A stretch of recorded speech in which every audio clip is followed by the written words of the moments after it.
This man is Kim Min-jun. He spent years in another world to become the most powerful. But when he was about to return to Earth with the hot woman's magic, she said that he would have to go without the powers he gained in that world, so that he wouldn't destroy Earth with a sneeze when he caught a cold. However, this Giga Chad here gave the middle finger to the hottest woman in the world and left for Earth farming Aura, even when she offered everything to him. She said she would literally give him whatever he wanted, even that thing you're thinking about. The crater on my street, the black hole, the deepest cave. He simply gave her the middle finger.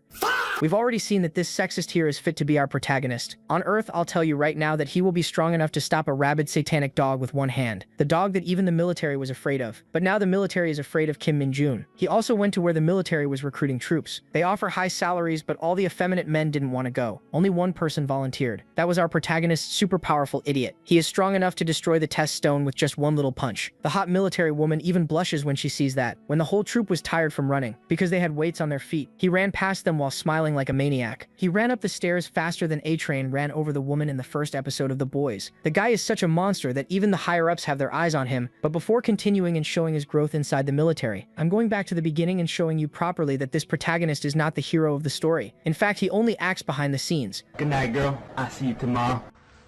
She takes him to the room where he first appeared in that world. It's been a long time since then, and Kim says he truly hates this place. She tells him to stand in the center of the circle, exactly where he was summoned. He does, and she begins the ritual. First, she says, she'll remove the saint's protection. Kim takes off his glove and mocks that so-called blessing. To him, it's nothing but a leash forcing him to obey that woman. At last, that thing is finally leaving his body. She starts the process, then admits she still doesn't understand. He gained great power there, and could still gain wealth and honor in the future, so why throw it all away? He says he doesn't care. Then he asks if she isn't worried because once that thing is removed, he could kill her. She says she would accept that. This all happened because of her. Once the binding is gone, whether he kills her or not is his choice. But if he decides not to, they should finish the ritual quickly. Kim is stunned. He's finally free of his chains. Then she says the next step is to remove the power he gained in Isgard. Taking that power back is necessary, because it would be too dangerous for him to return with it. But the protagonist suddenly uses magic and grabs her by the throat. She asks what he's doing. Kim says that power belongs to him. Does she really think he'd let her take it away?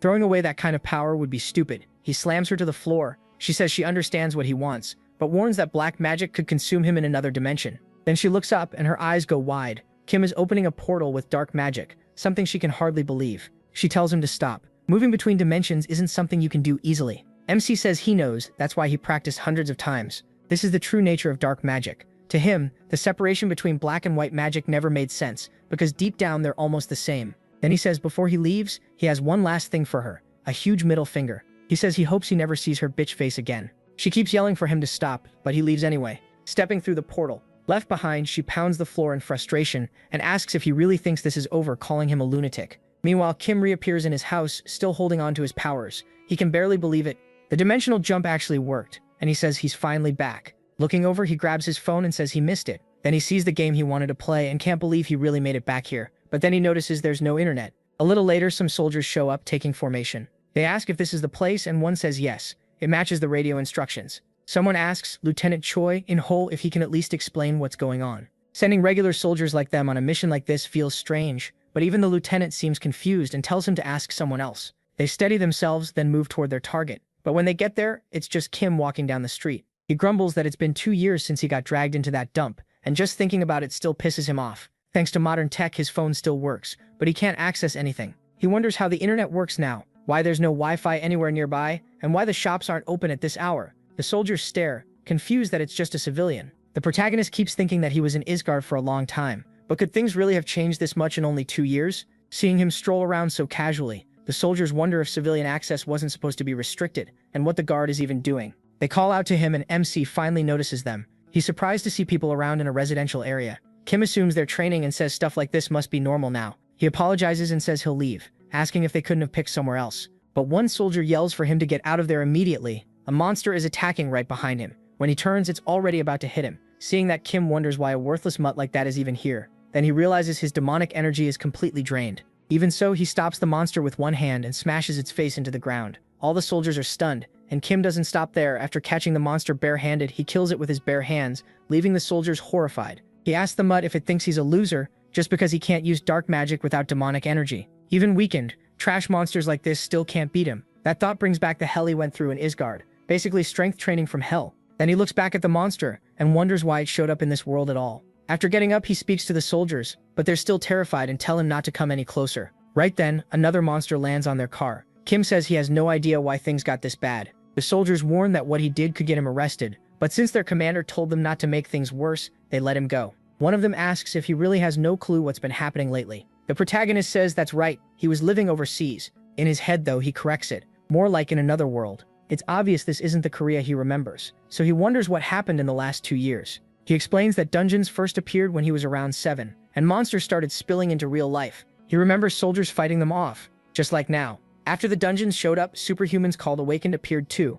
They had powers far beyond normal people, joined the Hunter Corporation set up at the military base, and used to wipe out monsters the moment they appeared. So before that cursed saint summoned him away, Korea wasn't supposed to be in danger like this. While jotting something down, he starts thinking about Dungeon Power Fighter and wonders if the server is dead. Then he rejects that idea. After everything he went through, coming back has to mean something. He gets desperate because he really wants to play, and all he can think is how awful the internet is now. The soldier beside him thinks the whole world is a mess, and Kim either truly knows nothing or just got back from abroad, which sounds pretty suspicious. Still, the guy decides not to pry. Anyone who killed that thing with his bare hands probably has one hell of a story. So MC asks whether people in safer zones like game developers were evacuated, and if it's still possible to get a job at a game company. He keeps asking about games, server storage, and what kind of disaster wrecked everything so badly. The soldier says he'll explain what he knows. Apparently he's a huge dungeon nerd, and when Kim asks if they study that in college, the guy says it's actually harder to find a university that doesn't teach it now. Then he explains that the reason things got this bad was a strange phenomenon that started spreading through dungeons 2 years ago.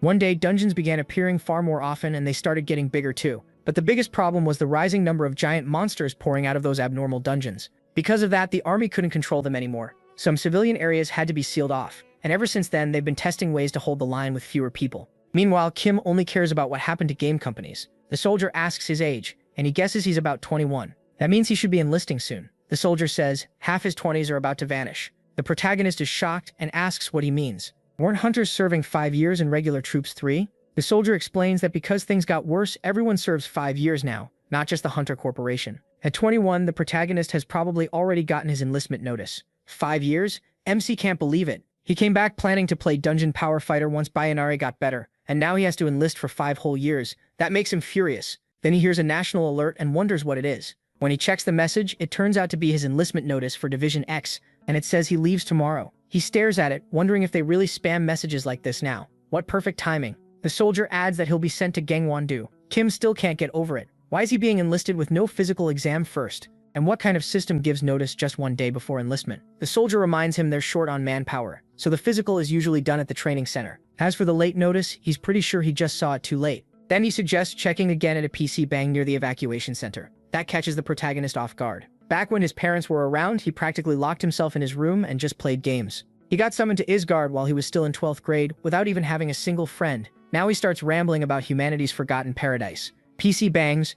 To him, they're the best thing ever, and he nearly tears up just thinking about it. He even wants to thank the owner for keeping the place running in times like these. Once he starts playing, he gets so hyped that he asks the clerk to bring him a hot dog, and she wonders how he can eat that much. After gaming to his heart's content, he starts checking the news and realizes everything that soldier told him was true. That includes the enlistment date sent by military administration, just like the message said. It's tomorrow. Kim thinks that if he still had all the power he used in Isgard, he could clear every dungeon by himself. But for some reason, his body is completely drained of demonic energy, the main fuel for dark magic. Even so, he's not helpless now. Honestly, he still thinks he could probably clear all the dungeons alone. That's when it finally clicks. Perfect. He'll handle this himself. So the very next day, he heads to the base while casually eating skewers. There are a lot of people there, and most of them look worried or are outright crying. Everyone seems miserable. But Kim remembers hearing that the military isn't what it used to be, and he wonders if it'll be as brutal as Isgard. Inside, one of the officers immediately starts barking at them to fix their posture, asking if they came for a picnic. He curses at them for moving like slugs and orders everyone to face forward and stop looking around.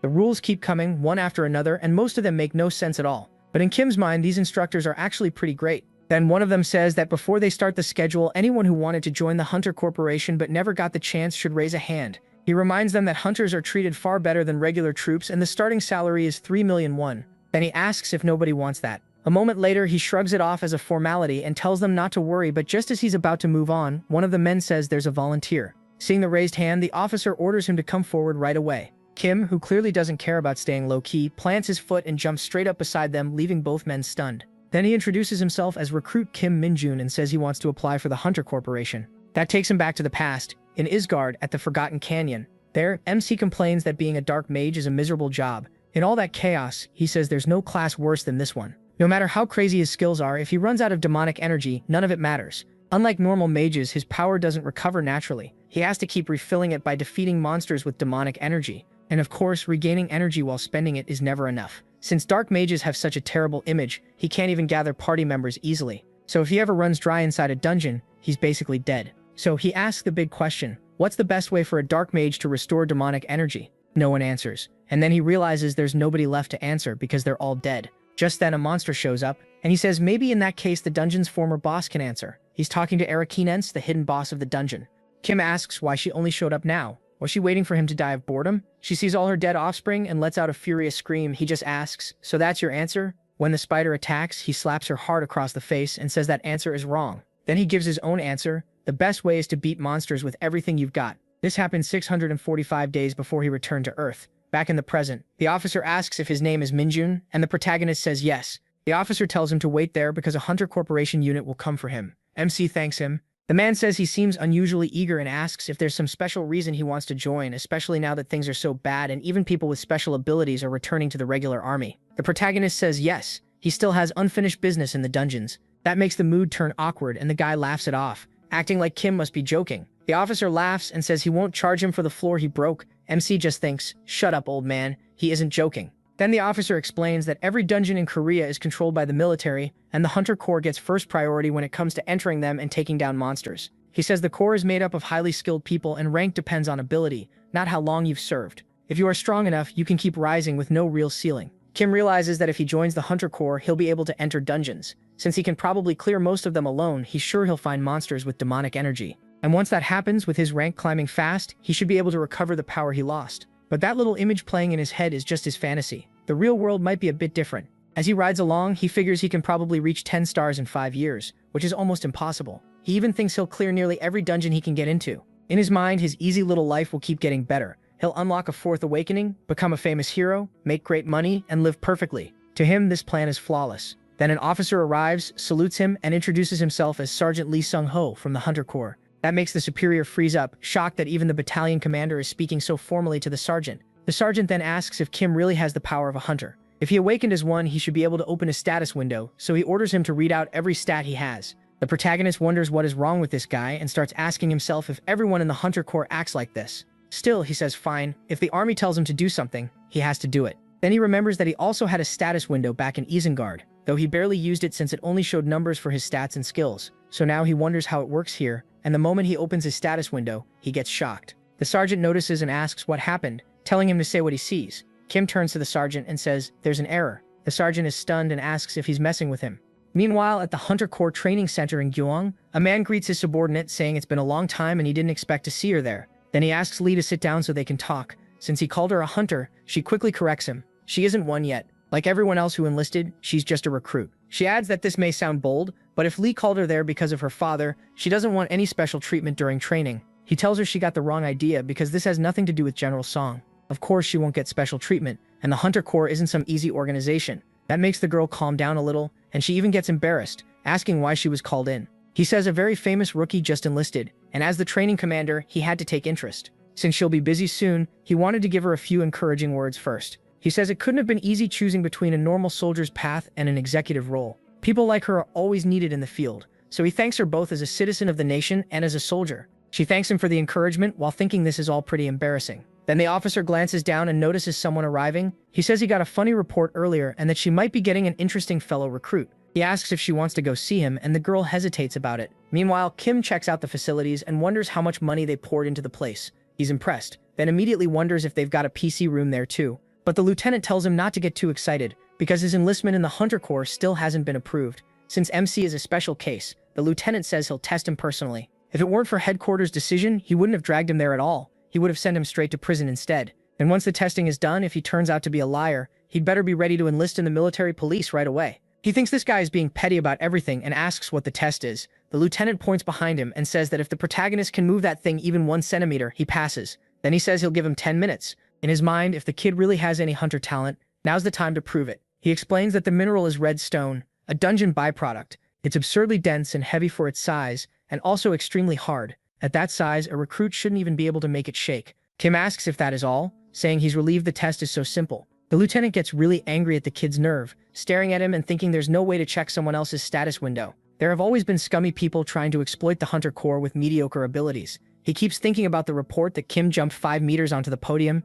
and on top of that, his status window showed an error. To him, it all sounds like one huge lie. Just then, an officer arrives with a CEO saying this is the boy he mentioned, the one who supposedly showed incredible physical ability in front of the battalion commander at the recruit center, even though his status window says there's an error. He says that as the training commander of the Hunter Corps, he's never heard of anything like that, so he's very eager to see how unusual this recruit really is. As he walks up to the stone, MC thinks it's the same stuff that used to be everywhere in the dungeons of Isengard, that ridiculously heavy mineral. At this size, he figures he can move it easily. Then he just swings his hand back and everyone is left wondering what he's about to do. Kim gets ready to throw a massive punch, even thinking there might be some demonic energy inside it. And when he hits that thing, the stone explodes into thousands of pieces. He only thinks it'll be really unlucky if there's nothing inside. Seeing him smash something that's solid so easily, Klis can only think this is insane, that Kim is a monster. Sometime later, one of the recruits starts thinking something is seriously wrong here. Even before coming back and joining the army, he already knew the training wouldn't be normal. Once training starts, they get thrown straight into real practical work. 4 brutal weeks of non-stop suffering.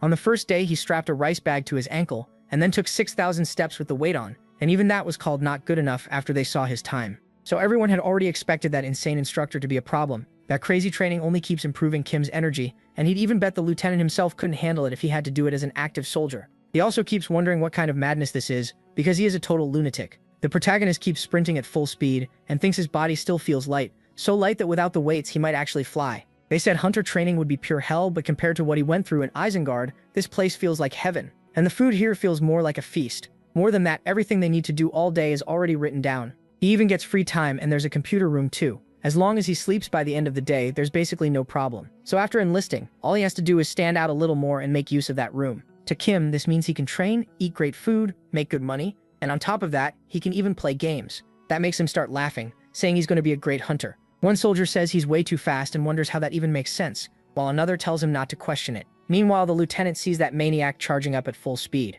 When Kim reaches the top, he casually asks if it's already over. The lieutenant is stunned, asking what this kid is even doing. Everyone else takes over an hour to get up there, and MC hasn't been training for long at all. Then he looks at the sergeant and reminds him of his promise. If he finished in under 30 minutes, he'd get a free pass. Then he asks how long the sergeant thinks it took. After getting the pass, Kim is thrilled and heads off. The lieutenant actually feels pleased too, wondering how long it's been since a hunter trainee earned a free pass. Still, he says it doesn't matter if the protagonist has more strength or stamina than everyone else. In the Hunter Corps, the most important thing is knowing how to kill a monster, and he plans to keep a close eye on Kim. Sometime later, all the soldiers head back to the dorms. One of them checks his status sheet and notices his energy went up by 1 point. Everyone gets excited to check their own windows too, but MC is confused. Did he hear that right? They're happy over just 1 point? Back when he trained in Isengard, the normal gain was at least 10 points. One of them brings up the free pass and asks where Kim plans to use it. He pushes back, asking why they care, and they say they're just curious. The assistants were talking about how Sergeant Lee Se-young almost never gives those out anymore. Then they ask if he trained like crazy, saying he's seriously impressive. While they talk, he is caught off guard. He can't believe these people are actually laughing and chatting with him. Back in Isgard when he was a dark mage, nobody would even look him in the eye. Then it hits him. This is what casual conversation is like. Honestly, it's more annoying than he expected. Still, one of them mentions there's a computer room, but another says they're not allowed to use it. The second Kim hears that, he takes off running. He heads straight for the computer room, wondering why they only mentioned it now. The moment he gets on a computer, he finally starts to relax. Free time starts at 9, so he figures he only needs to sleep 2 hours before wake up. Back in Isgard, even 1 hour of sleep felt like a lot, so 2 should be more than enough. That way he can spend all the time playing games that he always wanted. Sometime later, they're forced into a march that's basically a sprint. They have to cover 40 kilometers in 2 hours or they don't get breakfast. Kim is actually happy about it. He gained 10 levels just yesterday. One of the others asks if he's really not sweating at all. The protagonist brushes it off like it was just a walk, leaving the guy wondering if he's really spent the last 4 weeks gaming and sleeping only 2 hours. Is he some kind of monster?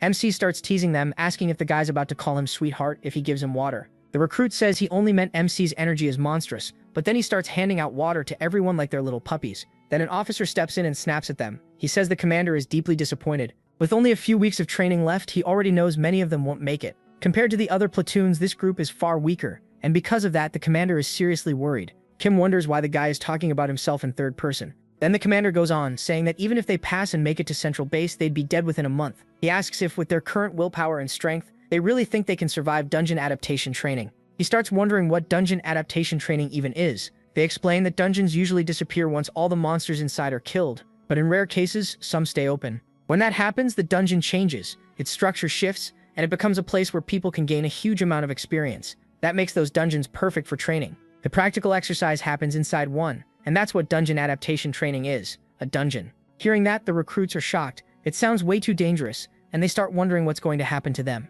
Seeing their reaction, the commander thinks he can feel the tension now. He says they need to stay that sharp all the time. Training is like horseback riding. If you don't hold the saddle tight, you'll fall. Still, he tells them not to worry. Nothing bad will happen if they work hard. Then he adds that the soldiers with the best scores will win a 3-day, 2-night trip. He expects that to fire them up, but nobody reacts, so he asks if they heard him. Don't they want to travel? He repeats the reward and wonders why nobody looks excited. What happened to these guys? Do they really think the army is hell? What surprises him most is that only one other person besides himself looks happy, and Kim thinks that's pretty great. Sometime later, they arrive in front of the dungeon, shocked that this is really the place. They wonder what they're even supposed to do there. Camp out or something? But they almost get run over by a truck coming in from the side. From inside that truck, a bunch of eyes appear, and they realize those are hunting dogs. The recruits panic at the monsters, saying it's their first time seeing them up close. Kim, though, wonders what's so scary. They look like Maltese or Chihuahuas to him. Then the commander yells, asking if they're scared. He says those are the monsters they'll be fighting, and the recruits can't believe he really expects them to face that. He tells them they'll form teams of 4 recruits and enter the dungeon. Each team gets 1 hour to kill a hunting dog and return. If they get hurt, they should strengthen their cores. If they're scared, they should use their brains and fight with spirit. Everyone gets the message, this is not optional. Then he orders them to hurry up and gear up with those sets of equipment. The lieutenant says they'll go in 1 team at a time. Their gear is the MIDI-3 built only to protect the body. It's ridiculously heavy and badly designed. One recruit wonders if they don't have anything better. Another is already shaking just from the weight. Kim thinks it's useless for comfort and clearly made for defense only. He also figures they must use it a lot if it costs that much. He can even smell everyone who wore that thing before. To him, it has a disgusting aura and he hates it. So he walks up to the lieutenant with a question. If they beat the hunting dogs fast, can they take the suits off? The lieutenant asks why he's being so cocky, but once he sees it's the protagonist, he says sure, he can take it off if he wants. Still, he reminds him this is team training, so he can't just outshine everyone. The lieutenant says he's looking forward to seeing how recruit Kim takes care of his squad. MC starts thinking about this so-called team training, while the others wonder how they're supposed to beat hunting dogs wearing that stuff. One of them offers to come up with a plan, but he says it's simple. He just needs to tell them how to kill the hunting dogs. He gets everyone's attention and says he'll explain the plan. The hunting dogs will jump at them, trying to kill them. When that happens, they shouldn't panic. They should grab the legs and snap the spine in half. If that doesn't kill them, then bend the back the other way and break it again, like snapping a twig. He asks if they understand, but the others just stare at him like he's insane. Then the lieutenant tells the officer to release the dogs, and the recruits quickly enter the portal. One soldier is surprised the dogs ran straight into the dungeon, but Kim says they were trapped all day and their home vanished, so why wouldn't they do that? His teammate admits he has a point and asks how he understands monster psychology so well, calling him a master. The protagonist thinks about everything that happened to him, realizing he used to be almost the same. Then the lieutenant walks over and asks why they're joking around and laughing in these sacred training grounds. Do they want to die? Of course they say no. The lieutenant says it doesn't matter, he's already decided. Their team will go in first. They're shocked by that, but they have no choice except to enter. Kim says that's actually a good thing. If he can get that heavy, filthy suit off sooner, he'll gladly take it. None of them can even tell if he's serious. Once they go in, the lieutenant tells the instructor team the training has started. They need to stay ready and step in if things get out of control and the recruits are in danger. One of them gets the order and says he'll stay on alert. But when he looks to the side, he sees the team list. Someone says Team 4 entered before any other group and asks if there's anything to report. The answer is just this. The bastard is with them. MC. That gets their attention. It's the guy under special treatment, the recruit who showed the most standout power in that round. His scores over the last 4 weeks have been incredible, but now they wonder if he'll be just as impressive inside the dungeon. Meanwhile, the wolves watch them from a distance and start circling the 4 recruits. Kim can tell they're ready to strike, thinking they're definitely impatient. He figures he could end this by smashing them in the head the moment they attack, but then the others wouldn't get any experience. So, being weirdly considerate, he warns his teammates that the wolves are coming. They ask what he's talking about. He says it's obvious they're the enemy. That freaks them out, but he tells them to stay calm because the protective suits are pretty strong. Seeing everyone terrified, he says he'll take the lead and asks who wants to come first. When the wolves move in, they split into 3. One charges from the front while 2 swing in from the side. The one that goes for Kim drops instantly from a single punch. It hits the ground already dead. Another wolf lunges at his teammate and goes straight for his arm, biting down hard. The recruit starts screaming for help. The wolf glances to the side, sensing someone coming, but it can't do anything because Kim rushes in with a kick and kills it on the spot. He tells his teammate that if the wolves bite them, they have to hit back. If they act scared, the wolves will see them as easy prey. The guy gets it and calls him sir, but the protagonist asks why he's talking like that when they're on the same team. The boy quickly apologizes, MC says that in a real fight, 2 people would already be dead. Then he points out that they outnumber the wolves, so they need to use that and keep the pressure on. If they stay aggressive, the wolves will get nervous. So 2 of them rush 1 wolf, and it really does back off. Kim tells them to keep it cornered and wait for an opening.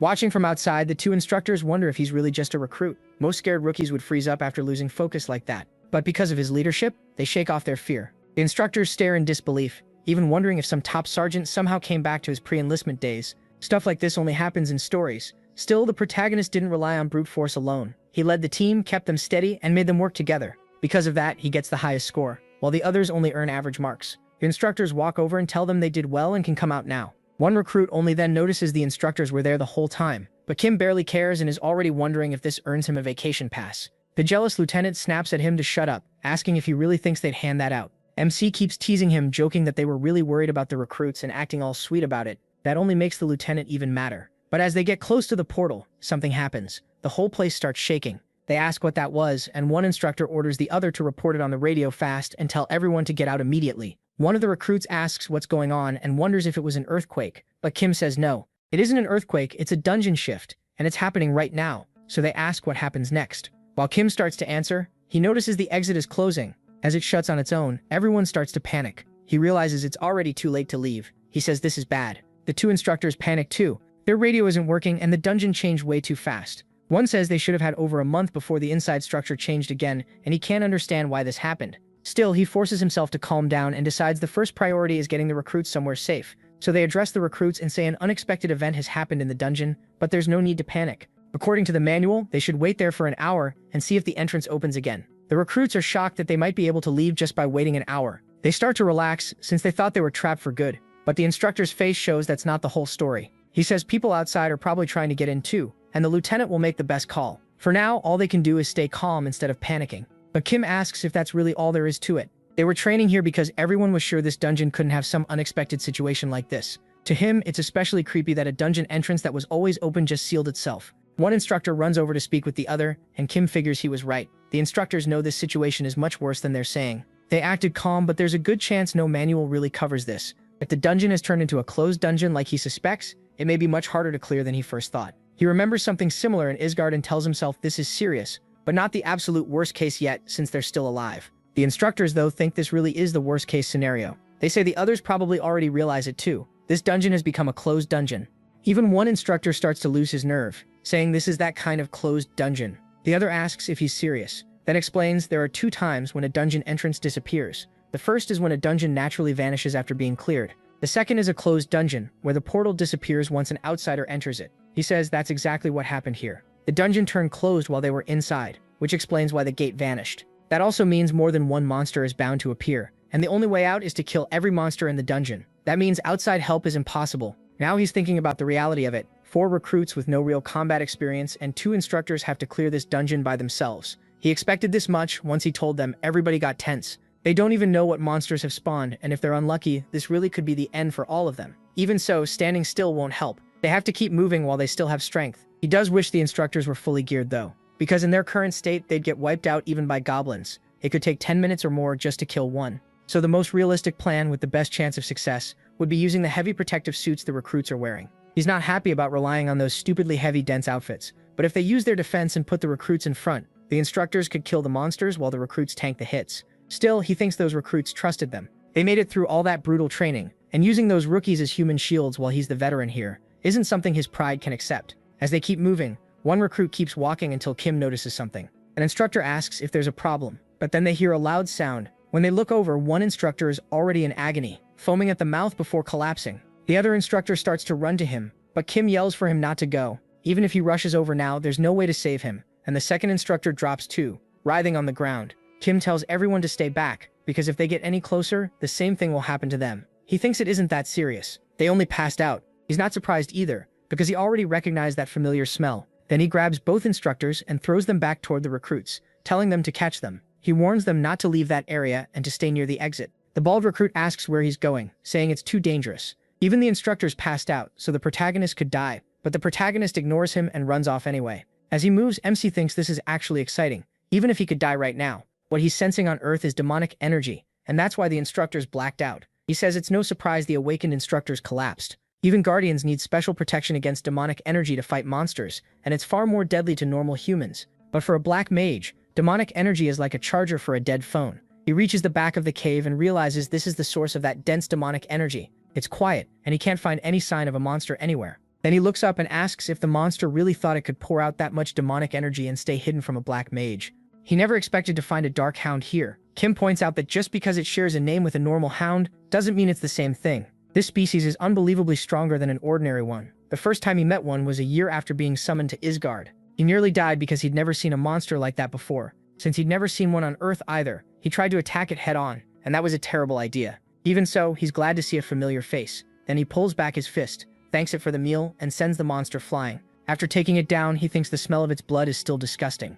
He also thinks about the huge wave of demonic energy released after death. That's why dark hounds are so hard to kill. Their blood is poisonous, and if it touches normal human skin, it rots it away. Then he absorbs all that demonic energy and keeps getting stronger. Of course, none of that poison matters to a black mage. He realizes it's been a while since he felt this tense. His phone is at 5V of charge, and he remembers seeing a demonic hound in Isgard. So why is one here? He thought Earth's monsters were ordinary and almost harmless by comparison. Judging from everyone else's reaction, this is the first time something like this has shown up. Even if this place is a training camp, nobody was ready for that. And there is no way it crossed over from another dimension by itself, because to open a dimensional portal, the being on the other side has to be on the same level. He says only a saint who can use God's power could do that. It's not something just anyone can pull off. Still, he shrugs it off and wonders if maybe people are making too big a deal out of it. Then another thought hits him. Where's the body? He still needs proof for his report, so he goes looking and finds the monster thrown aside. A little later, one of the instructors wakes up while the cadets call out to him, all shocked to see his eyes open. Then the man jumps up and shouts, panicked, asking if everyone is okay or if anyone got hurt.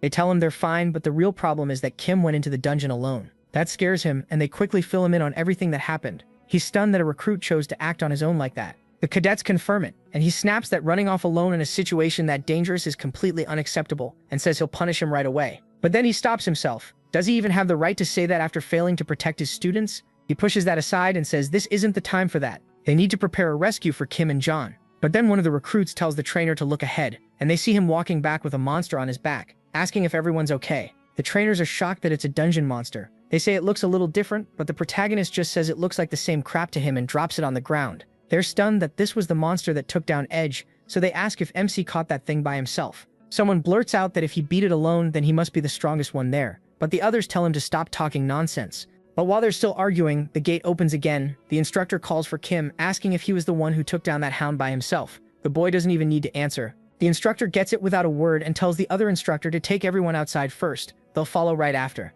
So he stays behind with the boy. He tells him that once they're out, he needs to report straight to the commander and explain everything that happened in detail. He agrees. The instructor says he has to tell them everything. Leave nothing out, even the trainer's failure. They lost control of the situation and couldn't protect the cadets, and he admits he doesn't even know what to say without sounding pathetic. No matter what, thanks to the protagonist, everyone made it out safe. He thanks the boy again, and Kim thinks it's strange seeing him like this. The man finally says he has to admit his mistakes, then tells him to get moving. He adds that he doesn't even know what he'll report since he was unconscious, and jokes that it was a terrible time to fall asleep. MC thinks this last week here is turning out just like he said, and wonders if he should go. As he thinks it over, before he can leave, his status screen suddenly appears in front of him, saying the error has been fixed. He stares at it, wondering what the screen is even talking about, and says that this trash system never helps with anything. It's the same annoying system that bothered him in that other world. Then the status screen updates. His name, a line saying he worships Rumi Nona, founder of the doctrine, stats at strength 60, agility 60, energy 60, mana 10, and 1 acquired skill, corruption level 1.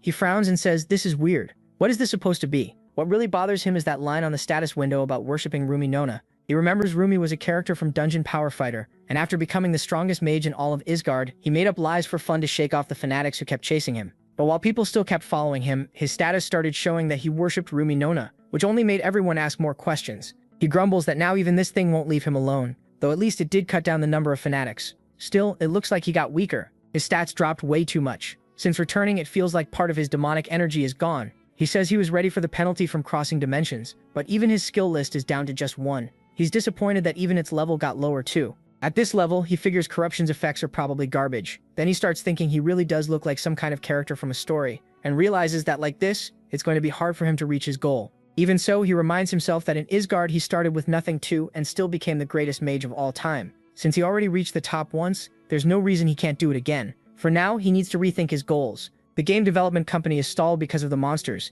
and he has to recover his strength as fast as possible. He figures it'll work out. Compared to when he first arrived in Isgard and had to suffer through all that, this isn't so bad. The game company will just have to wait for him. And that day, the whole training center was left shaken. The dungeon gate they were training with had closed and their superiors had failed to handle the situation. On top of that, they found a new monster that had beaten the trainers, and a single trainee was the one who dealt with it. With so many strange things happening, he normally should have received a badge for that amazing feat. And the soldiers who were supposed to enjoy their final free week before deployment weren't doing that at all. One of them says they're screwed and asks how long they'll have to wait. Another complains that training is finally over and he'd rather be watching TV because this feels like a total waste of time. Then they ask the bald guy if it's true that Kim killed a new monster by himself. He says it was huge, way bigger than a normal dog, and that dungeon hound was massive. Everyone is stunned. They start wondering if the protagonist will make sergeant in less than 2 years, but one of them says no. The promotion test for hunters is really hard, and people say it usually takes 5 years or more. If you can't make it, the corporation tosses you aside. Another asks if it's true. Some hunters end up as private security for the government, and they say that's pretty sad. Sometime later, MC heads to his superior's office and sees the commander in the middle of apologizing inside the room. Then the commander's superior tells him he can leave now. After the man walks out, he asks him if he's the one who handled the dungeon accident and asks his name. He introduces himself, and then the man says he'll get straight to the point. He called the protagonist there because he has something important to say, naming him the top soldier in the training camp. After that, he says he has an offer to make and asks if the boy wants to hear it. At that moment, the commander starts seeing Kim as someone who has always been ahead of everyone else. He thinks a human this far above average is something rare to witness in his lifetime, and believes MC is someone who can change everything. He meanwhile wonders what this guy is even talking about, while the commander asks himself if this is the one who might save him from all of this. He thinks sending someone this talented to such a normal unit would be a national loss, especially when they need more people in that place. So he tells the boy that he's heard Kim has enough talent to earn a promotion. Normally, new graduates can only take the promotion exam after 1 year, but there are always exceptions in special cases. Then the commander says that if the protagonist volunteers as a hunter for the Shuron army unit in Gangu, he can grant that exception using his authority as training leader. He starts to smile, saying that if MC goes there, he won't have to wait a whole year for promotion. It would be an incredible chance, but he doesn't react the way he expected. The commander figures the boy obviously wants a promotion, but wonders if mentioning Shuro pushed too hard. Maybe that promotion exception isn't enough. Meanwhile, Kim thinks that if it's Shuro 1, then it's the undefeated hunter unit of Division 104. The place his teammates said they never want to set foot in. They said it's freezing there, the snow is deep, and it snows almost every day. Dungeons burst open sometimes, monsters show up out of nowhere, and anyone there has to stay on the front line. And to him, that sounds great. He thinks it doesn't really matter where he goes. He just needs to rank up fast. This exception is a pretty crazy option, but since it's an area where dungeons keep breaking out, it might be perfect for him. Fast promotion is key to his plan. The higher his rank, the more doors will open. And when it comes to rising fast, nothing beats dungeons. So the boy says he'll go. The commander can barely believe what he's hearing. Kim really accepts and agrees to go there. Sometime later, his friends start crying as they say goodbye. They tell him to call whenever he gets free time, and one friend asks why he picked Shuro, one especially a place nobody wanted. But the boy says that just because everyone avoids a place doesn't mean it's bad. They'd never understand, since his life goals are pretty crazy too. One friend asks if he wants to reach level 100, but he says he's already level 30, so 100 isn't that big a deal. That's when they realize the guy really does think like a maniac. After even the loudest one of them leaves, he's alone. Then a huge army jeep arrives to pick him up, and when that person steps out of it, the person stepping out of the jeep is a huge, rough-looking man staring right at him. He says Kim must have waited a while and explains he was late because of the snow.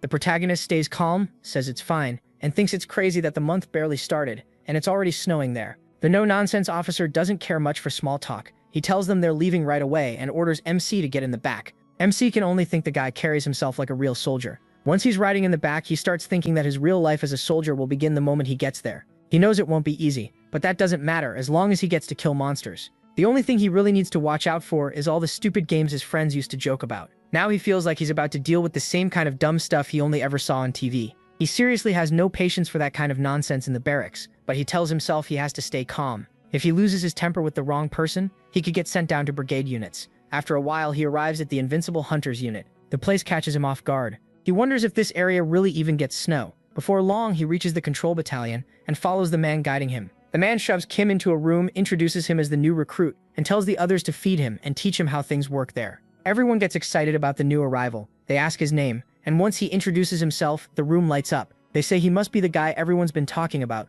the guy who killed a new monster by himself. Then they tell him to put away his bag, tossing his stuff around like it's nothing. Kim immediately gets wary, thinking these guys don't seem all that impressive. It feels more like they found a new toy and are pretending to be innocent about it. One of them says that with the protagonist's top training scores, he could have gone anywhere, so why pick this place? MC answers that the front lines let him grow faster, and he came here because he wants to rank up as quickly as possible. That answer catches them off guard. They call him crazy. Then the talk suddenly shifts. They ask if he has a sister or a girlfriend and whether he has a picture. Kim says no to both. After that, they crowd around and tell him to show off a talent. He wonders if doing something will finally get them to leave him alone, so he offers to show them one-finger push-ups. The others laugh and ask if he really thinks that counts as a talent since they do that all the time, but one of them tells everyone to relax and let the kid show it first. The moment they see it, they're stunned. Kim is upside down, balancing himself on one finger. They start asking if anyone in the battalion can even do that, then decide the only possible one is the sergeant, and they all bet on him. Right then, the sergeant shows up at the door and orders them to stop. They instantly call him a killjoy, and the protagonist recognizes that voice.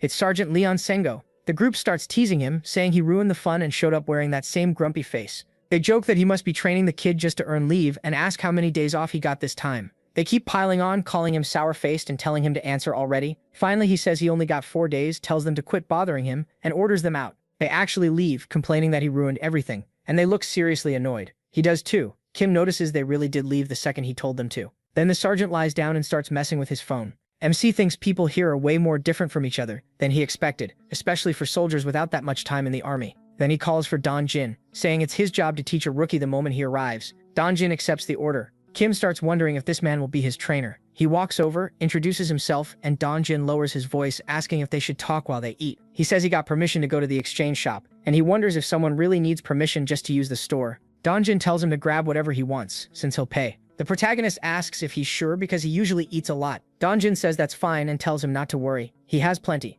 MC starts thinking he's really nice, but when they get to the register, the total hits 300,000 won. Don Jin suddenly doesn't look so happy, and the clerk even asks if he's cold because he's shaking so much. A little later, while they eat, Don Jin tells him to slow down. Kim asks if getting permission to go to the shop is really that hard, since Don Jin made it sound like a big deal. Don Jin explains that usually only sergeants can use it on weekends during time off. He adds that he might be allowed to use the gym, but the computer room is only for corporals and above. That restriction immediately bothers the protagonist, and he starts thinking seriously about it. Don Jin says MC is probably thinking it's ridiculous, and honestly it is, but there's nothing he can do about it. MC should get used to how things work. But then Kim asks if he really can't use it. Don Jin says that as a private, probably not. He even asks if it's worth trying, since it'll likely be difficult. He thinks it's insane that everything has rank limits, and that just makes him more sure he needs to rise through the ranks fast. Don Jin says becoming a corporal in the Hunter Army isn't easy. In fact, it's so hard that he fails every year, which is why he's still there in his 3rd year as an enlisted soldier. He thinks that's pretty humiliating. The protagonist tells him it's not hopeless, and says he'll root for him next time, though deep down he realizes he'll really have to work hard if he wants a promotion. While they're talking, another man walks over and mocks them, saying he sees a recruit and a regular soldier stuffing themselves. He asks if they plan to eat all that by themselves. Don Jin immediately turns respectful and says he can have some too, making it clear this guy is usually generous. Kim instantly dislikes him. They were barely done talking, and this guy already showed up to bother them. The man says he doesn't care what they talk about, but he better not catch MC slacking during shooting practice. He knows MC's only a recruit, but asks if he can at least shoot. Don Jin says he was just about to explain how shooting training works there, adding that their firearm drills are a little different from what he probably knows. The man complains again, asking why Don Jin is wasting time there. He says Don Jin's his subordinate, yet he's the one paying for snacks like some kind of mother. Don Jin starts apologizing, and the man says that's exactly why he's still just a soldier. He's too soft. Kim hates hearing that. This idiot just walked in and is already trying to humiliate both of them. He can feel his patience running out. Under the table, he quietly activates his dark magic, wanting to see if the guy can take it. The man suddenly shoots to his feet, and Don Jin asks what's wrong with him. The guy looks at the food and asks what was in it. The protagonist wonders if he thinks it's gone bad, but the man brushes it off, tells them to eat slowly and be careful, then rushes out. Don Jin asks where he's going. MC figures his E-rank skill worked perfectly. The guy runs off like he's about to crap himself. Then Kim asks Don Jin what he was saying about shooting practice, and he asks whether he ever used a KX-2 at the training center, especially one loaded with upgraded ammo. He explains they use rounds with much stronger fire output than normal bullets, so when you fire the upgraded ammo, the gun kicks like crazy. He says it feels like trying to control a wild horse. The recoil is different, and even the sound is too. Since monsters show up there all the time, being a good shot matters. It can be rough at first, so Don Jin tells him to relax while he still can and finish eating. Kim thinks the wild horse comparison makes the idea pretty easy to understand. Still, he says he used weapons like that back in Isgard, except those felt more like elephants. Compared to that, taming this wild horse should be easy. Then he asks if training starts tomorrow. Don Jin looks at him strangely and asks if he's excited or scared about the next day. The next day, they begin walking to the shooting range. Kim starts firing, and after seeing the result, he thinks he messed one up, and mutters that it was awful.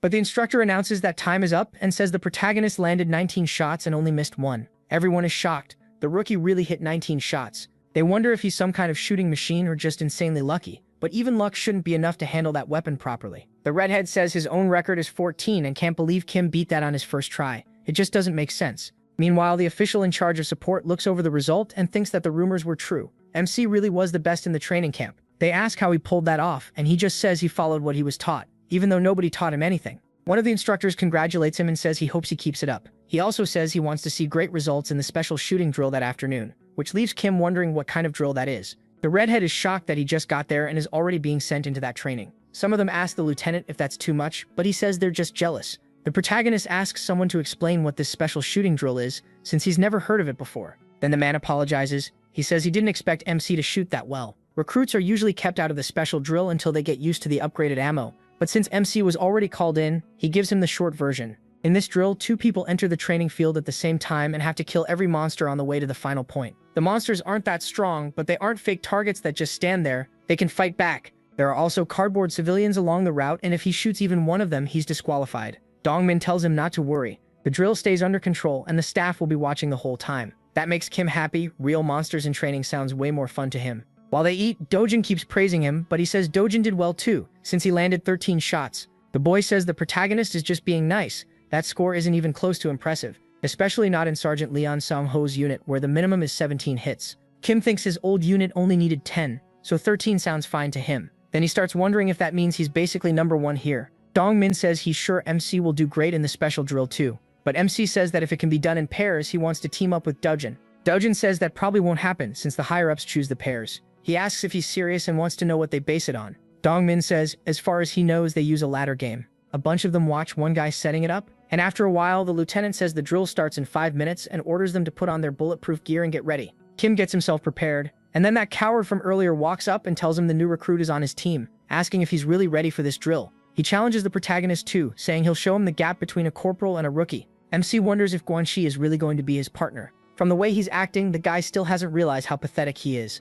Guanxi keeps picking a fight, saying the minimum clear time is 3 minutes, then asks what Kim thinks about finishing faster than that. He tells him to do it in under 3 minutes, though he clearly doubts he can. The protagonist just stares at him. Guanxi asks why he's so quiet. Is he scared? Does he really think those 19 hits impressed anyone? He keeps pushing and trying to get under MC's skin. Now he is getting annoyed, wondering if this guy really learned nothing. Guanxi says no and claims he'll try harder, but then adds that there's no need to try too hard, since it's only training. Still, if the protagonist finishes after him, that means he loses. He tells Kim to watch the test carefully and think before going in. Then the next 2 step forward. The lieutenant orders them to stand facing their partners. Number 1 says he's ready, and number 2 says the same. The lieutenant starts the drill. 2 people from one group go in, each taking a separate elevator, and the test begins once they reach the underground level. They have to protect the cardboard civilians while fighting in tight spaces. It's a special rescue and subjugation drill for monsters, but really it's also a contest between the soldiers. It decides which of the 2 is faster and stronger. The goal is to hit the final button on the route before the other person.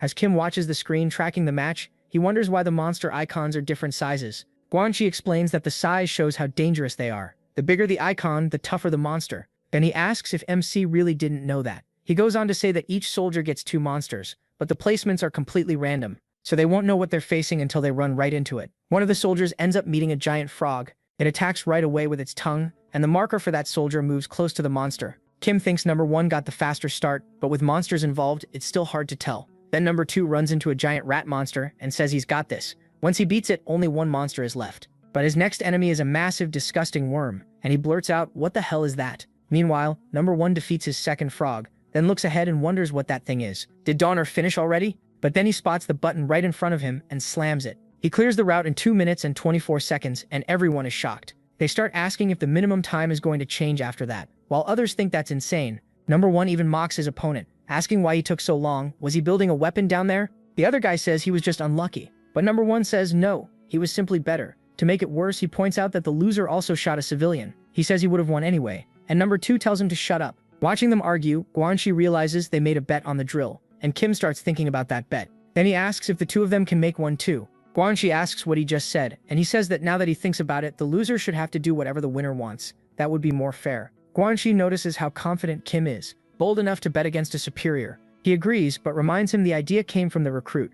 Then he asks why he'd want some random favor from a rookie. If he wins, he wants part of the protagonist's salary. MC thinks that should work and agrees. He says that if he loses, he'll hand over 3 months of pay. Guanxi can hardly believe it, but he's sure of his chances. The mood between them turns tense, and Dongjin watches from a distance. Then the lieutenant calls the next group. The two lock in their bet, and the lieutenant asks if they have anything to say before starting, but both say no, and they're cleared to go down. They head to the lower level, and once there, Kim admits to himself that the taunting got under his skin. Still, he knows rushing and angry won't help. Getting dragged around by cheap provocation is pointless. He should just ignore it and move on. After all, he's an adult, even as he lets out a huge amount of demonic energy. Outside, the other soldiers start focusing on the bet between the corporal and the recruit. They say there's no way a rookie can beat a corporal, and wonder how he will even handle the monsters. Some also think the sergeant must not care much if he's allowing this. But while everyone is busy gossiping, the whole place suddenly starts shaking. They ask what that was, and when they look at the screen, they see the first monster moving toward the second one. Everyone is stunned. Down below, Kim feels it too and wonders what that vibration is. He tries to figure out what's happening, and when he looks, he finds a 2-horned cyclops eating the monster that was supposed to be first. Now he's face to face with that giant thing. The protagonist is surprised. The monster is busy eating the other one, and he wonders what's going on and whether it was even supposed to be there. Then the monster looks at him, sees him as prey, and pulls the rat from its mouth. It hurls the rat at him, but Kim quickly dodges. The only thing he can think about is that day's dinner. He wonders if it's chicken and hopes he can finish this fast so he can go eat. He tells himself to be careful not to hit a civilian target, because if he just fires wildly, he could get disqualified. The monster raises its arm and throws a punch at him. Kim activates his demonic energy and wonders why these things are so annoying. Then he drives a huge punch straight into the monster's attacking hand, and the Cyclops' hand explodes into pieces. The monster howls in pain, and MC thinks, good. Now it's quieter, next he just has to kill it. But when he looks back at the monster, he sees its hand regenerating, and instead of growing back normally, it returns as a green blade covered in a strange aura. Back outside, the others realize the recruit is fighting a huge monster and start asking what happened and what kind of monster he's up against. Then they wonder if his assigned monster moved. Seeing that, the lieutenant starts to wonder if it's the same monster that killed 2 soldiers. The bionic eye demon. The lieutenant corrects them. It's the throat demon. When it feeds on energy, its healing and attack power rise fast, and the more it eats, the worse it gets. Still, something feels off. This monster normally never attacks first unless it thinks it's about to die. Even after they caught it and kept it in quarantine, it barely caused any trouble. So why did it come all the way here? Down below, Kim keeps fighting, dodging every strike the monster throws. Before long, he gets annoyed. It just won't stay still. That makes it hard to land a clean shot. Then he remembers this is a shooting test, so he decides to actually use the gun. He fires straight at the demon's eye. The throat demon howls in pain as the shots hit. When it drops, Kim notices the eye heals slowly. If that keeps up, he can just keep shooting until it dies, but the eye starts closing up fast. At the same time, the monster senses the protagonist rushing in and swings its blade at him. MC has no idea what changed. Now it seems desperate to kill him. He wonders if hitting the eye triggered it, or maybe it's reacting to sound. Either way, this is bad. The blade nearly hits him, and the monster keeps pressing the attack. Even while its eye is regenerating, Kim catches its hand and realizes something is seriously weird. He's already fed up with this thing slowing down his training, and now it just tried to crush him too. That pushes him over the edge. Furious, he releases his demonic aura at full power. That moment is unreal. He stops the monster cold. Then he figures it out. The thing is reacting to his demonic energy. Seeing that, the lieutenant heads down to check what's going on. He knows this is the worst kind of luck. A new recruit just got sent here, and now this happens. He even blames himself. A recruit should have only had to deal with an easy target, not a monster like this. Kim could have died, so he hurries over, hoping the protagonist can stay alive until he gets there. Meanwhile, Guanxi is running back in a panic. He already killed his 2 monsters in 2 minutes and 30 seconds, and he can't believe that recruit could beat that time. To him, it was way too easy. He's already thinking about what to do with that idiot's salary. He even says he'll be traveling soon. But when he gets there, Kim is already standing by the button. Guanxi stares, confused about how the kid got there first. MC just laughs and slaps the button right in front of him. Guanxi is stunned. Then the lieutenant reaches the monster and has no clue what to make of the scene. What the hell happened here? A little later, the two of them return to the others, who ask if anyone has ever hit the button in under 2 minutes. They're blown away. The recruit is insane. Liz is shocked too. Kim beat that one-eyed demon by himself, which nobody expected. Then Don Jin comes over to check if he's hurt, but he says he's fine. It was nothing serious. The questions keep coming, while Guanxi gets even more angry. Then someone brings up the bet and reminds the protagonist that he won, and Guanxi storms over and smacks him on the back of the neck. He asks if MC wants a beating, then claims MC cheated and says the bet is obviously cancelled. He questions that, and Guanxi argues it makes no sense for him to come in first. In this special shooting drill, they're supposed to kill 2 monsters and hit the button, but the protagonist asks if he didn't kill every monster in his path. Guanxi shoots back by asking how many MC actually killed. MC answers, just 1. That's exactly what Guanxi wanted to hear. He says it's unfair. If he only had to kill 1 monster too, he would have finished faster. Then he turns to Don Jin and asks if that isn't obviously unfair. Don Jin starts stammering, and Guanxi orders him to answer already before he gets hit. Watching this, Kim starts to think this guy is seriously annoying. Even if it was a weird exception, his only regret is killing that monster with a punch instead of a shot. He really did want to win that bet. Still, he can't help wondering why Guanxi is taking it out on Don Jin instead of arguing with him directly. Just then, the lieutenant arrives. He asks Guanxi if he has no shame. Kim risked his life too. Guanxi instantly gets rude and asks who he thinks he is. The lieutenant explains that the one-eyed demon is usually calm, but it mutates when it eats and senses danger. What he faced was way harder than just dealing with two weak monsters, and Song-ho asks if anyone still doesn't get it. Guanxi tells him to calm down and asks if he's trying to challenge him just because he got promoted. Song-ho only looks at him and says he's still a piece of trash. That makes Guanxi panic. He tells him to stop, saying there's no need to humiliate him in front of the kids or get so serious over a joke. Song-ho asks, "A joke?" Then says it only became a joke because Guanxi lost. Either way, he says it must be cold down there. It's hard to believe Guanxi was once an amazing veteran, and even harder to believe he's still stuck in the same place, acting like an asshole. Kim gets fired up watching it all play out. Meanwhile, Guanxi turns red with rage. Even though he's clearly furious, Song-ho asks if he said something. Guanxi backs down and says no, telling Song-ho to forget it. So Song-ho says he will. Later that afternoon, Kim asks Don Jin if Sergeant Lee got a special promotion. Don Jin says yes. He used to be an ordinary soldier, but after standing out in the test, he jumped up 2 ranks. Still, that special promotion system doesn't exist anymore. It was ended after one of the sergeants who got promoted that way was injured in a dungeon. Sergeant Lee Sing-ho was the last one approved under that system. The protagonist realizes that means he won't get that same chance. Don Jin says there is still one way: rescuing civilians during emergencies, or getting outstanding results by subduing a large number of enemies. Even then, it's hard to say for sure because there aren't many clear rules for it. Only a few people ever got special promotions like that. Kim says he gets it, but keeps thinking about how vague that is, so it all depends on the commander's judgment. He says no matter how important a promotion is, the chance won't just fall from the sky. The North Korean army has collapsed, so people keep fleeing south to the front lines every day.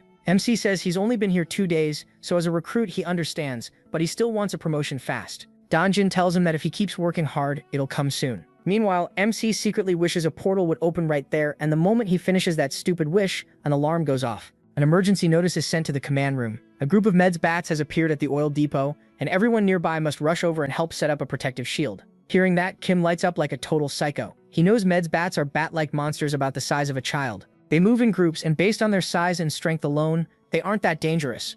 The real problem is that they can shoot fireballs from their mouths, and since they showed up at the oil depot, this is a real emergency. The whole place could explode. So everyone starts wondering how many bats are over there. 2 soldiers try to stop them. One says he'll kill them all, but the other asks if he's crazy. They can't fire near the oil depot. If they shoot, or if the bats spit fire, the whole area could blow up. So the first asks if they're supposed to just stand there. His partner says the bats still haven't gotten too close, so for now they'll keep watch and call for backup. Once help arrives, they'll put up the shield. No matter what, they have to keep the area from making any contact with fire or there could be a massive explosion. The 2 soldiers panic. Since arriving here, they've never dealt with anything like this. Then the madman Kim shows up and says he'll draw the bats' attention. The soldiers are shocked to see him there, but they ask what he thinks he can do without any gear and tell him to go back right now. He barely cares about equipment. Right now, the only thing on his mind is getting a promotion through these monsters. He's already imagining the title, the recruit who handled an emergency by himself. He wants to take over this whole situation and grab that title as a bonus. The only question is whether he can really pull it off. Then he remembers that one-eyed demon he killed.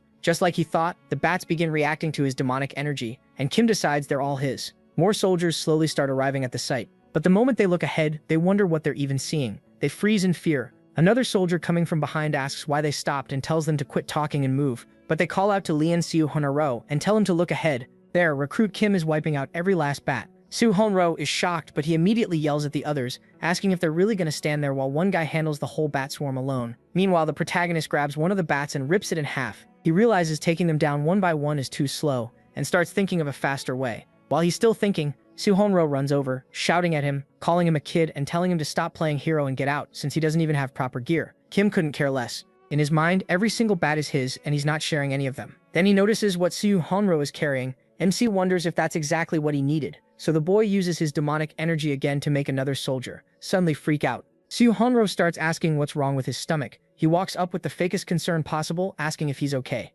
Siu Honro insists he's fine and tries to play it off, but he keeps pressing, saying he really doesn't look okay. In the end, Siu Honro says he's just going to step away. That's all the protagonist needs. He grabs the man's weapon, tells him not to worry because this will be over soon, and gets pretty happy about getting his hands on the electric baton. He says that now he's really going to have some fun. Then he starts tearing through the bats with a crazy kill streak. Everyone watching is stunned.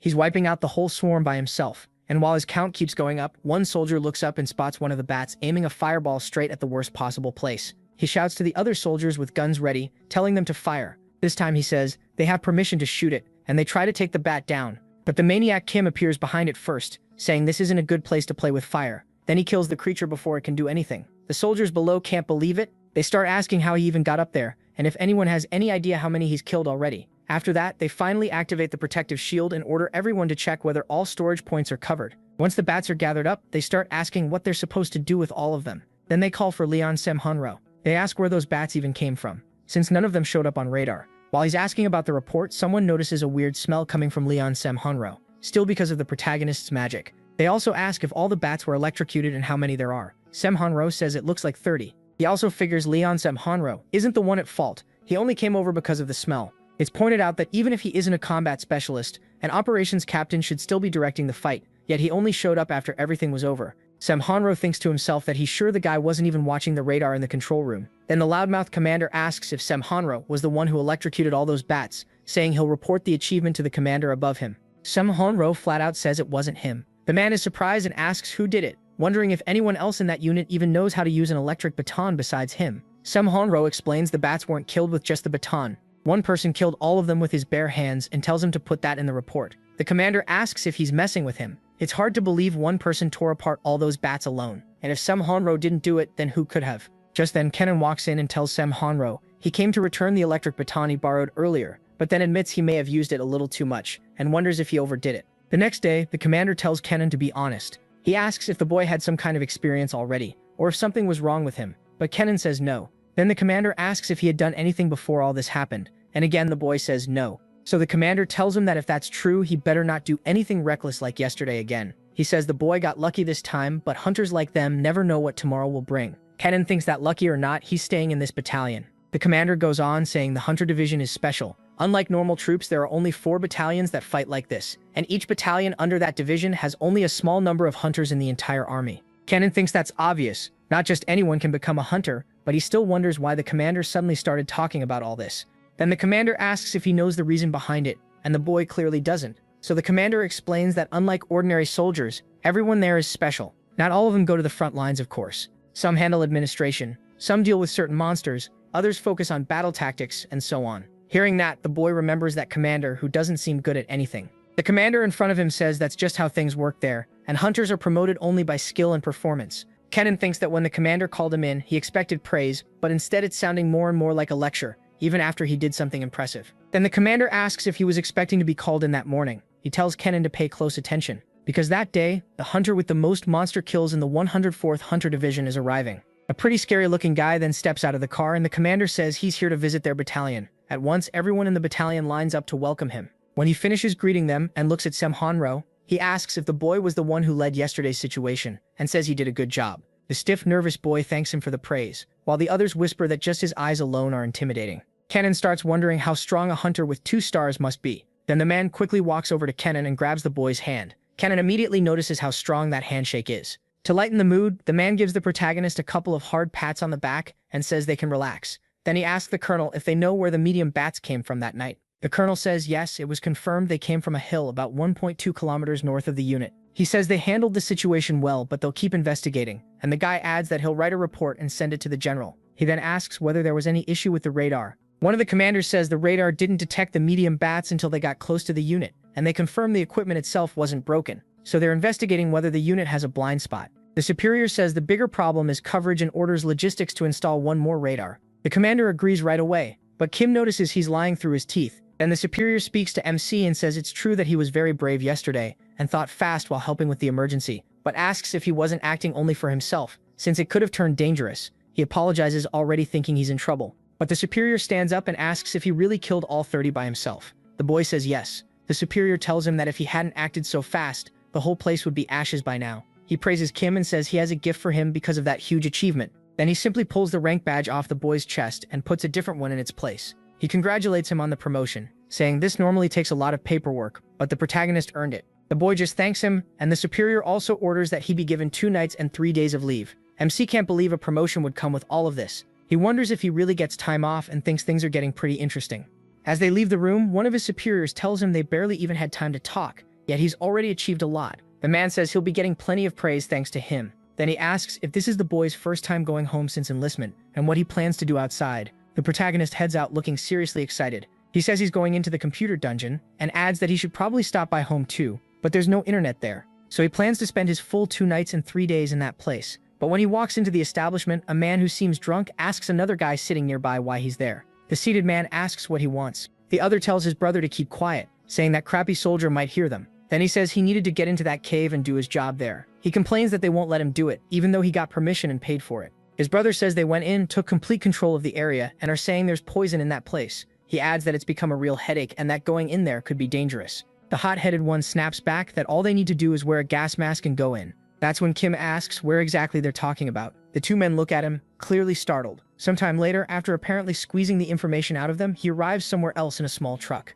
The driver asks if he's really getting off there, and the boy says yes, telling him he's already helped a lot just by bringing him this far. When MC thanks him for the ride, the driver warns that the army will probably block the road from here on. He also asks if MC was serious about handling whatever is going on in the mountain. He says that by tomorrow, they might even be able to work on the mountain again. As he says that, they glance at his rank badge, but they still don't take him too seriously. Even so, they tell him to be careful, and if anyone asks who brought him here, they should say it wasn't them. Once they leave, the protagonist stares at the mountain and senses a huge amount of demonic energy there. He thinks the money he was going to spend on a computer trip to Huasheng may not matter now because that smell is familiar. It's mana, and that makes him happy. At the same time, 2 soldiers are guarding the dungeon entrance. Watching from above, Kim sees the only path into the mountain is sealed off, but he wonders why there are only 2 guards. With something this valuable right in front of him, he refuses to just stand there. So he starts messing with the 2 soldiers, and both of them suddenly clutch their stomachs at the same time. They try to hold it in, but one admits he can't take it anymore and comes up with the genius idea of leaving his post for a bit since nobody ever comes here anyway, just 5 minutes.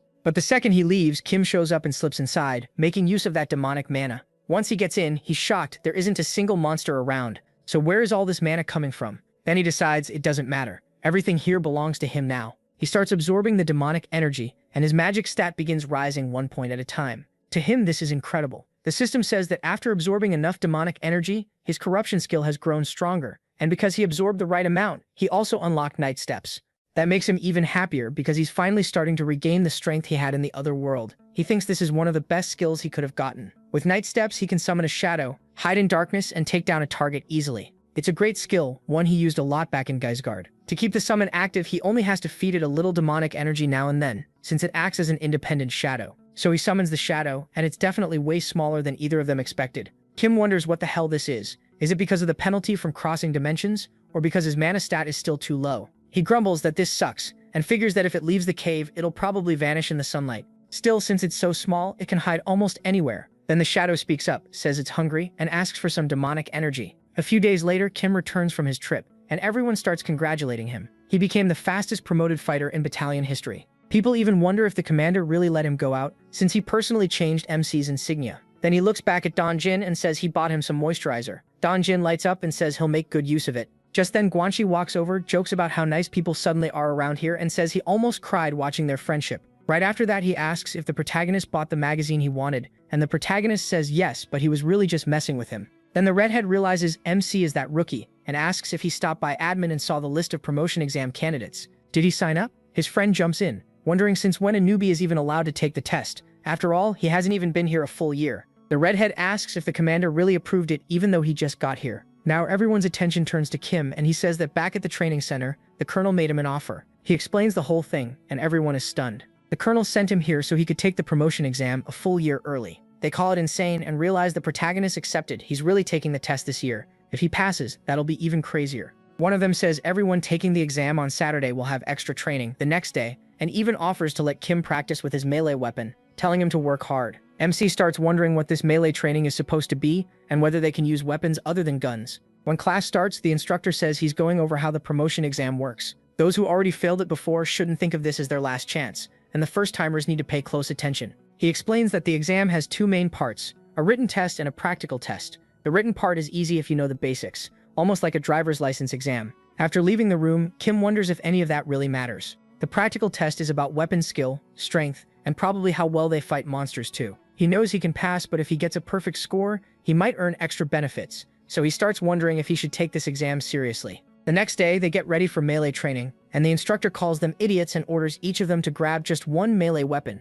Everyone rushes to pick one. He tells them to choose whatever is right in front of them so they can start already, and warns them not to fool around. This lesson will cover the basics of melee combat according to the Hunter Manual. Still, he admits not everything they need is written in that manual. What they'll learn here is only the foundation, so later they'll need to find their own fighting style. But the basics matter most, so they need to watch closely and copy exactly what he does. Then he starts showing different strikes, slashes, and movements with the sword. Kim figures he understands now why the test includes melee weapons. He remembers that one-eyed monster he fought and thinks it's stupid to rely only on guns when dealing with monsters. Then everyone starts trying it for themselves, but Kim is the only one who does anything decent. He thinks the fighting styles in Esguardo were better, and because of that, this level is easy for him. The instructor finally tells everyone to stop and calls him over. The protagonist introduces himself and asks what's going on. He steps up beside the instructor, who says they were watching his movements and the way he handles a sword is very unusual. That's exactly why everyone should pay attention to how Kim is doing it. MC is caught off guard by that, but he starts demonstrating in front of everyone. By the end, he's exhausted and annoyed that he somehow got turned into a training assistant. Then the instructor comes over and says it was probably tough, but they like the progress Kim is making.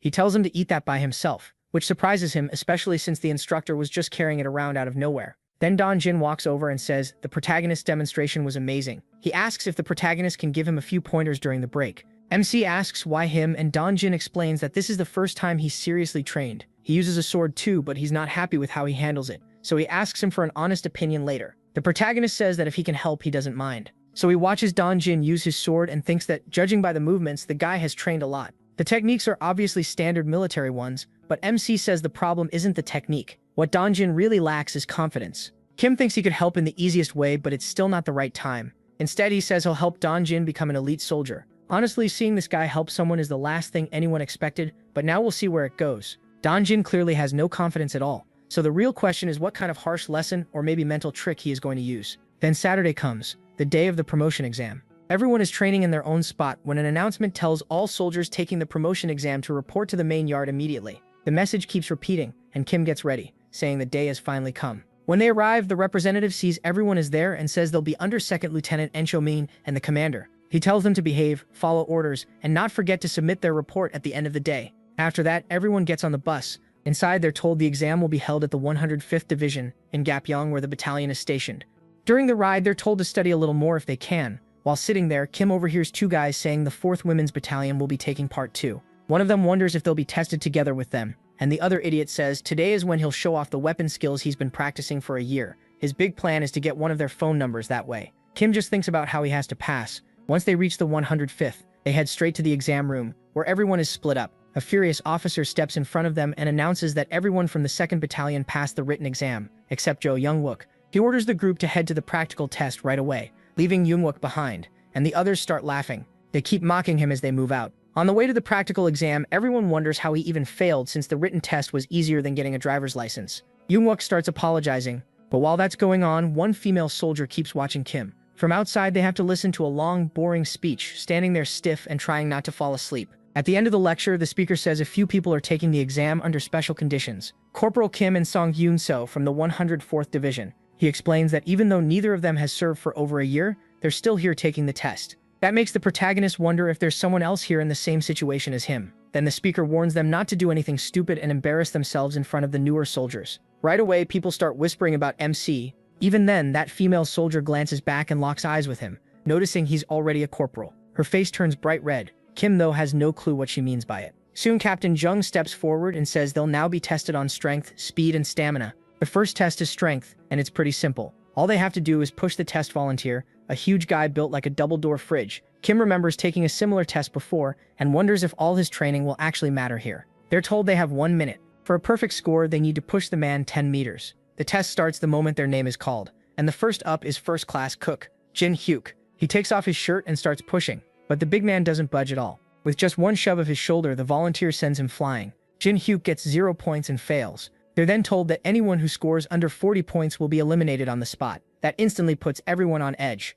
After that, one person after another barely manages anything. Some get 10 points, some 20, some get nothing at all, and frustration starts building. Even the captain notices that no one has passed yet. Then it's Anseor's turn and she scores 50 points. She pushes the man back 5 meters, making everyone stare in shock. She's the first person to pass, and people can't believe someone that pretty pulled it off. Some even joke, asking if that giant is her dad. In the end, they just blame it on good genetics. Then the girl looks straight at Kim. He wonders if she's focused on him because she also got the same special exception.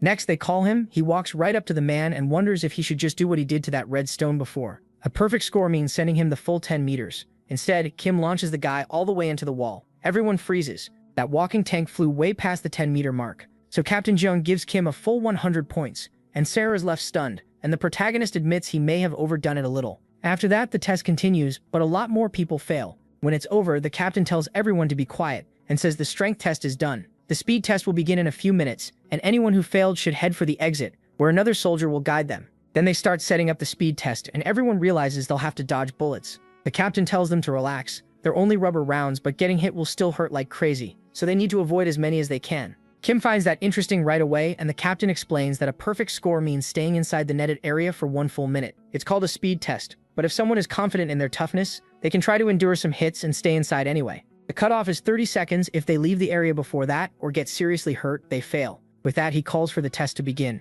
Then Kim's name is called. When he looks back, he sees Dong Jin. He's surprised, and the guy asks what kind of face that is. Did MC think he'd fail the strength test? MC absolutely did, but he tries not to show it. Instead, he says most of the others have probably taken that test before, so it's actually harder to fail than pass. Dong Jin says this is his big chance for a better promotion, even if it came late after trying so many times. Then he gives Kim a warning. Those rubber rounds move almost as fast as real bullets, so he can't look away for even a second. He has to watch the gun barrel and picture where the shot will go. While they're talking, the first participant gets hit. The shot splits his head open, and he has to be dragged out for treatment. Seeing that, he says the pass rate for this speed test must be really low. But then he remembers all the monsters he fought in the other world, and compared to that, this doesn't seem so hard. Even so, people keep failing. The captain snaps at them, asking why they're this bad, and says the sergeant promotion exam is far harder than this little game. If they want any shot at it later, they'd better improve. Still, more and more of them get knocked out. Then finally, they call that female soldier, and she starts stretching. The first shot comes, and she dodges it, then slips past several more in a row.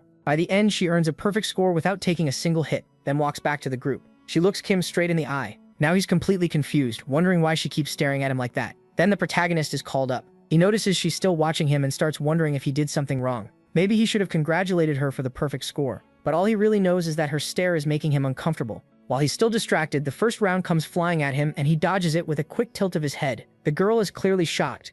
Kim then says that now he'll show the difference in their skill. He starts avoiding every shot with the smallest movements possible, just slight shifts of his body, head, and torso. To everyone watching, it looks like he's simply walking around while every bullet misses him. Not one round lands. He even looks at the girl and smiles right at her. The timer passes 1 minute and 10 seconds, and the test is still going until the captain finally orders them to stop, since Kim already earned a perfect score. After that, they move on to the last exam, and the captain says everything is going as expected. Now it's time for the energy and physical endurance test. He says the final test is actually pretty simple. Enter an empty dungeon and get back out within 40 minutes. Kim notes that the examiner will stay at the meeting point, and all they need to do is get their hand stamped at the end of the dungeon, then return. The real problem is the distance between the stamp point and the trip back, so they basically need to run the whole test. At least that's what MC thinks. Then he wonders why everyone is sprinting together from the start and why they all look so nervous. To him, it feels dumb. Wouldn't sending them in one at a time make more sense? Just then, Ansir brushes past him with her shoulder and stares him right in the eyes. Kim notices she's doing that weird thing again and wonders what she wants this time. Then she tells him to hurry up and takes off ahead of him.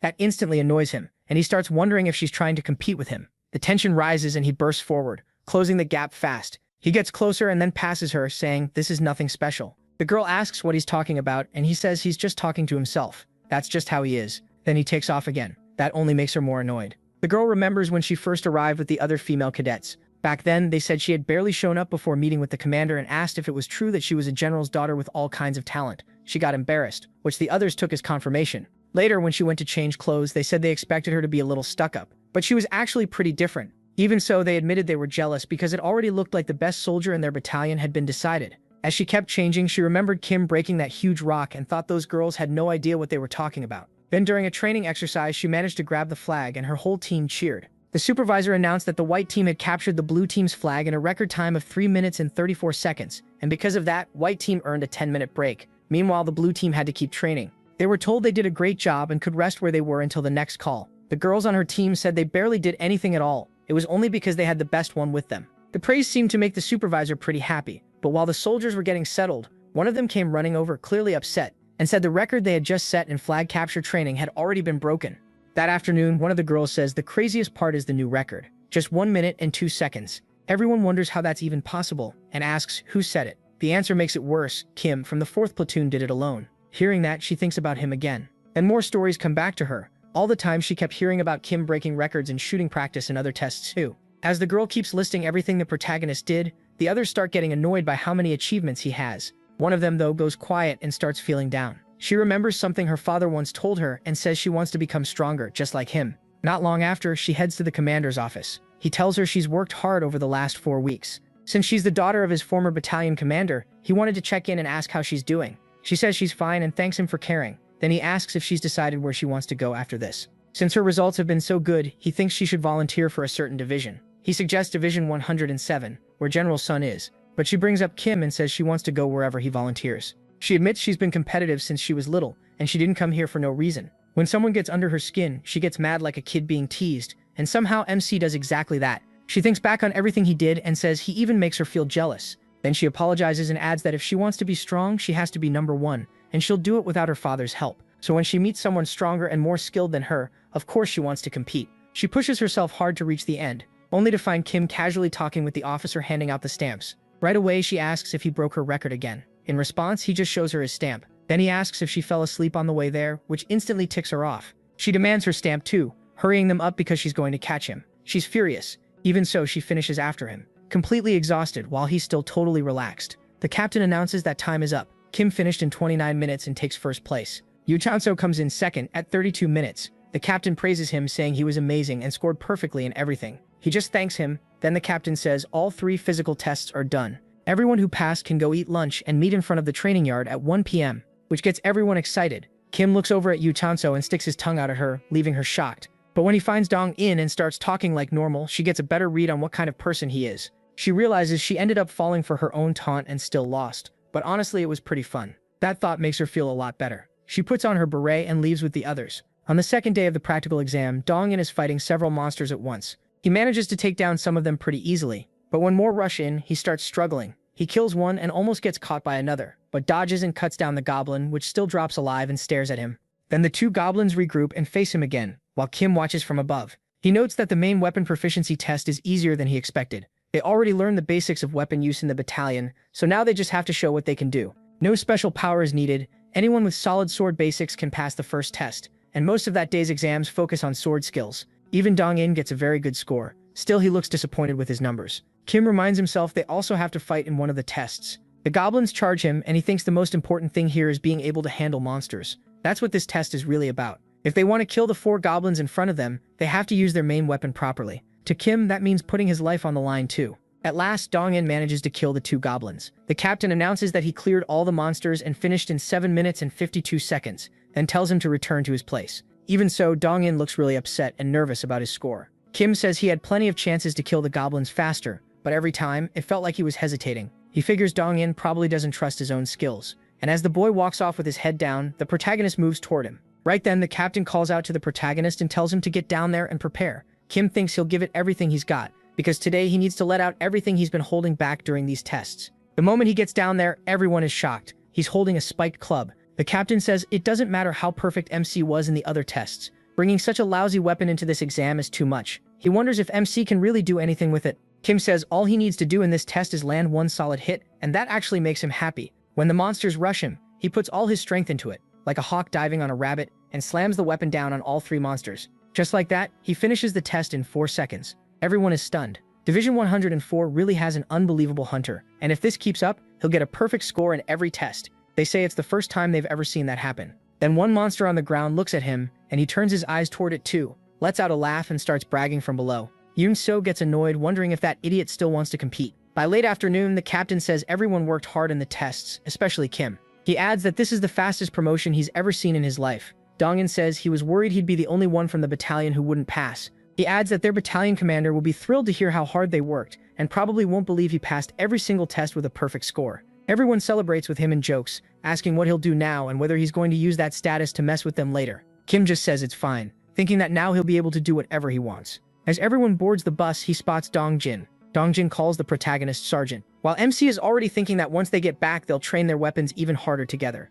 Just as he's about to be the last one on the bus, Yoon-seo comes over to talk to him, but the idiot only glances at her rank. He remembers how well she handled the monsters earlier, and figures it was obvious she'd pass. Then he takes his seat and keeps looking at her still standing outside. She says she provoked him during that test, so she should apologize before he leaves. But when she looks up, this lunatic is pressing his face against the window to tell her something. Then he mouths to the girl that she lost to him again, and just leaves her behind as the bus drives off. She can only think that guy is completely insane. Our lead is kind of clueless, and the girl is pretty dense too, so this relationship is going to move very, very slowly, but let's keep believing. As they ride back, the others ask Kim Min-jun what that was about. They wonder if Yoon-seo likes him, saying the two of them kept staring at each other during the tests, so something must have happened. He says they only ran together, and he ended up leaving her behind. That answer kills their hopes. They realize the two weren't interested in each other at all, just competing. Even so, they ask what happened, since Yoon-seo is the most popular girl in all of Division 104. They can't believe he has no interest in her, so they start asking what kind of woman he likes instead. Kim just thinks they're being annoying. He says it's definitely not her, and they immediately get annoyed, so they press him to say what his type actually is. He answers that it's Rumi, and nobody has any clue what he's talking about. He says Rumi is the most beautiful woman in the world, and asks if they seriously don't know her. Then they realize she's from that game he's obsessed with, and feel totally let down. That night, everyone digs into the chicken. They say it's the first time the commander has ever done something like this, wondering if he's ever even been this happy before. So they tell Kim Min-jun to eat a lot, because this happened thanks to him. They add that he's already at 3 bars, and soon the kid might pass them all. Then Yoon-seo suddenly barges in with a box of bottles, saying she needs 2 of them to come to the break room. Dong-jin says that's fine, but someone else asks what this is about. Seo Ga-lihu explains that he was filing a report for the admin team and they wanted to celebrate because one squad member got a perfect score on the promotion exam. But while he's talking, they notice Seo Ga-lihu has beer with him, and it's obvious he isn't planning to drink all that alone. He says it's a gift from the general for Kim Min-jun, and they weren't even supposed to be there. The redhead says he knew it would end like this the moment the protagonist got assigned to that idiot's squad.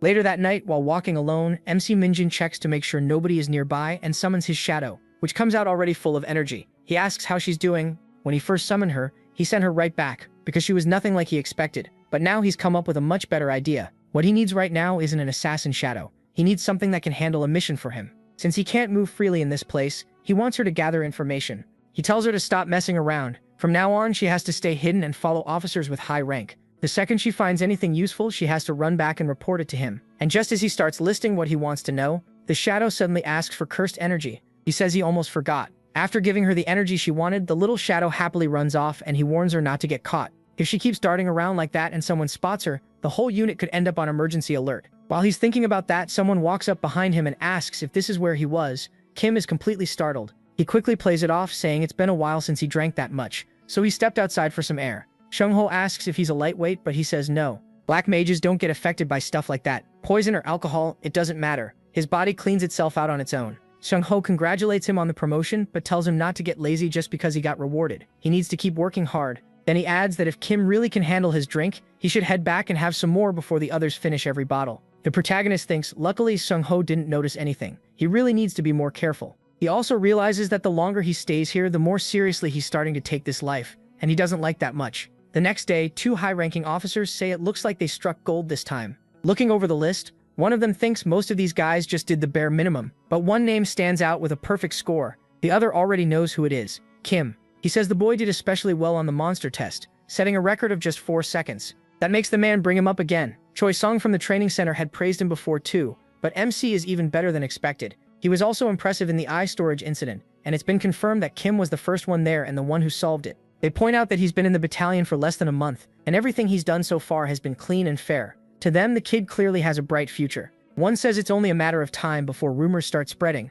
and once they do, that place will start watching him too. The other asks if he means the Special Hunter Brigade, saying that even for him that place might be too much, but his superior tells him to relax. He knows what he's talking about, and he trusts the protagonist's potential. He says he's seen many hunters in his life. Some of them were true monsters, legends of the hunter army, and among them, a new monster may be about to appear. Meanwhile, Kim gets thrown into the middle of a desert, surrounded by lizard men, golems, and all kinds of other tribes, and this lunatic is standing there with only his club. He wonders if he should start the massacre. The next day, everyone is wrecked in Kim's room with a bad hangover. Then he walks in humming, looking perfectly fine, and his friend asks how he can be this okay. After all, the kid drank a ton. They call him a monster. When he looks back, it's Soo Hin-poo, and Kim asks if he's feeling okay. Seung-ho says he is. He explains that he feels better after sweating that much. MC realizes this guy really is a soldier. Then Seung-ho remembers something and asks if he has gone to the gym yet. He says not yet. Seung-ho tells him he couldn't use the gym before, so now he should take advantage of it. The protagonist says he will. Then Seung-ho remembers to mention that their battalion's simulation machine is really good too, and MC should try it. That instantly grabs his attention, and he wonders if this is the virtual reality room everyone kept talking about. So he heads over to the second training room. Once he gets inside, he notices it's very different from what he imagined. He starts wondering what they have in there, and then a list of monsters pops up in front of him. He picks ogres, and the machine asks how many monsters he wants. That makes him pretty happy, and he says the more the better. But the system tells him he went over the limit. The max he can request is only 30 monsters. Kim grumbles that it sucks. He wanted to kill as many as possible, but fine, he'll do it. The machine's way. Next it tells him to choose a weapon, and he's surprised he can pick from all of them. After making his choice, he says it's time to begin. He puts on the VR gear and gets dropped into that desert. Then monsters start appearing all around him. He says this is awesome and starts cutting them down. It all feels incredibly real. As he keeps beating down the monsters, he thinks this is way too fun. Soon every last one around him is dead, but then he thinks 30 monsters is way too few, since he finished too fast, and wonders what happens if he changes things up a bit. So he sets 30 of each type, monster after monster. Kobolds, Norks, stone golems, and lizardmen. They all charge at him and he grins. Now this is more like it. Now he can actually have some fun. Once the countdown ends, everything rushes him, and he says it'll be a pleasure to fight all of them. Then the one-sided slaughter begins with him using nothing but that nailed club. He crushes the monsters with ridiculous ease, taking them out one by one. After a while, he kills the last monster. Only then does he take in the total disaster around him. The computer announces the battle is over and the simulation has ended too. Kim takes off the headset and says that was amazing. He calls it one of the most fun things he's found in this place. Then the system tells him a new basic skill has been created. Bladed weapon. He asks what that is, and the system explains it boosts his skill with bladed weapons. That catches him off guard, and he wonders why it appeared out of nowhere. Still, he admits it's not bad at all. He thought he'd get some weapon-related skill, and this is actually pretty great. It also means he doesn't need to go searching for dungeons right now, since he gained a skill just by training here. So whenever he has free time, he can come back and enjoy himself. But when he steps out of the room, he finds Don Jin waiting there, asking what that was. Kim doesn't really get what he means, so Don Jin points at the board showing the latest results from the second training room. All the numbers are displayed there, and Don Jin starts wondering if his friend really killed all those monsters by himself in the simulation. Kim almost thinks about making an excuse, but instead just asks if Don Jin wants to try it too. Don Jin hesitates since he isn't allowed in there. The protagonist says it's no big deal, he can just go in, and he even wishes him good luck. Don Jin keeps telling him to stop and asks if he's hiding something. MC says of course not, but Don Jin complains he still has a hangover, and MC tells him he'll feel better after sweating a little. Then he locks the guy inside. While they're messing around like idiots, Guan Shik shows up. He sees the results from inside and is left speechless. A little later, Guan Shik goes to the guy's room and asks where Kim is. One of them says everyone else went to the supply depot to grab tools for clearing snow from the battalion. So Sergeant, he said he'd stay at the gym until it was time to start. The guy giving the report realizes he accidentally put extra emphasis on the protagonist's rank right in front of Guan Shik and immediately thinks he messed up. But Guan Shik just tells him the battalion commander is looking for Kim. That makes the boy run off in a hurry, thinking he'd better go before the commander gets annoyed with him. After that, Guan Shik asks what the others are doing. The two idiots drag it out a little and ask if he really wants to know. Then they explain they're running a betting pool on when MC will get promoted again. Everyone's betting anywhere from 6 months to 2 years, and the prize is a full month's salary. Guan Shik asks why they always do this kind of nonsense, and one of them says somebody bet he will rank up in 6 months. He wonders how the hell anyone could get promoted with only 6 months of service. Another guy complains that was his bet, and besides, Kim isn't normal. Guan Shik looks at the sheet, then writes something down himself. That shocks the others. They ask if he's serious. Did he really choose that? He says they're betting a whole month's pay, so picking that is stupid. Then he says that guy is even worse than he is, because Guan Shik thinks Kim will be promoted even sooner. Meanwhile, at the gym, the protagonist keeps lifting weights. The guy is absolutely built. He goes straight from leg day to biceps, throwing weights around like crazy. But after training for days, he says his stats still haven't changed. So he remembers that back in Iggs the Guardian, he had a skill that actually helped a lot, one that kept raising his stats. His stats used to go up all the time, so he wonders if there's any skill here like some kind of hero power from another world, because raising them now is way too hard. Then the system suddenly responds, a new skill called Strength has been created. Ranked E, and it boosts his strength stat by 5 points. That finally gets him excited. It's basic, sure, but better than nothing, and now he can raise his stats faster. Just then, the guy who was scared of Guan Shik comes over, apologizing for barging in and saying the commander is looking for him. Kim is still happy about the new skill when he simply agrees, leaving the guy totally confused. The man wonders if MC really stayed there training all day. He heads straight to the commander. He reports in and says he heard someone was searching for him. The commander confirms it. He says it's nothing serious. They just need to go to the council room for now. On the way, he asks how life as a sergeant has been after a week, and Kim says it's actually been kind of fun. The protagonist also congratulates the commander on his promotion. The commander says MC saved him during that incident with the bats, and he's truly grateful for that. He brushes it off like it was nothing. Still, the commander says that's exactly why he called him in. Because Kim handled the bat problem and got a perfect exam score, the battalion commander gave him something. He hopes the protagonist won't be disappointed, since hunters don't usually get formal ceremonies for this. It's a citation for outstanding military service, and the commander assures him it was properly approved. MC asks what that really means. The answer is simple. If he earns more citations, he might get promoted again. The commander says that's likely, but he also warns him that citations like this are hard to get. Very few hunters receive them, and hunters with several citations are extremely rare. Kim immediately asks if he'd rank up again if he got 10 of them. The commander can only think that this isn't some loyalty rewards card. A few days later, they're back at the gate of another portal, told to grab their weapons, stay ready, and wait for orders. Today's mission is to clear a dungeon. They're told to use everything they trained for inside, stay calm, and they should be able to finish the mission. The commander starts explaining what kind of dungeon they're entering, while someone brings over a box full of supplies. The soldiers already don't like what they're seeing. He tells them they're heading into the rat's nest, better known as the sewer. Inside, everyone has to wear masks because the place reeks. All of them think it's disgusting. Most hunters call that dungeon the sewer because it's full of rat nests. Even if it isn't considered high risk, around 200 monsters usually show up there. The tunnels are so tight inside that using firearms becomes risky, which is why the dungeon is still rated as difficult. One soldier points out that the path they used is probably the only entrance, so it would be smarter to lure the monsters back there. The commander agrees and orders them to set a trap. Kim adds that the stench covering the whole dungeon means they need to keep their special gas masks on during the entire operation. So that's what they do. Han Yang starts complaining about the awful smell. He says that's exactly why hunters can't fight at full power in a place like this. Meanwhile, the commander pulls something out of the case, a banana that definitely doesn't look normal. Even through the masks, Kim and Han Yang feel sick just looking at it. Then he starts tossing those ultra-rotten bananas all over the place. While giving orders, the commander suddenly notices something and gets alarmed. There are monster bones scattered everywhere. The moment they see that, someone warns that the monsters are coming. He orders everyone to get ready and build a barricade at the front line. They move into position right away. One of them tells everyone to hold there until the rats arrive and each soldier gets to work. In the middle of that, Han Yang suggests a bet on who kills the most, with a snack shop bonus on the line, so they go for it. Another soldier tells them not to get worked up, and Han Yang asks if he wants in too, but the kid says nothing. Then the rats start pouring in. The commander orders everyone to draw their weapons, hold their positions, and attack without falling back. Kim gets fired up right away, itching to jump into the fight. Sergeant, the protagonist, Mong Ki, starts cutting down rats with his sword, while Han Yang chops the heads off every rat that gets near him. Seong Ho just beats them down with brute force. Kim watches everyone handling their jobs perfectly, but while he's distracted, 3 rats leap at him. He casually thinks everyone's doing great and kills the rats without even looking, smashing their heads off with his club. On top of that, he notices these rats are pretty weak. He also points out that they've got 2 heavy hitters covering the rear, and with those 2 handling such a huge area by themselves, ranking up might be harder than he thought. Then he notices something else. Even Dong Jin is managing his part perfectly. Kim figures that special training really did work, but then someone starts yelling for help, and Dong Jin volunteers to go assist. At the same time, Han Solji looks sharply to the side toward the direction the boy ran. After they finish off the rats in front of them, they realize more are coming from above, so everyone is told to stay alert. The commander sends squads 1 and 4 up there to take them out, while Kim stays with the barricade for safety. They're not to rush those rats carelessly.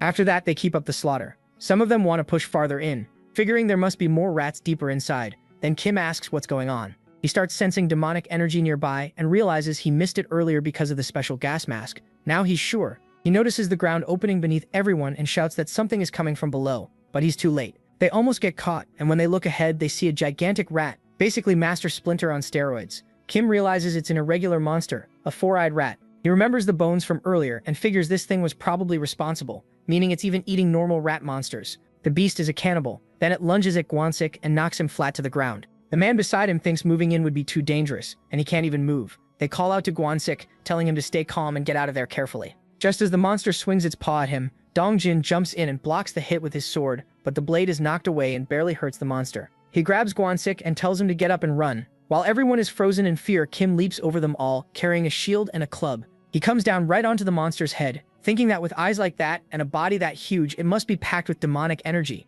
Then he crashes down like a comet and smashes the monster's head, even telling Dong Jin he did a great job saving his friend. The others warn Kim that it's too dangerous and tell him to fall back. They say this is beyond him. The sergeants should move in together while everyone else stays behind. But MC just starts trying to take the monster on by himself, charging in at full force. The beast slams the ground so hard the whole area shakes. Rocks start falling from the ceiling, causing a major cave-in all around them. Kim thinks that's perfect.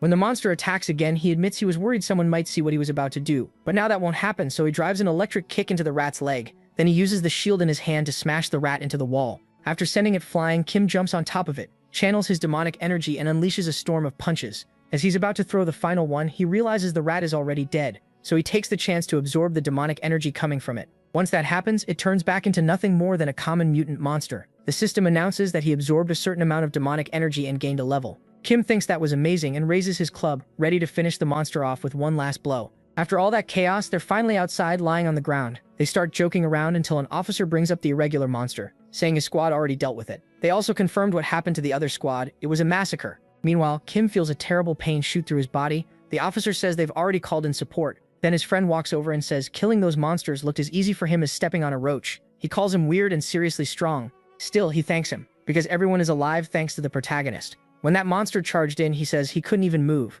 Kim says it was nothing, and that he should be the one apologizing for being careless. But his friend tells him there's no reason to apologize. Nobody could have expected a monster like that. He's just glad MC chose to jump in, because otherwise Kwansik and Dongjin would have been done for, dead if he hadn't stepped in. So his friend asks if he got hurt. The protagonist says he's fine. The officer is shocked and asks if he's really uninjured after fighting that thing. Kim repeats that he's okay, but the officer still doesn't buy it. He says that once they get back, MC is coming straight to his office. He has no idea what's going on, but he agrees. His friend says the commander must be really worried, though the protagonist still doesn't get why. Just then, an officer reports to the commander that the evacuation is done, and nobody seems to be seriously hurt. Dongjin has already left medical evaluation, and Wang Sik only got a small cut on the head. He should be back on duty by the next morning. That finally helps the commander calm down. Then the officer turns to the second squad and shouts that because of special circumstances, the dungeon operation ends here. Once medical checks are done, they need to get ready to head back. Sometime later, the commander tells Kim there's nothing mysterious about this, he only called him in because of the report. He wants MC to write down exactly how he killed that irregular monster.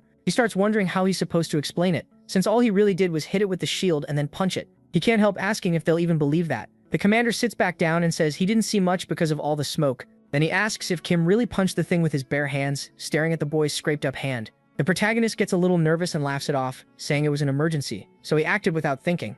The commander turns serious and asks about his physical stats. Kim answers that he has 65 strength and 60 dexterity. That stuns the commander. Despite his higher rank, he barely has 40 strength, while this kid is already over 60. To him, that's basically the power of 2 sergeants put together, and he can hardly believe it. He says MC could have entered military school much earlier. It would have been worth it. He thinks back and figures that even if things had gone differently, his old self probably still wouldn't have pulled this off. The commander then asks if he's ever thought about leaving and going to college. He says Kim is still young enough for it, with online classes and different university programs available, then asks what he thinks. The protagonist answers honestly that he hates studying and would rather stay on the military path. That makes the commander happy. He tells MC the choice is his and he can become whatever he wants. If he ever changes his mind, he just has to say so. After that, he tells him to finish the report and get some rest, and if anything comes up, he can come to him. As Kim starts leaving the room, the commander glances at his hat, then calls him back and tells him he saved the whole squad that day. If the protagonist hadn't been there, things could have ended much worse, and even the commander might not have been able to stop it,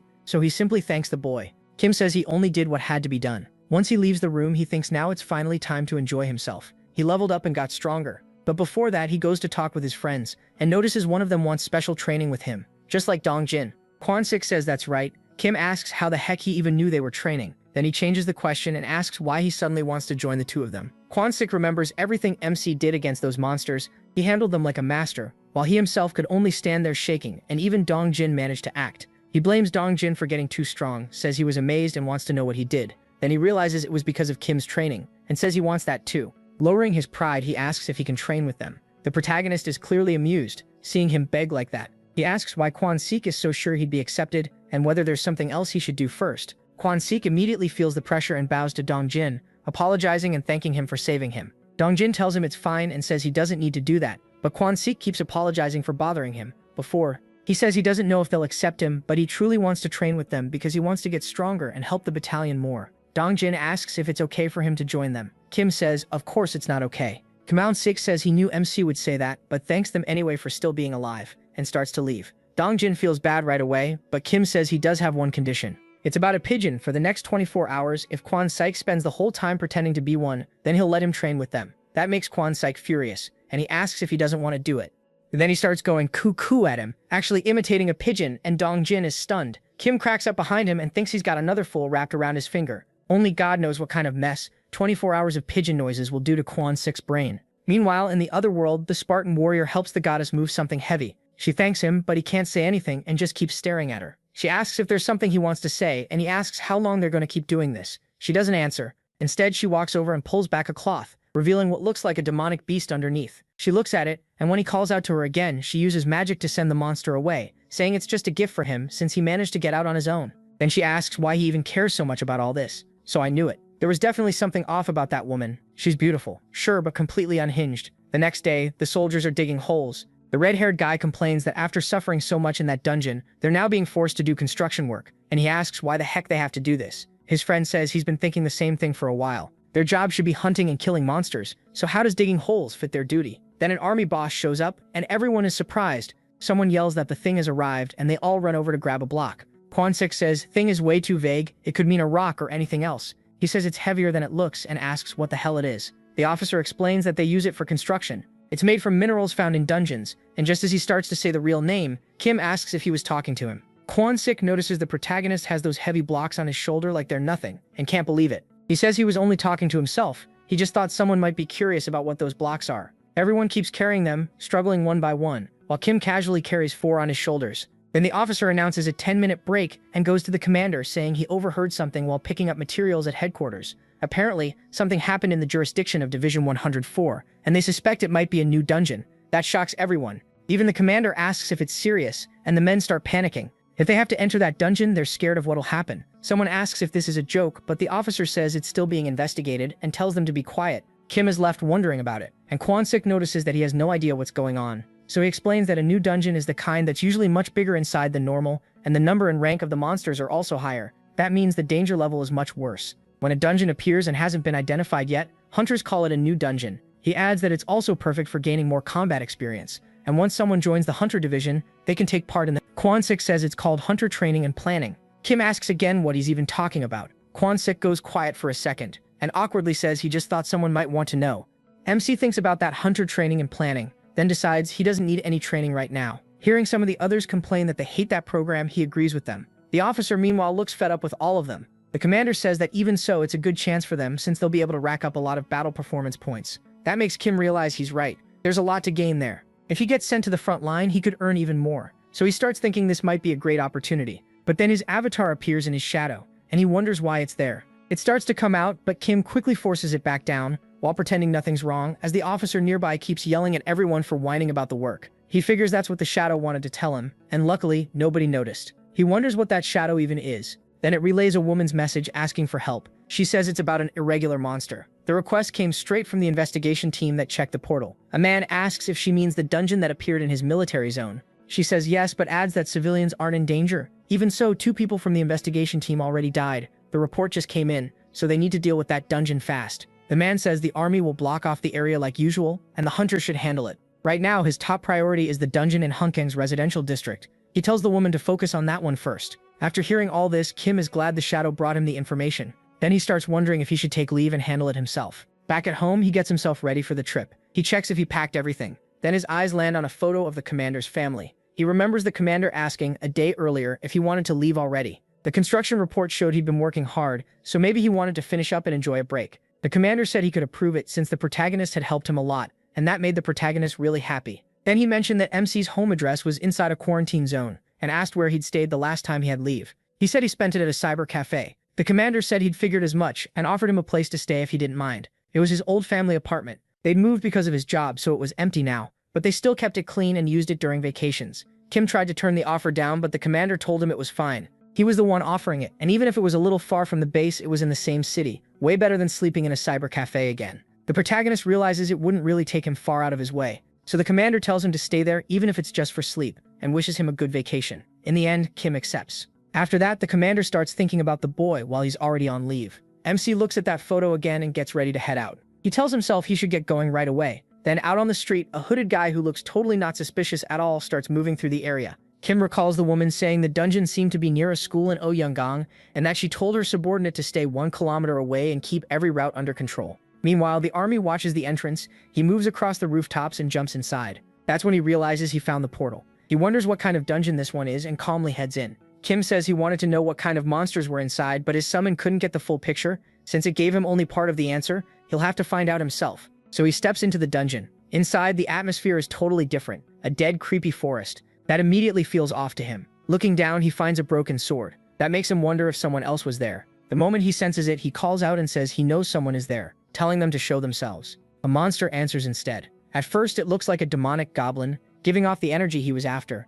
But after a closer look, he realizes it isn't a goblin at all. It's a kobold, and a huge one at that. Even so, Kim notices the investigation team seems to have survived an encounter with it, and he gets ready to fight. The monster lunges at him, but he dodges fast, pulling back a fist to counter. His punch lands, but it barely does anything. The creature doesn't even move and lets out a roar. Kim reacts fast, follows up with his leg, and kicks the monster under the chin, sending it flying up. Now he's wondering, is this thing actually tough, or does it just look tough? He asks if the monster wants the first move again this time. It charges once more, and the protagonist slips past it. He tells it to watch out, and the monster's leg gets trapped in a hole Kim made with corruption. With its leg stuck, MC rushes in again and hammers its face with a flurry of punches. As he keeps hitting, he wonders how much longer it can take. Then he notices something strange. A smile-shaped mark appears on the monster's rib area. The creature quickly covers that spot with its hand. Kim sees a shine coming from there again, but the monster blasts him back. As he regains his footing, he notices the creature tore his coat. That also reminds him of the broken sword he found earlier. Kim says every monster he's seen since coming back was at least stronger than an ant,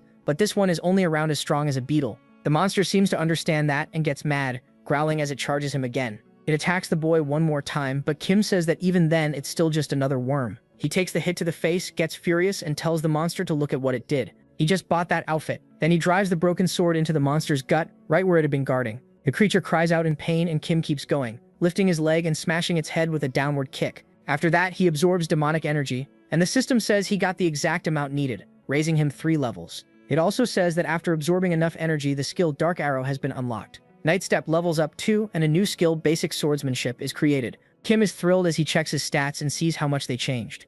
The system shows Dark Arrow as E rank, a skill that uses demonic energy to coat an arrow with power, and Basic Swordsmanship as E rank, which improves his basic skill with swords. He's happy to finally have a ranged skill, then wonders why swordsmanship appeared at all. A second later, he remembers stabbing the monster and figures that finishing blow must have triggered it. Honestly, he thinks that's pretty cool. Then thinking it over, he wonders if the monster had already been attacked before he got there and what that shining thing in its wound was. So he cuts into that spot on the monster and is shocked by what he finds. He stares at it, wondering if it's the tip of an arrow or part of a knife. Maybe someone from the investigation team stabbed it earlier, but then he realizes he's seen that piece somewhere before. He doesn't get time to think though, because more monsters show up. Kim says he wanted to test his new skill right away anyway, so their timing is perfect. The monsters get angry and he starts casting. He wants to see what E-rank skills can really do, so he fires at the monsters. The arrows drop them fast. Once he's tested everything, he figures he might as well finish the job since he already started. The last monster still alive is terrified of him. Kim wonders where the rest of them are. Later, at the portal, he finally comes back out. He's pleased. He cleared the dungeon at last. Now all that's left is to enjoy himself. Okay, seriously, he's starting to look more like a villain than the actual villains. Sometime later, back at the base with the soldiers, he returns to normal life and thinks about how great that vacation was. But when he got back to the battalion expecting them to welcome him with open arms, they looked like they'd just come from a funeral. Then they tell him they're completely screwed because new dungeon training starts next week. Each squad will enter through a different random entrance with the goal of reaching the center. So they move out trying to get there. The monsters appear at random too, and everyone panics at the first one since nobody knows what might show up. The officer warns them the monsters will appear in a few seconds, so they start readying their weapons. This is basically live training for the battalion. Then several black balls full of teeth appear. He identifies them as black balls, tells everyone to grab their weapons and get ready to fire. They open up immediately. Kim says it's just like he expected. This is way more fun than he imagined. Everyone keeps firing at the creatures, taking them down one by one. The officer explains that black balls are hard to kill with normal weapons because their bodies are so elastic, so they can't stop shooting for even a second. Then one gets very close and the commander orders them to stop firing and get ready for close combat. Only 3 are left. If one bites someone, it starts sucking blood, and that makes it hard to keep fighting, so they need to be careful not to get bitten. Kim realizes that if someone gets bitten, they'll have to stop, and as one of the monsters closes in, he decides he can't let that happen. He runs forward, shouting to Sung Ho, then kicks the monster up toward him and tells him to get ready. The creature flies upward, and Kim thinks using Dark Arrow would be easier, but the others quickly hit the monsters he sends into the air, and he keeps setting them up. The commander praises him and tells everyone to fire at the black balls still above them. Before long, all of them are taken out. The commander says they'll take a 10-minute break before moving on. Everyone should check their gear, and if anyone's hurt, they need to report it right away so the battalion can be informed. Then his friends walk over to Kim. They're all grateful for what he did. Even Gwansik looks pleased, but Sunguk glances his way and he quietly backs off. Meanwhile, Sunguk and his friend are completely worn out. They wonder if this dungeon drill is even worse than the real dungeon they went into, and he asks how long they've been inside. His friend says he has no clue, but it probably won't be much different from last time. The red-haired guy asks what he means, and the boy explains there's a boss in this dungeon too. That makes him ask where it is. Then his friend remembers something. A group of officers once entered that dungeon and killed a giant elephant, and one high-ranking officer did it with his bare hand. After that, he went to the others and told them it was time to train. Remembering that, the boy says it sounds like the boss is basically being kept alive for this mission, and he starts getting scared already. But an officer comes up behind them, throws an arm around both of them, calls them girls, and says break time is over. Kim gets excited. He starts wondering what the major is really like, then they move on. As they keep going, the commander notices something right ahead of them and everyone is stunned. Then Kim realizes the boss they expected to be injured is actually the major himself, standing there waiting to beat them down. Meanwhile, an old man is smoking near a shack when he spots that same barbarian from the other world, the goddess's ally, coming toward him. He says it's been a while since he last came by. Then he asks if it broke and the barbarian gets embarrassed. The old man says it's fine and guesses he just didn't use it properly, so the barbarian hands over his sword. The old man says it's badly damaged. He asks if he's been out hunting monsters, and it turns out the sword fragment Kim found belongs to that barbarian's missing blade. Back at the camp, or something like a camp, he figures things should be fine. But the 1st Battalion commander says that makes it sound like the soldiers in his division are weak. Gojung says he just doesn't want them pushing too hard and getting hurt. Then Colonel Lee walks into the tent and asks if anyone knows where the division commander is. Gojung awkwardly hesitates, and Colonel Lee is instantly alarmed. Seung-gyun says that sounds exactly like him. Once he decides something, nobody can stop him. Still, the colonel asks why he suddenly chose to join the training.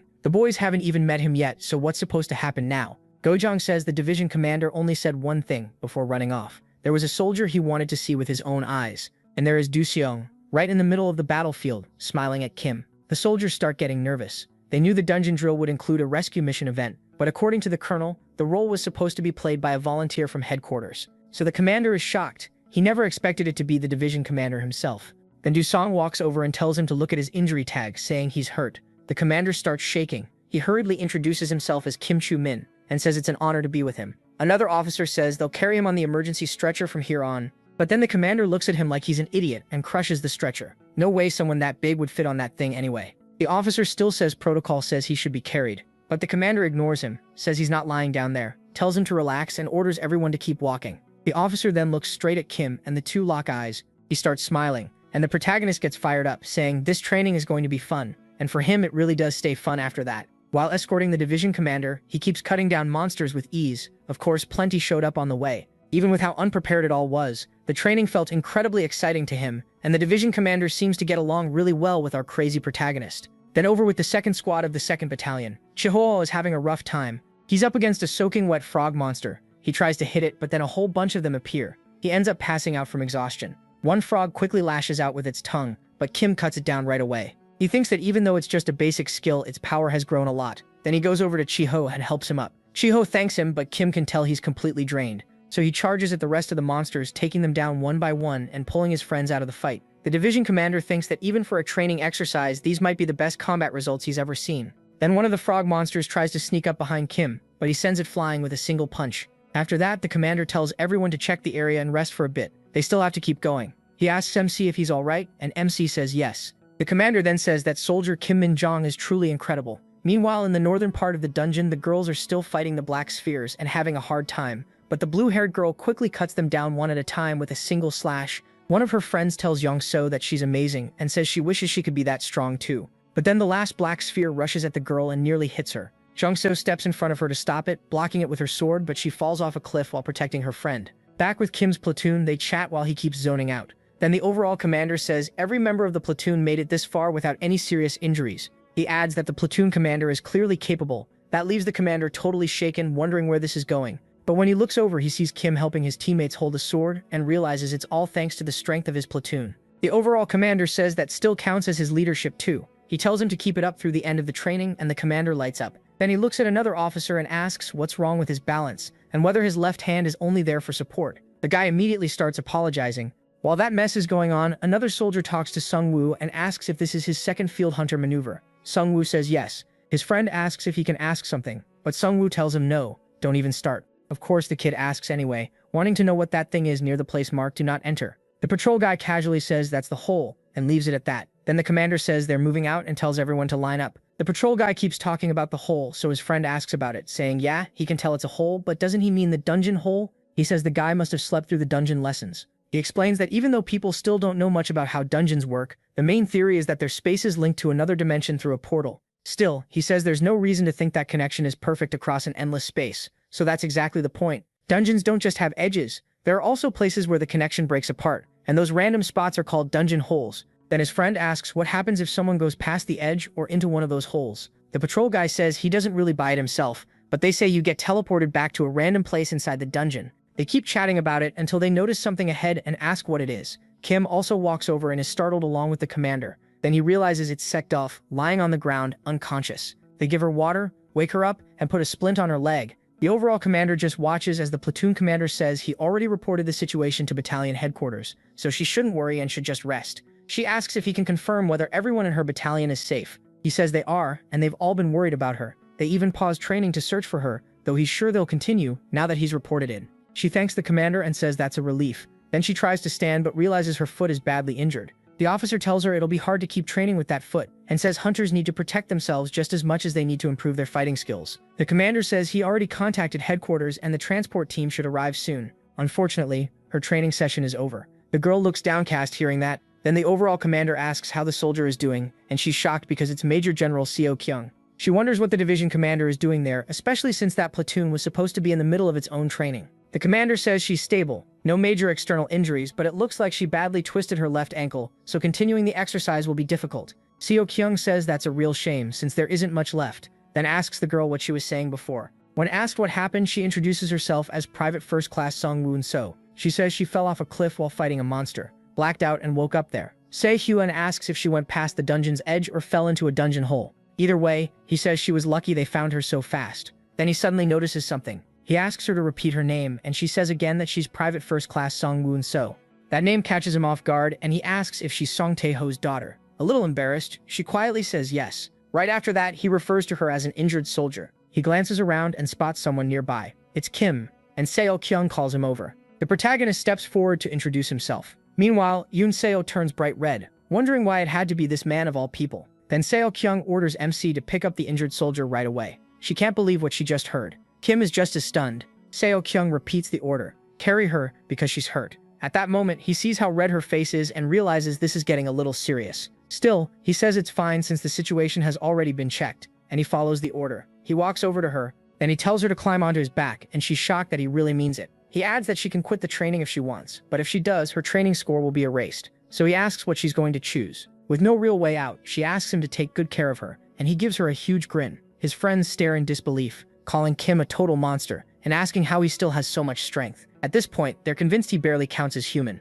Even so, the protagonist calmly keeps carrying her while walking beside the commander. The commander tells him to stay with the rear group and move alongside the vice commander. He also orders MC to report it right away if he gets tired, but MC says that won't happen. The commander notices he almost mixed his spoken answer with what he was thinking. Meanwhile, the girl stays on his back, red-faced and shy the whole time. Kim, on the other hand, thinks this is a huge personal victory. Seo Kyung watches the two of them from behind. Then the vice commander points out that people might accuse them of giving her special treatment because she's another division commander's daughter. Seo Kyung brushes that off, saying there's no rule against helping the wounded. In fact, that should be part of the training. Then he says the vice commander is forgetting one more thing, and he casually calls Song Tae-ho a complete bastard. In that situation, while being carried, Yoon Seo notices everyone looking at her. She thinks it's way too embarrassing, so she tells Kim to warn her if he gets tired because she'll give up if she has to. He tells her not to worry, she's light as a feather, which leaves her totally flustered. Then he doubles down and says she really is that light. Judging by her weight, he guesses she's somewhere in the low 50-kilo range, but she cuts him off.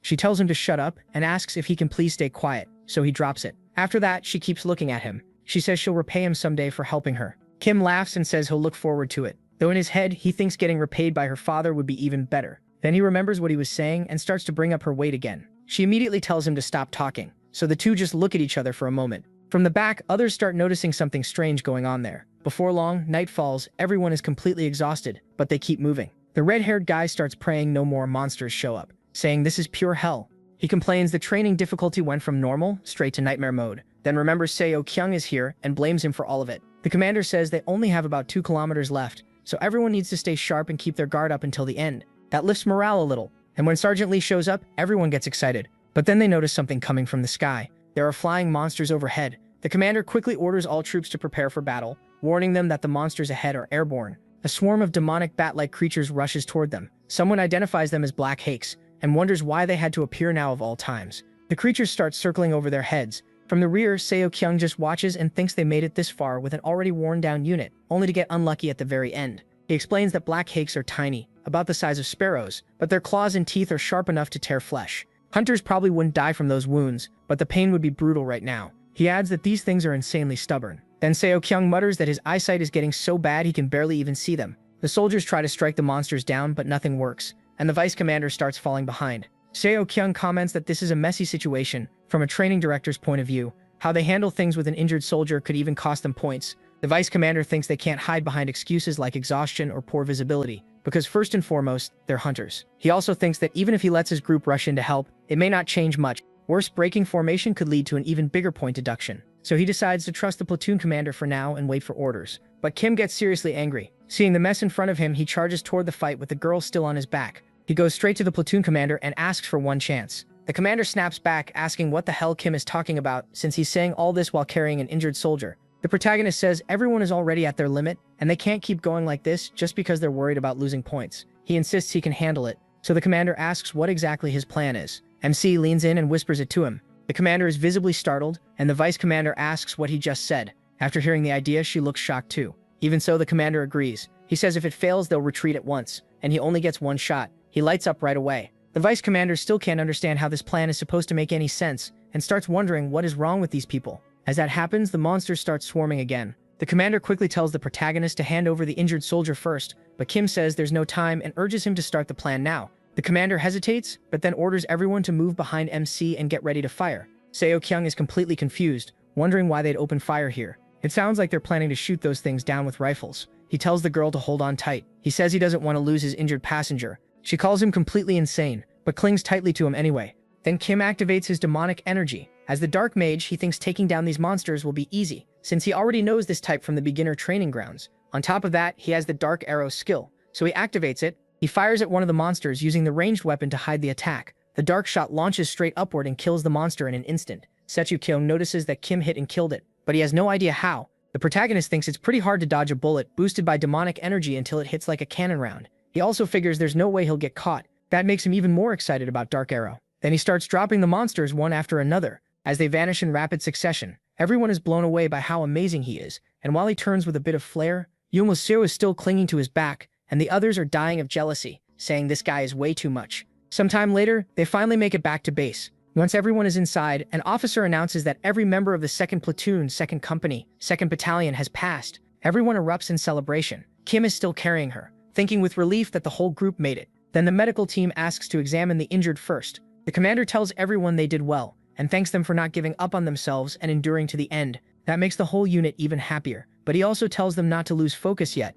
They'll be moved to the tents to rest, so everyone should get moving. Meanwhile, Kim is still holding the girl and jokingly asks where he should go to be rewarded for his great achievement. Then the commander calls out to MC. He praises him, saying he acted first and never backed away from danger. The protagonist thanks his superior, thinking that should be obvious, though the praise still makes him a little shy. Then Yoon-seo asks if he can put her down now. After he sets her onto the stretcher, she apologizes for any trouble she may have caused the platoon, and thanks them too. The commander says he's glad they were able to finish the training together, and tells her not to think of herself as a burden. Then Seo-kyung shows up laughing loudly, saying that's great. He points out that in the end, the whole platoon completed the training. Then he heads toward Kim, trying to pull him into a hug, but MC slips away. Seo-kyung comes right back and tries again, ending up chasing him around. The commander admits that honestly, they owe it all to that crazy bastard. While Seo-kyung is still messing around with Kim, he hears a familiar voice. It's Colonel Yo Ji-hai, arriving with several commanders beside her. As she walks in, she passes straight by without even glancing at Seo-kyung. The protagonist is surprised by that. Kim is surprised. By that, the woman walks straight to the private and asks about her injury. She says only her left ankle is hurt and it's nothing serious. The colonel says she got lucky, considering she fell into a dungeon pit, and orders them to move her carefully. Then she turns her gaze to the side. She asks Seo-kyung how his training observation went. Right after that, she asks if she can speak with him in private about it. He asks if it has to be now, and she says yes. He asks again if it really has to be right this second. With a firm, slightly scary look, she makes it clear, yes, right now. Sometime later, Kim is already going all in on the food. The cook keeps bringing him more, and asks if he wants extra chicken. MC asks if it's really okay for him to eat all that. The cook says sure, everyone else is asleep, so he doubts anyone else is coming to eat. Kim says he can't let that hard work go to waste, and tells him to hand over the chicken. The cook asks if he's from the 2nd Platoon of the 2nd Company. He heard they did the best in the division during training, and he asks if that's true. The cook says it is. Earlier, he heard the higher-ups saying the battalion commander praised the protagonist's results. He also heard the protagonist even took care of the black creatures in the middle of the night and asks if that really happened. MC says, yeah, something like that did happen. The cook can't believe those things can be beaten at night and says Kim is amazing either way. He goes on to say this field exercise was the worst one yet. Across the whole division, around 70% of the first-class corporals gave up. The cook keeps talking, but he barely cares. He's too busy enjoying how good the meat tastes. A little later, some officers are gathered together when that stern guy from earlier looks out the window and says the camp feels way too quiet.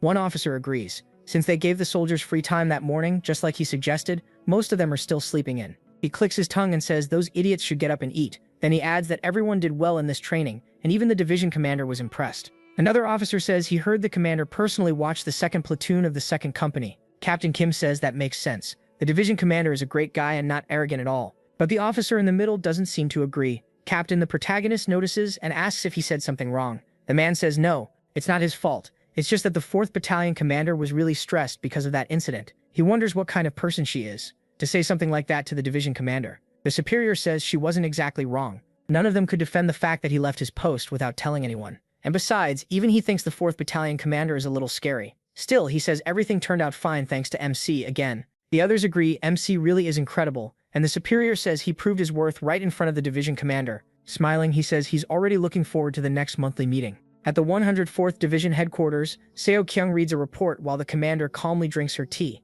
He tells her this should help with the damage control schedule, then asks how the private first class is doing. She says the doctors confirmed it isn't a fracture. Since her recovery looks good, she should finish treatment tomorrow and return to duty. Seo Kyung comments that she must take after her father. Then he picks up the phone and introduces himself as Seo Kyung. The person on the other end, probably the girl's father, immediately calls him a damn bearded bastard, and Seo Kyung asks who it is. The caller asks if he forgot his voice already. That's when Seo Kyung realizes who it is, the one and only Major General's son Tae-ho. Furious, Seo Kyung asks why they don't just settle this with a duel. Then he starts cursing back, asking why Tae-ho suddenly called, and why he opened with damn bearded bastard. Tae-ho says that's exactly what he is, a damn bearded bastard. Anyway, they're having that duel, so he asks where they should meet. Annoyed, Seo Kyung calls him a nerd and asks if he's acting like this because his daughter got hurt. He goes on, asking if Tae-ho is really a soldier and how he dares call himself a general. Tae-ho fires back that he is both a soldier and a general. They just feel like getting some exercise with Seo Kyung's hide, since it lasts longer than a normal punching bag.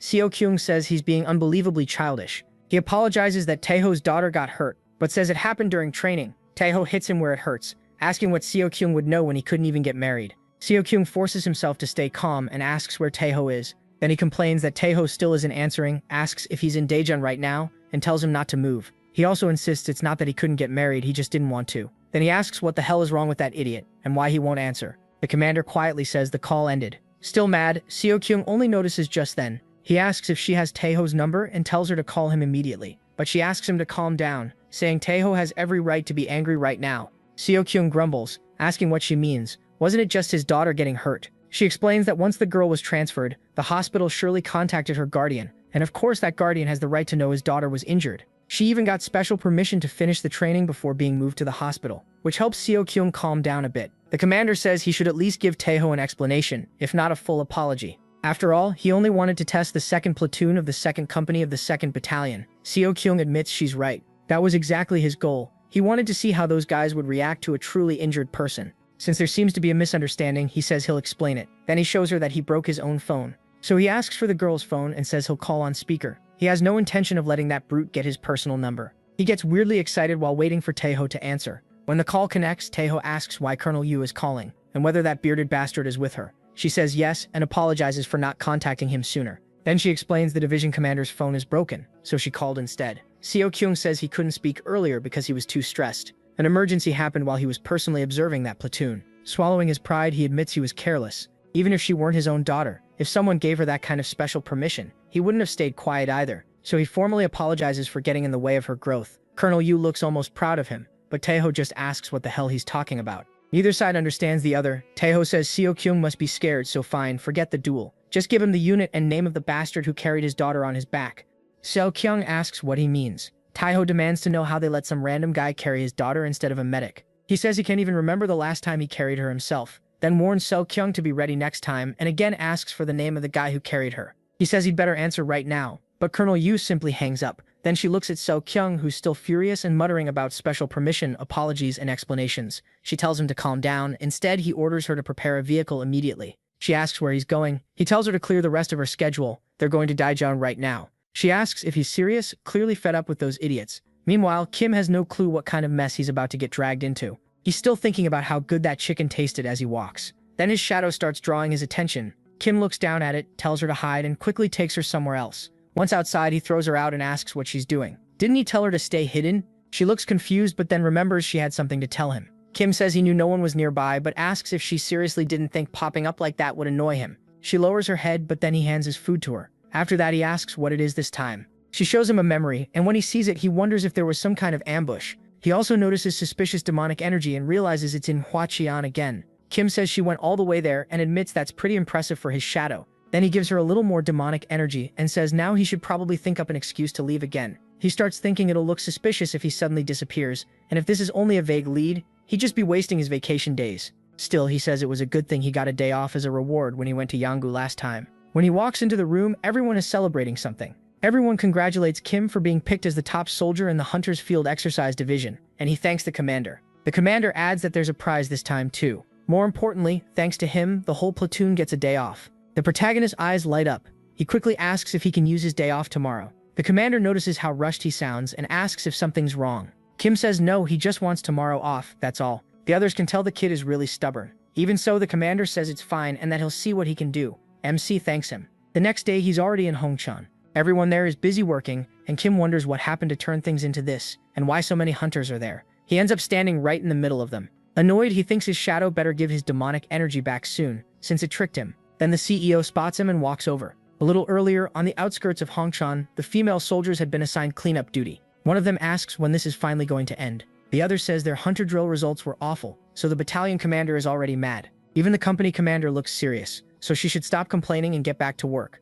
Still, the first girl says she's exhausted and asks why monsters had to come out of the gate right after training ended. The other tells her to be grateful they're not on the attack team and reminds her some people even lost their homes, so she should watch her mouth. Then the black-haired girl glances behind her and notices a CEO working too. She asks how she's doing and whether she's pushing herself too hard. The CEO just says she's fine. The girl says her recovery skill is amazing, but she should still take it easy just in case. The CEO thanks her for worrying. Then they hear some girls talking, asking who that hunter is. They notice it's a guy, and she asks what's going on. The CEO immediately recognizes him, and the others realize he's from their division too. They ask which battalion he's from. She recognizes him as Hunter Kim, but he's clearly not happy to see her there and wonders why she's around, so she walks up to him to talk. She asks what brought him there, saying that as far as she knows, only her battalion was sent to this area. Kim simply says he's on vacation. That answer annoys her right away. She says he has to be lying. Who comes to a place like this dressed in uniform while on leave? She even asks if he's a deserter on the run. He hands her his leave paper, proving it's real,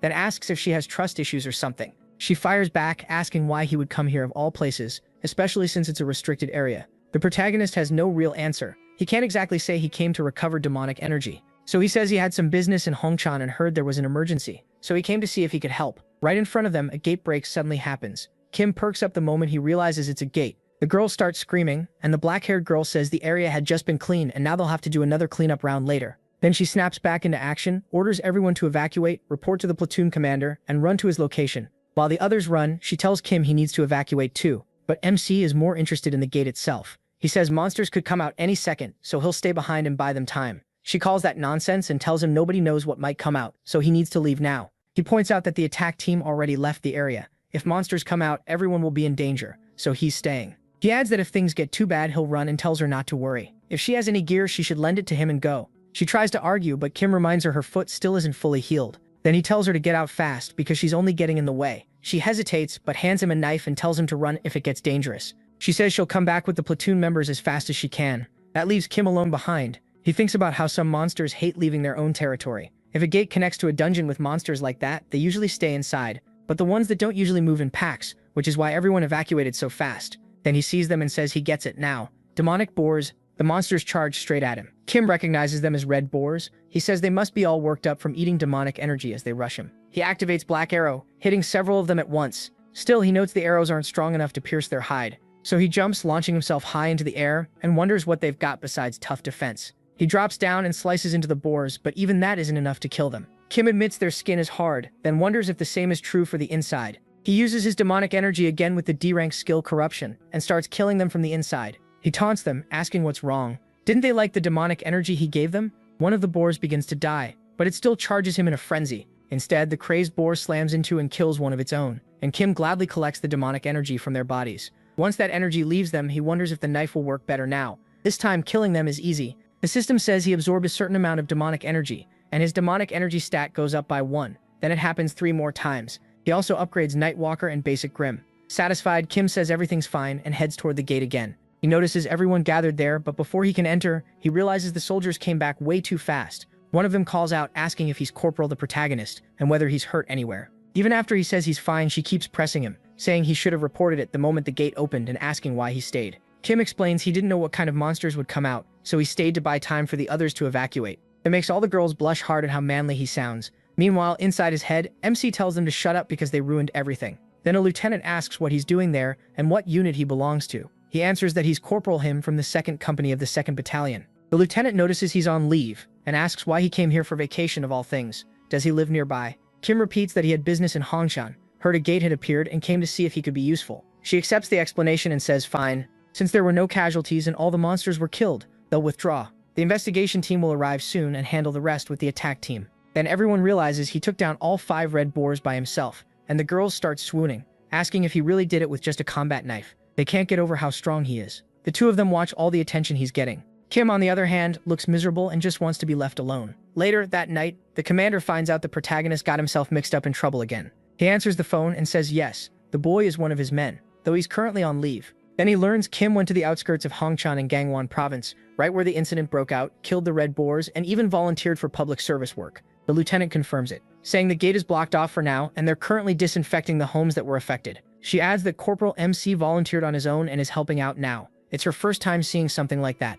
One of the girls points out that he's supposed to be on leave, but he's still helping anyway, and the girl in pink totally falls for him. Then she asks how he fought boars with only a knife, since getting hit by one of their charges is basically like being run over by a truck. Kim keeps working while thinking about the boars. He knows this kind of job is annoying, but it'll improve his image before he leaves. Then Yoon Seo comes over to talk to him, and he gets so startled he says he almost sprayed disinfectant on her. That really ticks her off, but he just tells her to move. She stares at him in disbelief and asks if they can talk for a minute, so he steps away with her, asking what she wants. She asks if that day, when he was leaving, he cursed at her from the window of his bus. Kim asks what she's even talking about because he doesn't remember, then suddenly recalls looking at her through the bus window. He says he didn't insult her. He only told her that if she messed with him again, she was dead. Still, she points out that sounds a lot like either an insult or a threat. Then she admits she started it that day, and even if it's late, she wants to apologize for it. He can tell she lives in a really annoying way. She asks if he accepts the apology, but he shrugs it off, saying there was nothing to apologize for in the first place. He tells her to forget it, and if they're done, he's leaving. Before he can go, she brings up something else.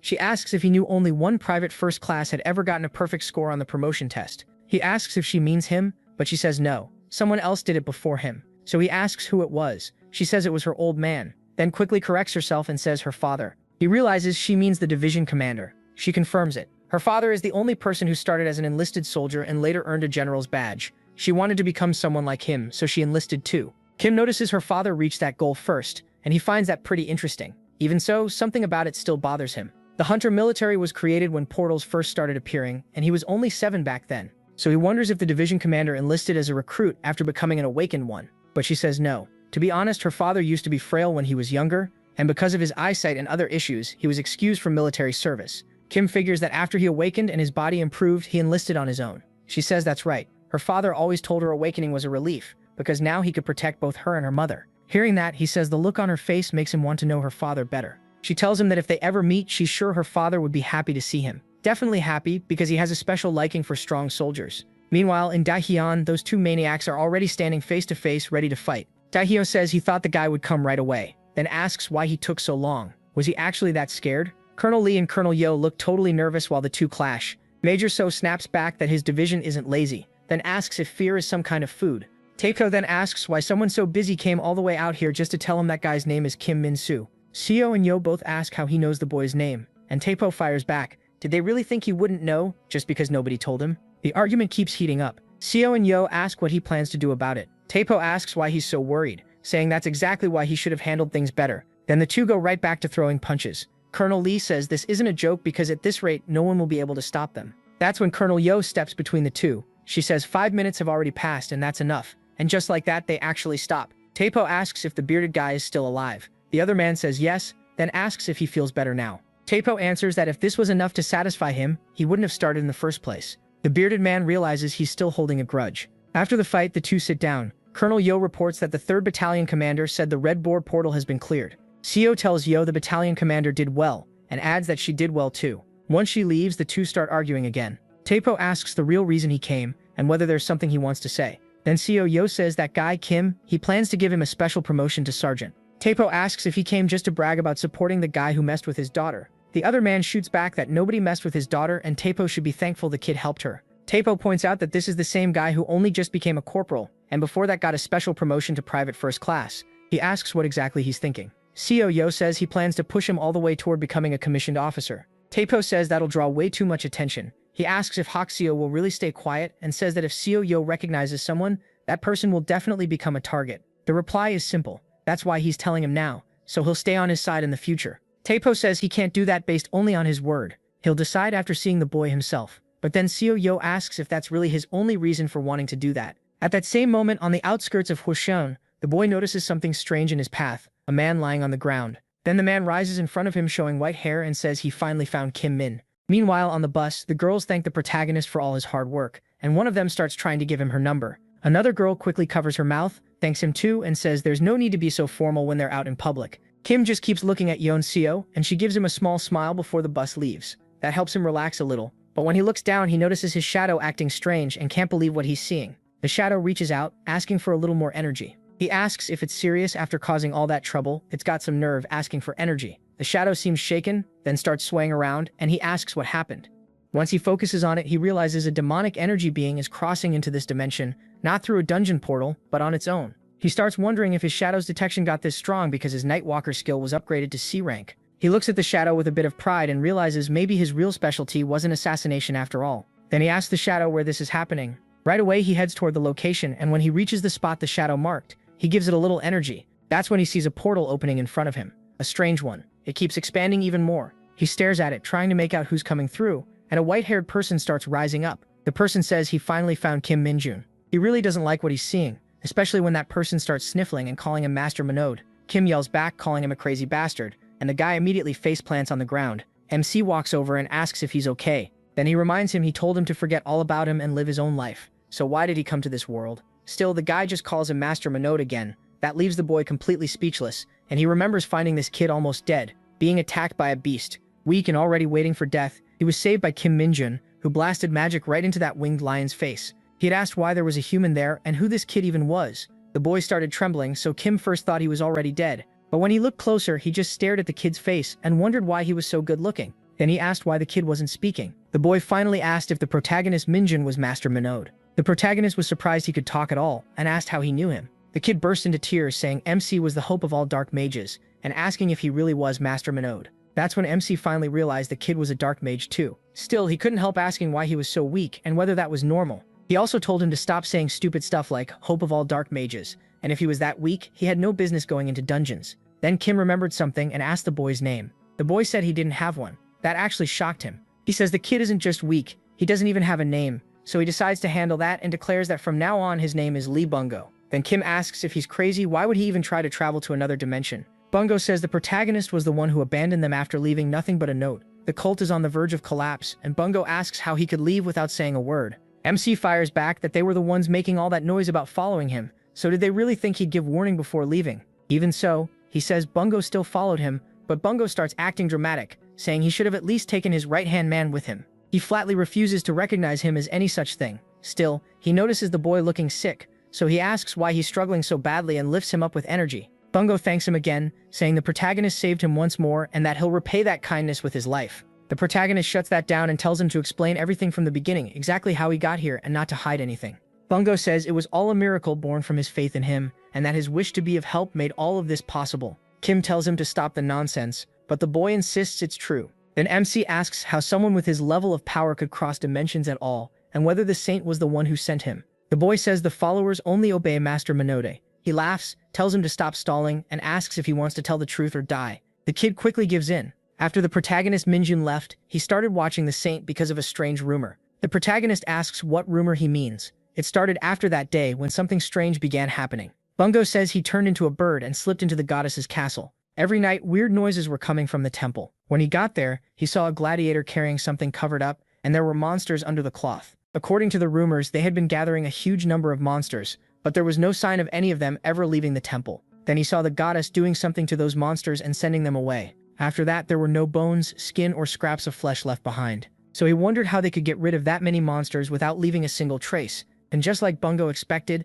those people were sending the monsters to him. Kim Min-jun asks if all of that is true. The boy says he would never lie to his master. That makes MC Min-jun think the goddess is a real bitch. So this is how she wants to play. Then he asks if the boy knows what this is. The kid studies the fragment and says it looks like a piece of a sword used by the temple guards. He asks if Kim Min-jun remembers the captain's weapon. Only then does the boy remember the weapons that man used. He then asks how Bungo could just run all the way there like that. What if the portal had sent him somewhere else? On top of that, one wrong step could have killed him if he got stuck in the dimensional gap. The boy admits he didn't know that. While grinning like an idiot, the protagonist remembers that's right, these people were never normal. He looks back at the fragment and wonders what the hell they're trying to do. Then the story shifts to 1,224 days before Kim Min-jun returned to Earth, based on the Isgard calendar. The goddess was staring out at the distance, so he asked what was going on and why she called him there. She says it's nice to come out and feel the wind sometimes, and asks if he doesn't agree. That just makes him really annoyed. He says he's been sleeping badly for days because of how slow things are. So what's supposed to be good about this?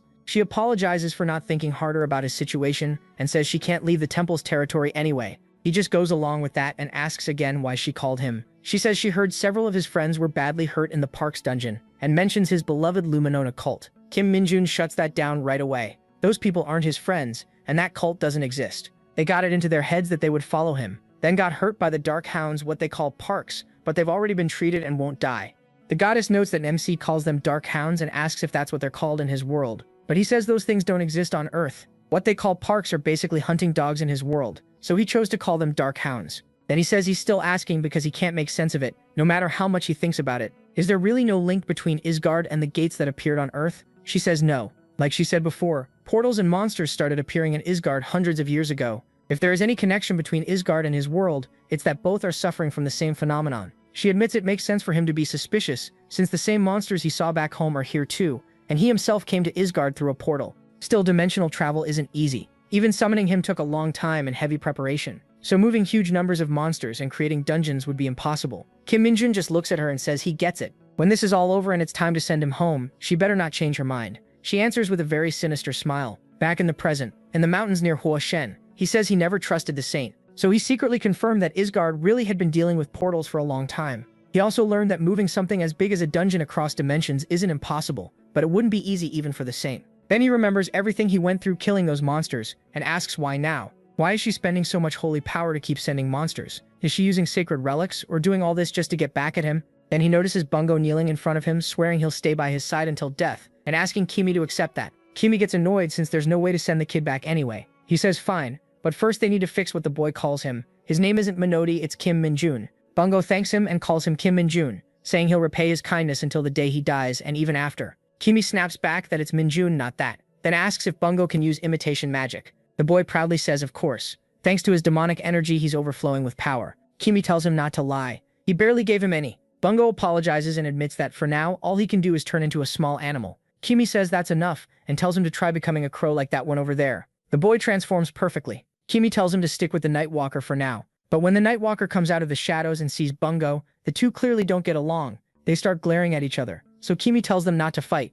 Bungo starts squawking complaints like a bird, but Kimi reminds him he can talk like a human. So Bungo says that as Master Kimi's right-hand man, he first needs to establish the hierarchy. Kimi immediately shuts that down. There will be no hierarchy. They're going to shake hands and be friends. So the two of them end up doing what he says, even if they don't want to. Then Kimi tells Bungo to ask the Nightwalker what he should do. He also tells the Nightwalker to stop Bungo if he tries anything too dangerous or too flashy. Safety comes first and both of them understand. Kimi says that's all and sends them off. Bungo starts flying through the night while the Nightwalker slips back into the shadows. Exhausted from dealing with both of them, Kimi says he's going to eat and go to sleep. A few days later, at the Guanxi barracks, Guanxi comes in looking way too happy. Everyone stares at him in shock and asks if he finally lost it. A few days ago, he spent all day acting like a pigeon, so they figure his brain must have melted. But Guanxi says the platoon's quarterly performance results are out and already posted in front of the administration office. That gets everyone excited to go check, though one of them wonders if that bastard is still in first. This term had tons of training and raids, so Ruvel says no way. He says he was a machine this month. Then Guanxi reveals Lee Sung-ho scored 75 points this quarter. Ruvel groans, sure that means first place again. While another guy says he'd be happy with 50 since a penalty and being barred from leave at his age would kill his career. Then Guanxi says actually Lee Sung-ho is in second place. They get excited, but now they want to know who scored more than 75. Then Kim Min walks up and says he's back from leave. Guanxi announces that the protagonist Min took first with 99 points. Everyone is stunned, and the commander walks over to ask how Kim Min's break was. He says it was great. Then the commander raises a hand and asks if he sees this. When everyone looks, they're shocked.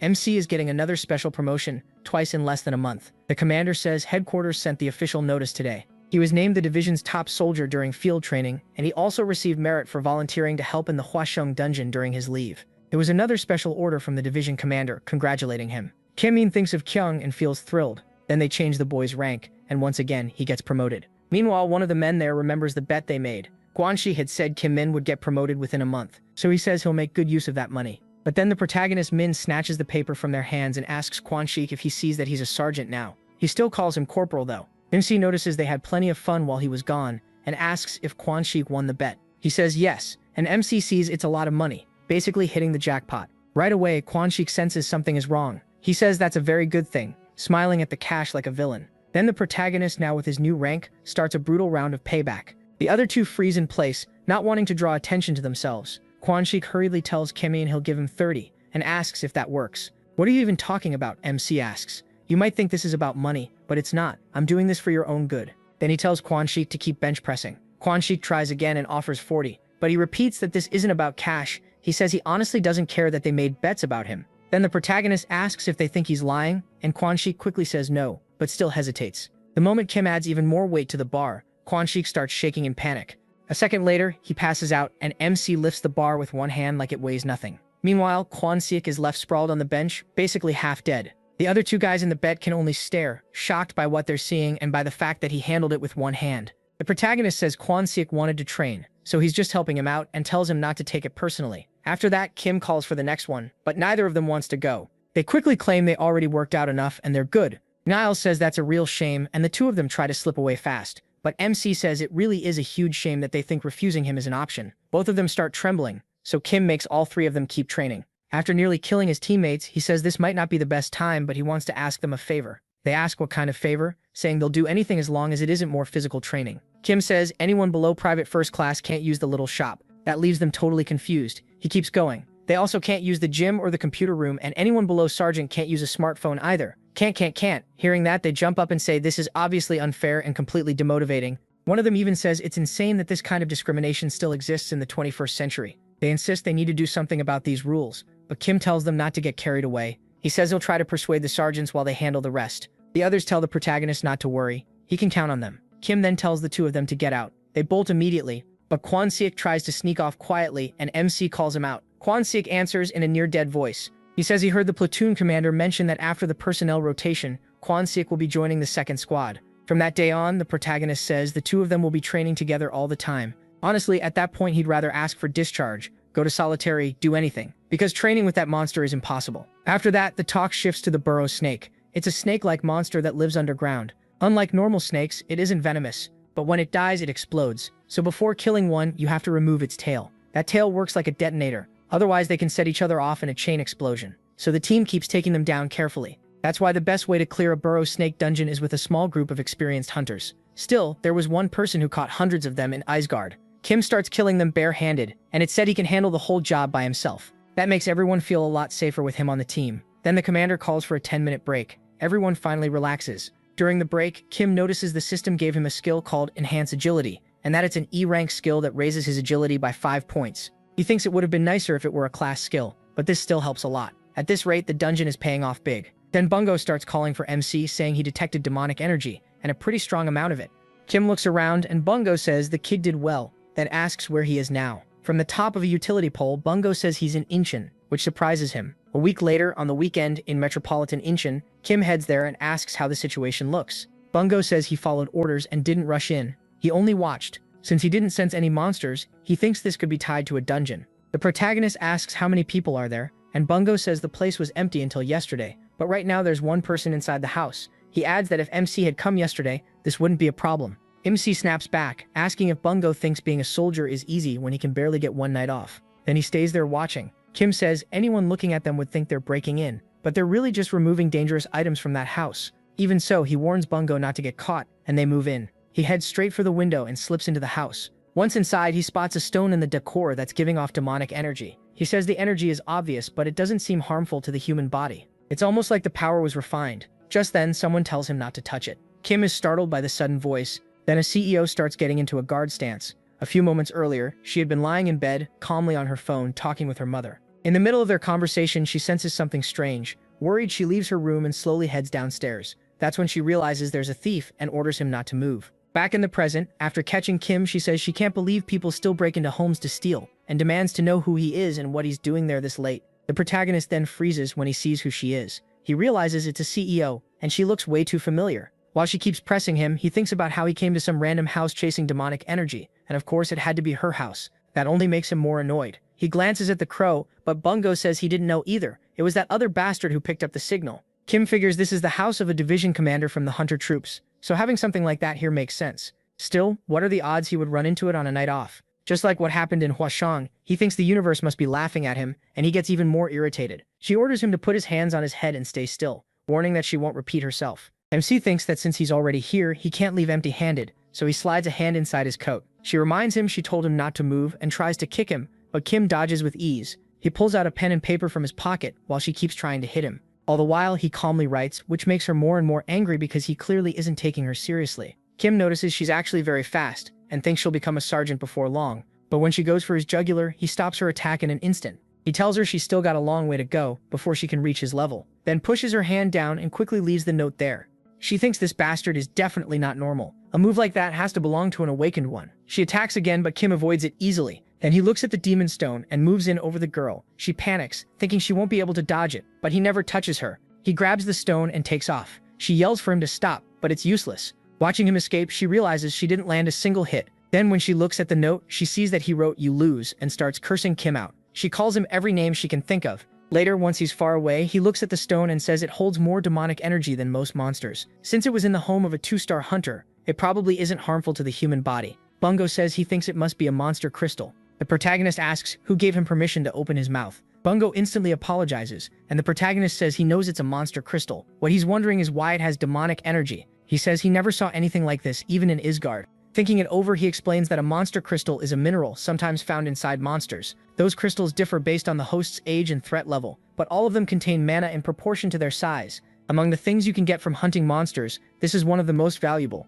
When he breaks the outer casing, he says he's never heard of crystals carrying demonic energy. Then he shatters the crystal itself, releasing a flood of energy. He says he has no idea why something like this is on Earth, but when he absorbs it, his demonic energy goes up by 1 point. The same thing happens 3 more times, and he says that if he doesn't want to fall into the Saint's stupid game, he can't waste time worrying about every little detail. After absorbing it all, he gains the skill Demonic Energy Singularity and also Demonic Energy Grab. Kim is thrilled to get 2 skills at once. His stats keep improving, and he thinks now things are finally getting good, so he checks Demonic Energy Singularity first. The skill makes his demonic energy colorless and odorless, so it won't affect the area around him. He can turn it on or off whenever he wants. MC thinks that the more demonic energy builds up in his body, the harder it gets to control, and he'd been worried about hurting people nearby, even if he stayed careful. This skill came at the perfect time. On top of that, he also got Demonic Energy Grab, so he tests the new skill directly on Bungo, pulling him right into his hand. He quickly figures out the weight limit is low, but at least now he'll never need to get up just to grab a soda. Then he tosses the bird back and says he has a new mission for both of them. They need to gather information on dungeons and any items connected to them that might carry demonic energy. The 2 of them understand, and once they're fed, they start fighting. But when Kim looks back, they're making faces at each other like siblings. So he asks Bungo if he's tried Korean food yet. So he takes the kid out for some real food. With those weird clothes he's wearing, both the owner and Kim are stunned when they see him start crying, saying the food is amazing. He pretty much tells him to either eat or cry, so the kid quickly starts eating. The protagonist figures he's probably lived on those awful Isgard crackers, so it makes sense he's acting like this, but then his phone starts ringing. He instantly regrets fixing the issue that kept low-ranking people from using smartphones, because ever since he made that group, Ansik hasn't stopped talking. During training, they explain that for awakened soldiers who've already gone past normal human limits, guerrilla training is almost too easy. That just makes Kim smile as he goes through it. By the 3rd test, the 3-rope bridge, he's already grinning, casually walking across it, and climbing with no trouble too. Later, right in the middle of a cloud of tear gas where even the commander needs a mask, He says everyone sang the national anthem through the 4th verse and memorized the Hunter Corps loyalty oath. After that, they're dismissed. Kim says this training has a very different purpose from normal military drills, and even so, hunter-guerrilla training is still infamous among hunters. The reason is the conditions. They have to eat and sleep in an uncomfortable tent out in the field. So someone asks if they aren't going to eat, but another guy says if they eat any more, they'll have to go use that place, basically a nasty portable toilet, the kind nobody wants to step into. Just then, Seo Jo-gong, commander of the 2nd Company of the 2nd Battalion in the 104th Division, shows up, and one of the soldiers points out that the officer in charge is here. He tells everyone to listen, congratulates them on that day's training, and says the instructors will handle the night watch and patrol so they can rest. He also tells them all to give it everything they have tomorrow, adding that the main goal of hunter-guerrilla training is trench combat. The rules are simple. There's a square arena that stands in for a trench, and you win by pushing your opponent out or beating them. Then they jump into a full-on wrestling match with one soldier throwing another right out of the arena, and after that people start dropping one after another. Soon the match ends. In round 16, match 3, the 1st squad of the 1st platoon in the 2nd Company beats the 1st Battalion. Weapons are banned and punching isn't allowed, so it looks like a simple test of strength. But trench combat and hunter-guerrilla training means a lot more to the 4 battalions of the 104th Division. Then Colonel Lee starts watching them closely, saying that soldier is exceptional, and asks if his squad won last year too. Colonel Jian says yes, they did. Last year he was a corporal, but now he's a sergeant. Lee says that even in the previous round where 10 squads fought at once, he pushed everyone back by himself, then asks about his stats. The lieutenant colonel explains that Sergeant Choi Se-hong recently passed a promotion test, but it looks like the 1st Battalion commander delayed his promotion. Lee is shocked and asks if that's true, because if they knew this training was coming, keeping Choi from being promoted would let him stay eligible for trench combat. Jo denies it, asking how anyone could have known when the training would happen. He adds that no one could have guessed the weather would turn out like this either. It's called a competition between battalions, but really it has turned into a clash of pride between the battalion commanders. Colonel Yeo gets more and more annoyed, saying that out of all the 4th Battalion squads that entered, only one made it this far, and when their battalion does poorly, training turns into a nightmare. Meanwhile, the team of that guy who's been tossing everyone out starts smiling, and he looks at Kim asking if he's the hunter from the 2nd Battalion. MC says he is. The guy calls him a celebrity, saying he heard he became a sergeant faster than anyone else. The protagonist doesn't really know how to answer, so he just thanks him for the praise. Then the guy lets out a nasty little laugh and says the rumors got his hopes up, but Kim looks like a total pushover. That makes everyone around them mad, asking what he's talking about and whether he has a death wish. But then he grabs the 2 men who spoke up and forces them back down to sit. He says sorry for what he said, claiming he was just thinking out loud, while crushing their shoulders with so much pressure that one of them wonders what kind of strength this is. He can't even stand. The big guy says it just slipped out, then walks off grinning with his friends and showing off. The 2 left behind are furious, and Gwansik asks Kim if he's really going to let that insult slide. MC says it's fine. Gwansik isn't buying that. He says he'll go show those meatheads what they can do. But when he looks at him, Kim doesn't look calm at all. The veins on his forehead are practically popping, and he says he'll deal with it later. Then the 4th squad of the 4th platoon in the 4th Company of the 4th Battalion gets ready.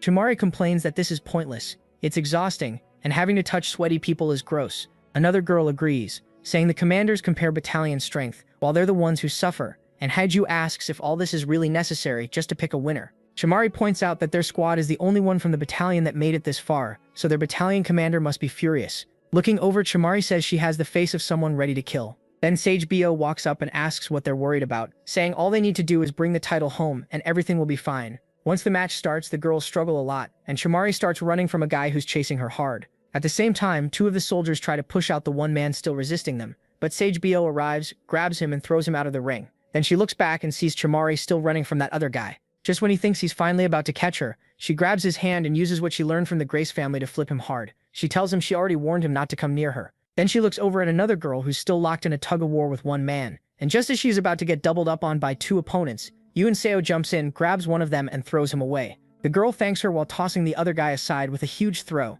The next enemy squad, made up of guys who look about 60, can hardly believe it. A bunch of grown men couldn't take down even one of them, and one guy says he expected nothing and still ended up disappointed. He says they always leave the work to them, then tells the younger guys to watch how it's done. They crouch down and say everyone keeps talking about Choi, but this year the win will be theirs. But as they charge in, Sale Tbyo steps in front of them, bracing herself and grabbing at their midsections.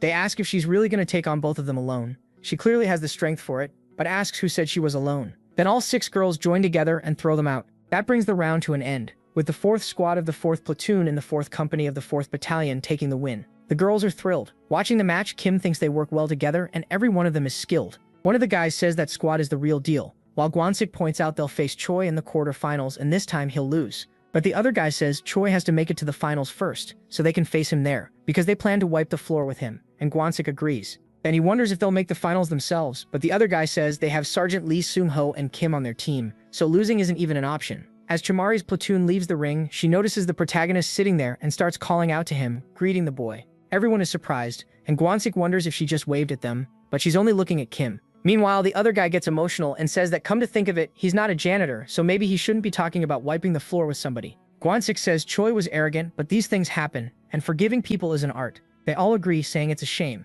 but they'll postpone getting even because they should be cheering for the 4th Battalion. Kim tells them they're way too down bad. The commanders, meanwhile, start mocking each other because one of them lost to the girls from the 4th Battalion. Then round 5 is announced, with MC taking part. Commander Yu notices him there and remembers everything he did with So Kyung. Meanwhile, the bearded guy asks Kim if he heard that the squad that wins the competition gets group leave. He says he wants to stay far away from them on his day off, so the guy tells him they can just avoid getting first place. But the protagonist's attitude changes completely, and he says they would never do something that stupid. Then, with the two teams standing face to face, the match begins. They rush the other team right away, but Kim's team starts shoving everyone back, holding them down with ease, even lifting some of them off the ground. Then Gwansik says they're way too light, but one of the opponents, the biggest one of them all, starts staring at a boy who's holding 2 men at once. Kim steps in front of him and thinks the guy might be useful, so maybe he should test that out. The big guy charges straight at MC. Minjun says his control still isn't very accurate, but then he uses his demonic energy grip to catch the brute by the foot, slam him down and grab his head. He realizes he can throw off an opponent's balance like this, so the guy topples over with no clue what just happened.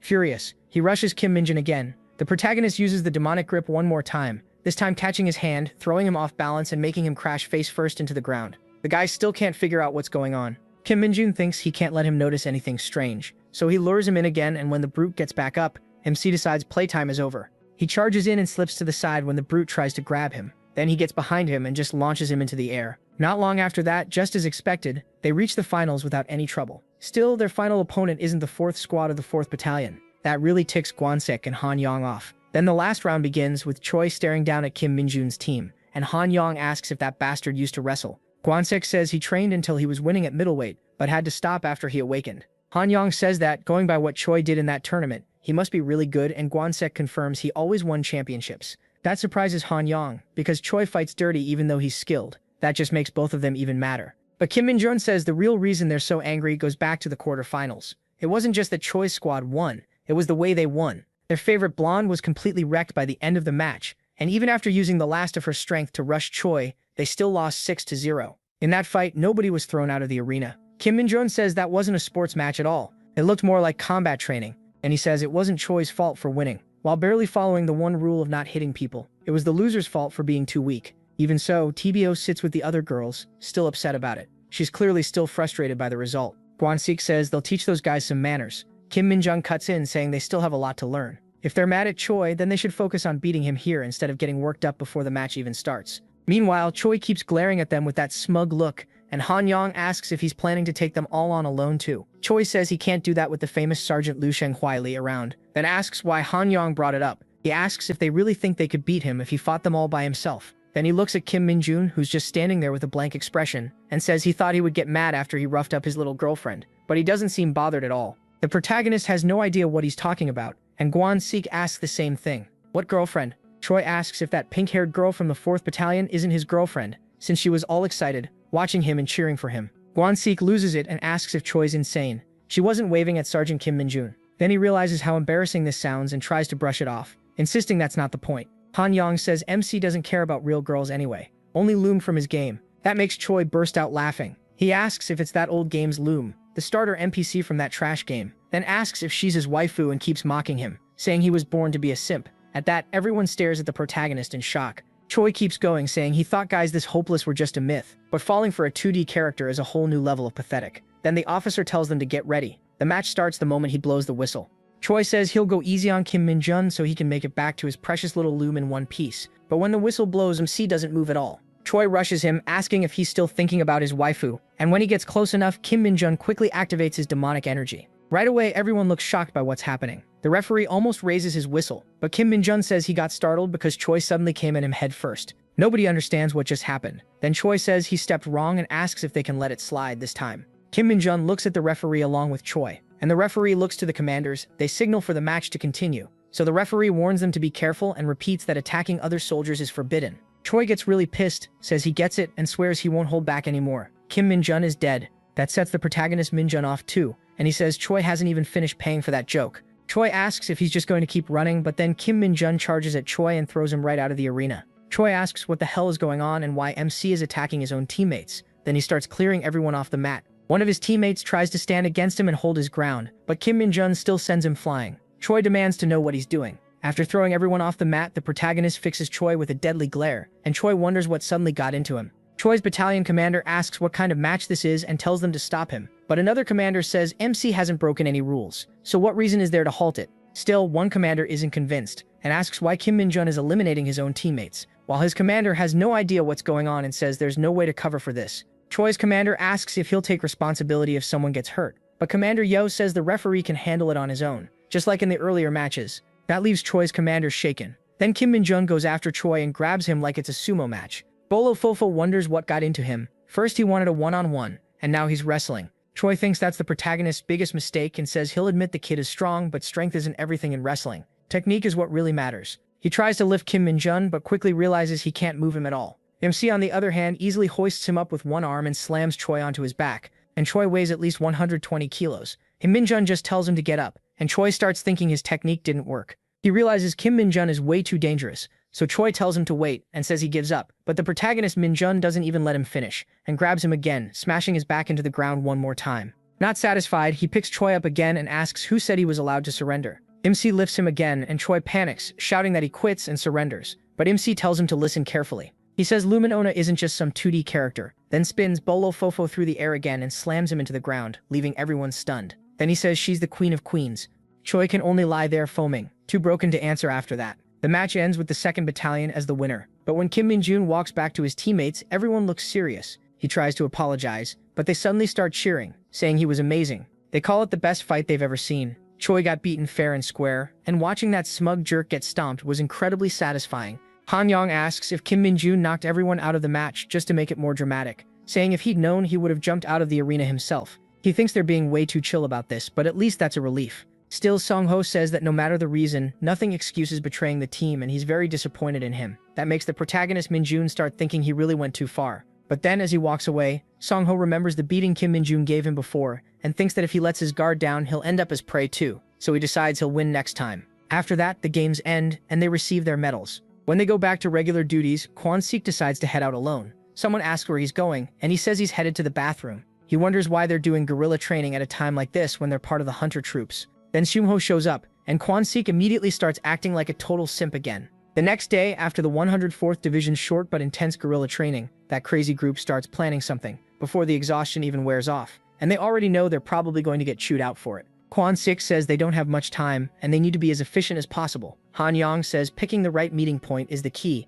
and asks what the best spot is. Dong Jin says the east side of Gyeonggang is closest to the border, otherwise it'd take too long. Kwon-sik tells him he's doing great, and to keep the ideas coming. Then Kwon-sik gets another message from Yoso, and in it she tries to set up a group meeting between their two squads. After getting Kwon-sik as flustered and love-struck as possible, she asks for Kim Minjun's number, and Han Yong starts thinking that might be a problem. Kwon-sik asks if he should just say he doesn't know MC's number, but Han Yong points out nobody would buy that. They're in the same squad and even live together. That leaves Kwon-sik nervous. Han Yong says he already tried dodging before and it didn't work, so if anything, Kwon-sik should just say he started this and the others know nothing about it. Then he tells everyone to leave before this turns into a bigger mess. But Kwon-sik stays behind. He throws out one last idea. Maybe Kim might actually want to go out with them too. The others just leave him there. Meanwhile, inside, he checks his system stats and realizes these are his guerrilla training results. His strength went up by 5, agility by 1, and his rank rose from E to D. He silently thanks Choi for that since raising his stats has been really hard ever since they passed 60. This time at least, agility went up by 1 and strength by 5, which he thinks is great until Bungo starts calling for him.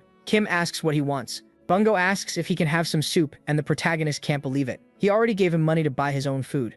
Bungo looks way too happy about it, which annoys MC even more, and then he finally gets to why he came over. He says he found a strange aura. That only makes Kim madder. He asks why Bungo didn't say that first, and wonders what kind of aura it is. Demonic energy or something? Bungo says it's not demonic, but it's definitely weird. He says he's never felt anything like it, not even in Isgard. Then he suddenly stops, and he asks what happened. Bungo shamelessly says his soup arrived and asks if he can explain after he eats. The protagonist immediately starts cursing him out. He doesn't get much time to dwell on it though, because then he gets a message from Yoon-seo. That completely stuns him. He wonders what is going on today, and why everyone suddenly wants to talk to him, and also how she even got his number. He says he'll just block her anyway, but right then Kwon-sik rushes in and begs him not to. Kim asks what he's talking about, and Kwon-sik says he must have just gotten a message from Hunter Yoon-seo. He calls it a rare chance, and tells MC to think about his squad mates. If MC really gets promoted, then as their superior he has a duty to care about his subordinates' mental health. He asks again what nonsense this idiot is talking about, but then it finally clicks. Kwon-sik was the one who gave her his number. Kwon-sik admits it right away. He says he'd appreciate a little understanding, because they're all doing their best in the army, and asks what else they even have to keep them going. That just makes Kim even angrier. He asks if Kwon-sik set something up, and Kwon-sik asks if Yoon-seo didn't tell him. Apparently the protagonist has no idea what he's supposed to know. He reminds him this is the training room and tells Kwon-sik to explain clearly. Then, 1 week later on Sunday, they all head out together for that meetup. Han-yong thanks Kim, saying he honestly never thought he'd come. Kwon-sik gets mad and says a traitor like Han-yong has no right to thank anyone. He asks if Han-yong even knows how much it cost him to get them there. MC looks at him and asks if he really thinks they came because of him. He says Seo was the one who agreed to come, so if anyone deserves thanks, it's him, because the guy is clearly love-struck. Han-yong says that either way he still didn't expect Sergeant Leon Seo to give permission so easily. He says he knew the man had some heart after all, but really he probably just thought this was better than leaving them alone together all day. Then Han-yong asks where the girls from the 4th Battalion are. A moment later he spots them all gathered together. But there's also a huge figure standing behind them and everyone is shocked when they realize it's Seoho's father. One look at the scary guy and they start asking if he's some kind of gang member. Kwon-sik even blurts out what a gangster is doing there, but Seo-ho quickly tells everyone to wait and pay attention as she heads toward the commander. Then Dong-jin finally remembers that's the commander of the 107th Division. He's seen him on TV before. Seo-ho tells her father to stop, reminding him he said he'd only drop her off at the entrance, and asks him to leave already. He says he just wants to greet the hunters working with her, and that he'll be gone in a second.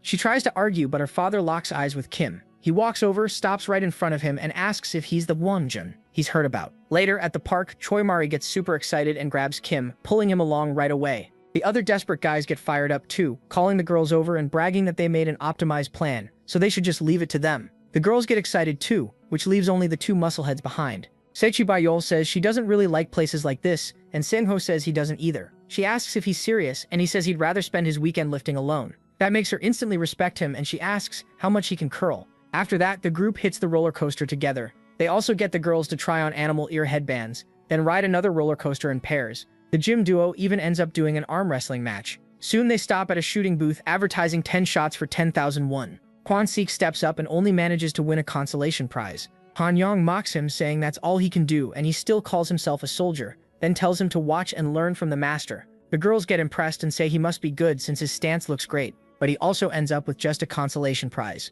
Kwon-sik reminds him about their bet that the worst shooter would pay, and Han-yong insists the gun must be broken. While looking over the prizes, Kim notices a loom keychain. He says it's a limited first anniversary game item, a legendary collectible just sitting there. So he takes his turn at the booth and scores incredibly high. The booth owner says he still has one shot left, but Kim says he doesn't need it. The girls are shocked because he hit every shot, and they ask why he skipped the last one, while Choi Mari looks completely smitten. The booth owner hands him the second place prize, and the protagonist is absurdly happy over the little keychain. The girls ask what that thing even is, and MC beams at everyone, saying coming here was the best choice ever. Only the people from his battalion know how pathetic that really is. As they move on to the next ride, Yoon-seo calls out to Kim and asks what he talked about with her father earlier. He remembers what happened when her father took him somewhere private and apologized for taking up his precious day off. Kim says it's fine and asks what he wanted to talk about with him. Then the colonel suddenly grips the kid's shoulder hard. The protagonist immediately understands what's happening and gets a little annoyed. Then Yoon-seo's father says Kim was trained very well, and he admits that much. He adds that since the boy did his daughter a favor, he should receive something in return. MC asks what it is. The colonel says it's a dungeon item normally reserved for generals, but he's making an exception. He explains that the army's appraisal skills aren't perfectly accurate yet, but it should raise stats by a random amount. Kim sees that it's a bracelet and is thrilled, thanking the general. The man says he's giving it to him with the expectation that he'll keep training and use it wisely, and warns him not to tell anyone where he got it. He adds that if he ever comes to Daejeon, he should call so they can have lunch together. Then last of all, he warns the protagonist that if he tries anything with his daughter, he'll kill him. So maybe the future father-in-law isn't so calm after all, and MC should stay away from his daughter, but at least he survived and got an awesome artifact. He tells her to keep dreaming, then quickly covers by saying he didn't mean anything weird by it. She asks if he's serious, wondering whether her father was rude or did something else, but Kim says no. He tells her dad only said that if he ever goes to Daejeon, he'll buy him lunch. She asks why he would do that, and the protagonist says maybe he felt awkward because she still owed him one. That makes her remember when he carried her on his back. She apologizes for making him meet her father, but Kim shows her the card and says a very expensive free lunch is more than enough for him. While they're talking, Kwon-sik walks over to Choi Mari and asks if she'd like to spend time with him today. She gives him a small smile and asks if he remembers how their squad got crushed by Choi in the trench match and how Hunter Kim got revenge for them. She says they thought they should pay him back. The others agree and say they're buying lunch, so the guys can eat as much as they want. But the squad had clearly been expecting something else, and Kwon-suk points out they didn't do anything in that fight. Han Yong finally realizes the girls invited all of them just to see Hunter the 1,100th. That makes Kwon-suk even more depressed, because he only did all this to defend Loon, not them. Meanwhile, in Daejeon, Bungo heads toward a gate that opened there. One of the female soldiers says the dungeon is estimated to contain 100 kilos of mana stone. They all look toward it, and Colonel Sanjian gets seriously fired up by the news. Then back at the park, the two squads say goodbye, and the girls tell them they had a great time and to get back safe. Guanzi says they had fun too, and Han Yong promises that next time they'll pay for the meal. Yang Seo also says goodbye to Kim. While he heads back home, Bungo calls him and says there's a problem. The protagonist asks what happened this time, then warns him if this is about buying food again, he's dead.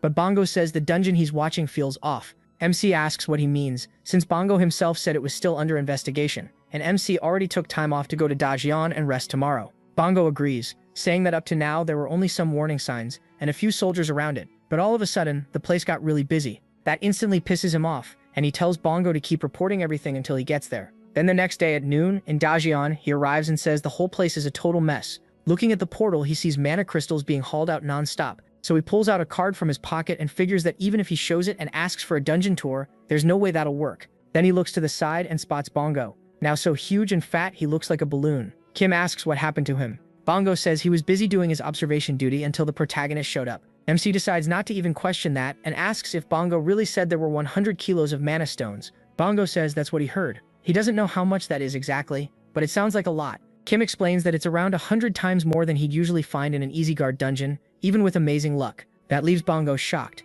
He says that kind of energy is insane, and the military is already trying to turn it into a weapon. Right then, the portal starts to crack. The protagonist asks if this is the strange energy Bongo mentioned. He says yes, that's it. He can't identify the aura, and he doesn't sense any monsters inside, but that creepy energy is still there. Kim says it makes sense. Bongo can't understand it, because he himself has only felt it once in his life. Bongo asks if he knows what it is, and the boy says yes, then runs straight into the portal. At the same time, a bunch of tentacles burst out, and the soldiers panic. One officer orders them to drop the mana stones and run, but one soldier says members of his squad are still inside. The officer yells at him to retreat, not go closer, and obey orders. Kim says that energy means it's a fake dungeon. The officer at the front asks who this kid is and tells him to get out of there because the situation is bad. MC introduces himself as MC from the 104th Division, 2nd Battalion, 2nd Company. He says he's going to reopen the dungeon from the inside and tells the man to notify the 104th. The soldier is stunned by that idea and tells him not to go. Seeing this, one of the officers asks what the kid thinks he's doing,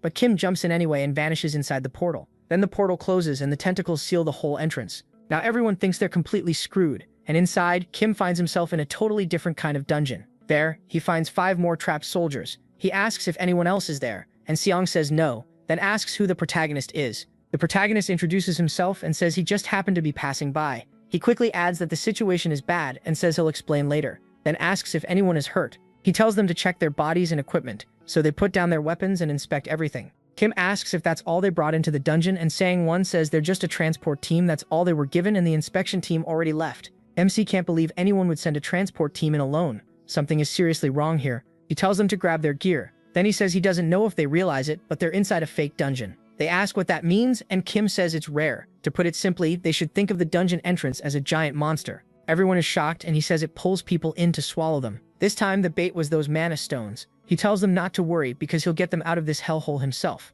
They ask how he even knows the way out, and he says they just need to follow his orders. From here on, they need to kill monsters and push toward the center of the dungeon. But Daesung hesitates and asks if they only need to kill one monster in the dungeon. Kim says yes, and they've already started. A bunch of slimy monsters appear behind him, and the soldiers wonder what the heck they are, but the protagonist charges forward and drops one instantly. He tells them to stay back. The soldiers realize that if this really is Kim, then he's the most talked about name in the hunter community, the one who became a sergeant faster than anyone else in history. MC keeps cutting down monsters while they call him the unbeatable monster of the Hunter Corps.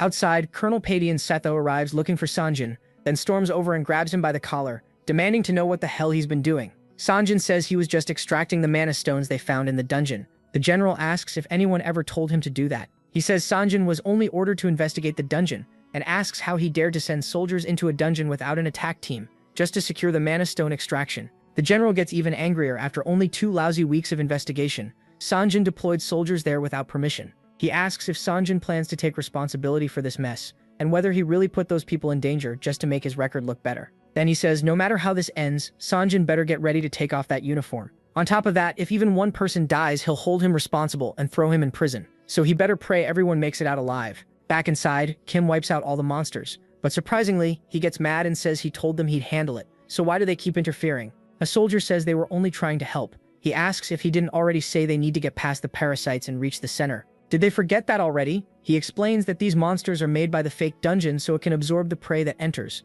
More importantly, once they get near the fake dungeon's core at the center, those things will start appearing non-stop. So they need to save their strength until then, because if anyone gets hurt there, they'll be in serious trouble. The soldiers are amazed by how heroic he sounds, but Kim says that might sound nice, yet he's not saying it because he cares about them. As far as he's concerned, this place gives tons of experience points and he wants every last one for himself. Then he tells them to keep moving. The soldiers follow him, all fired up, while Kim clearly has his own sneaky plans. Soon, the monsters start showing up again. Behind them, there's also a huge blob-like thing perched above them. The soldiers panic, and the protagonist thinks that with low stats, just being inside this dungeon drains stamina. If he had made them fight more, some of them wouldn't have even made it this far. So he says they're almost there, they just need to destroy that thing and get out. Then he says now it's the soldiers' turn, and they absolutely must not get hurt or die, all for the sake of his record. Then he corrects himself and says it's for their safety. They need to stay in the rear and focus on defense while he finishes this thing off fast. Once he sees they followed his orders, he rushes the monsters at full speed. He thinks that since there are witnesses here, he'd better not use his usual skills,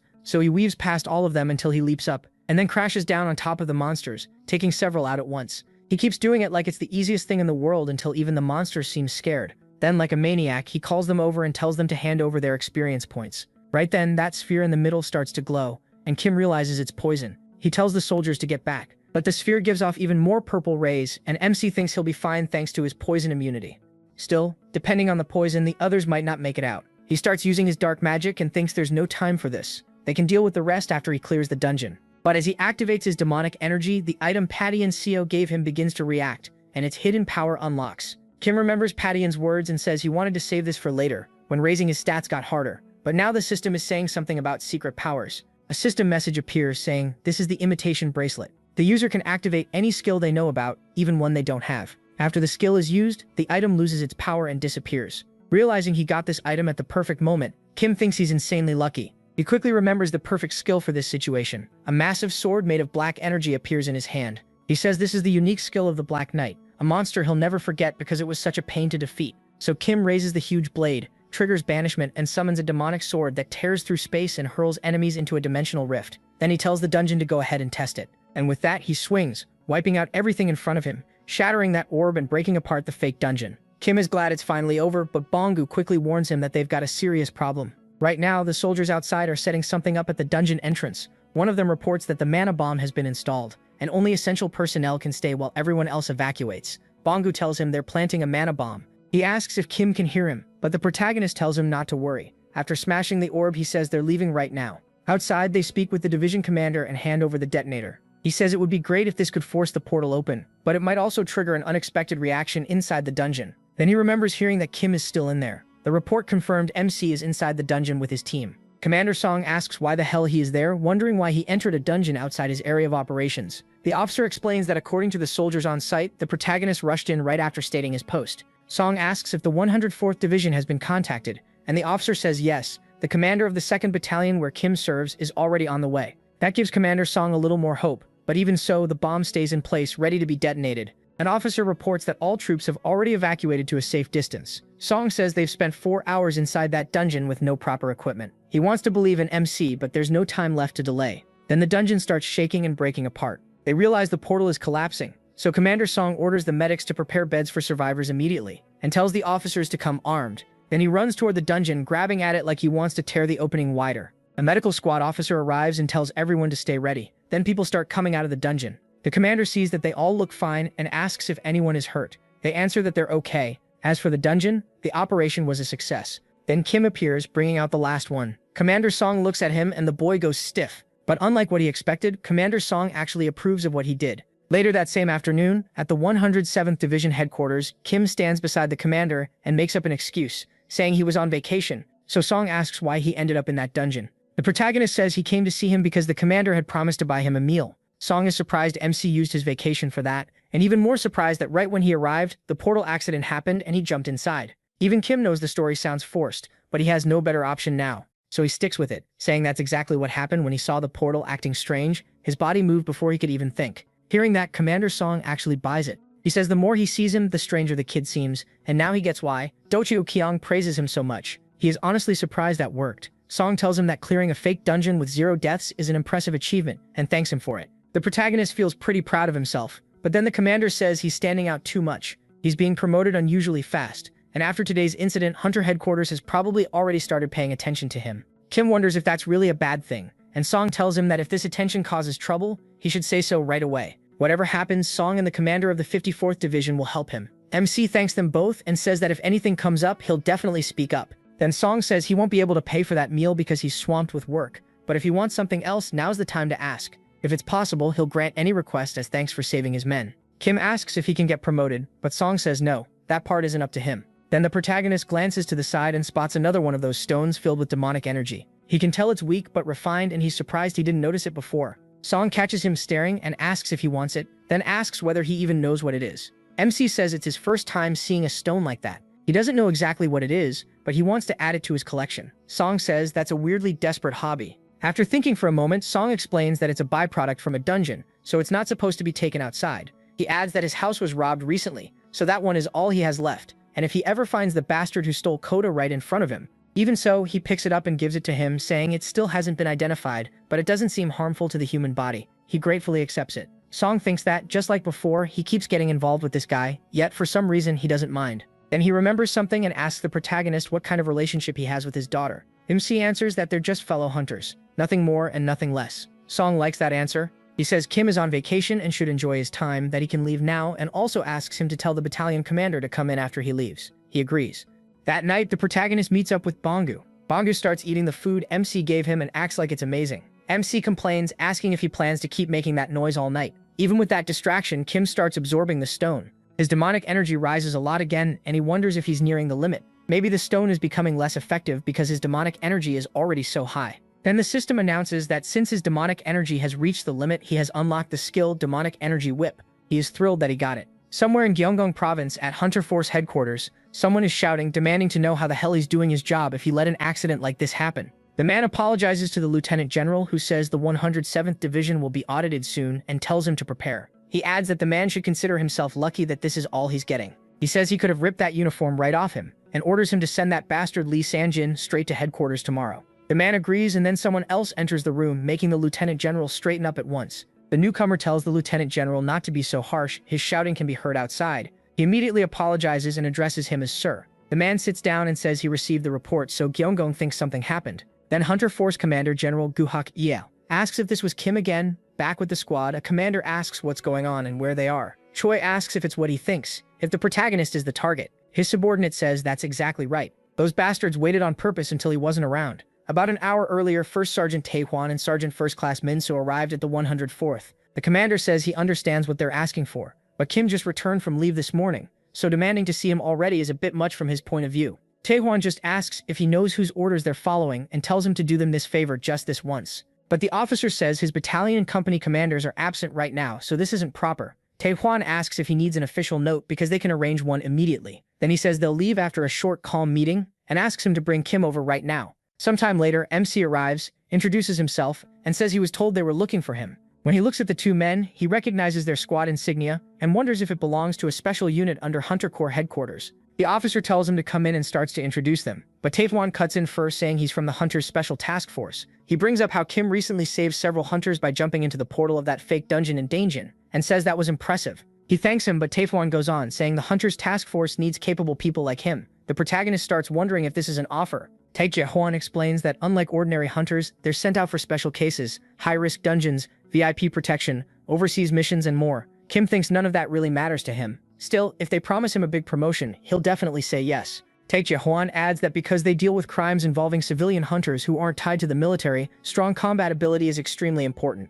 MC's outstanding performance over time hasn't gone unnoticed by headquarters, so Taehwan says he wants to offer him what he deserves, along with a special promotion that catches him off guard. Tae-mo-han tells Kim that his unit doesn't accept ordinary soldiers, so if he volunteers to join the Hunter's Special Task Force, headquarters will promote him to Staff Sergeant immediately. On top of that, the Special Task Force offers far more chances to move up than the rest of the Hunter Corps, since they're usually sent on missions where you can build major achievements, so he says he sees no reason for the protagonist to turn it down. But then Tae-mo-han gets a call. He sets the phone on the table, Kim asks about it, and Jang explains that Special Task Force gear isn't a normal smartphone. It's built for security, since most of their work is classified. Hearing that, MC starts asking if he'd still be allowed to use the internet and computers freely. Tae-mo-han says security is a huge deal in the STF. Internet and electronics are strictly banned at headquarters, and they even suggest avoiding them during leave. He brushes it off as a small sacrifice for a great chance to serve the country, adding that he would be treated very well, so there's nothing to worry about. That kills Kim's interest on the spot, and the officer beside him says those guys have no clue.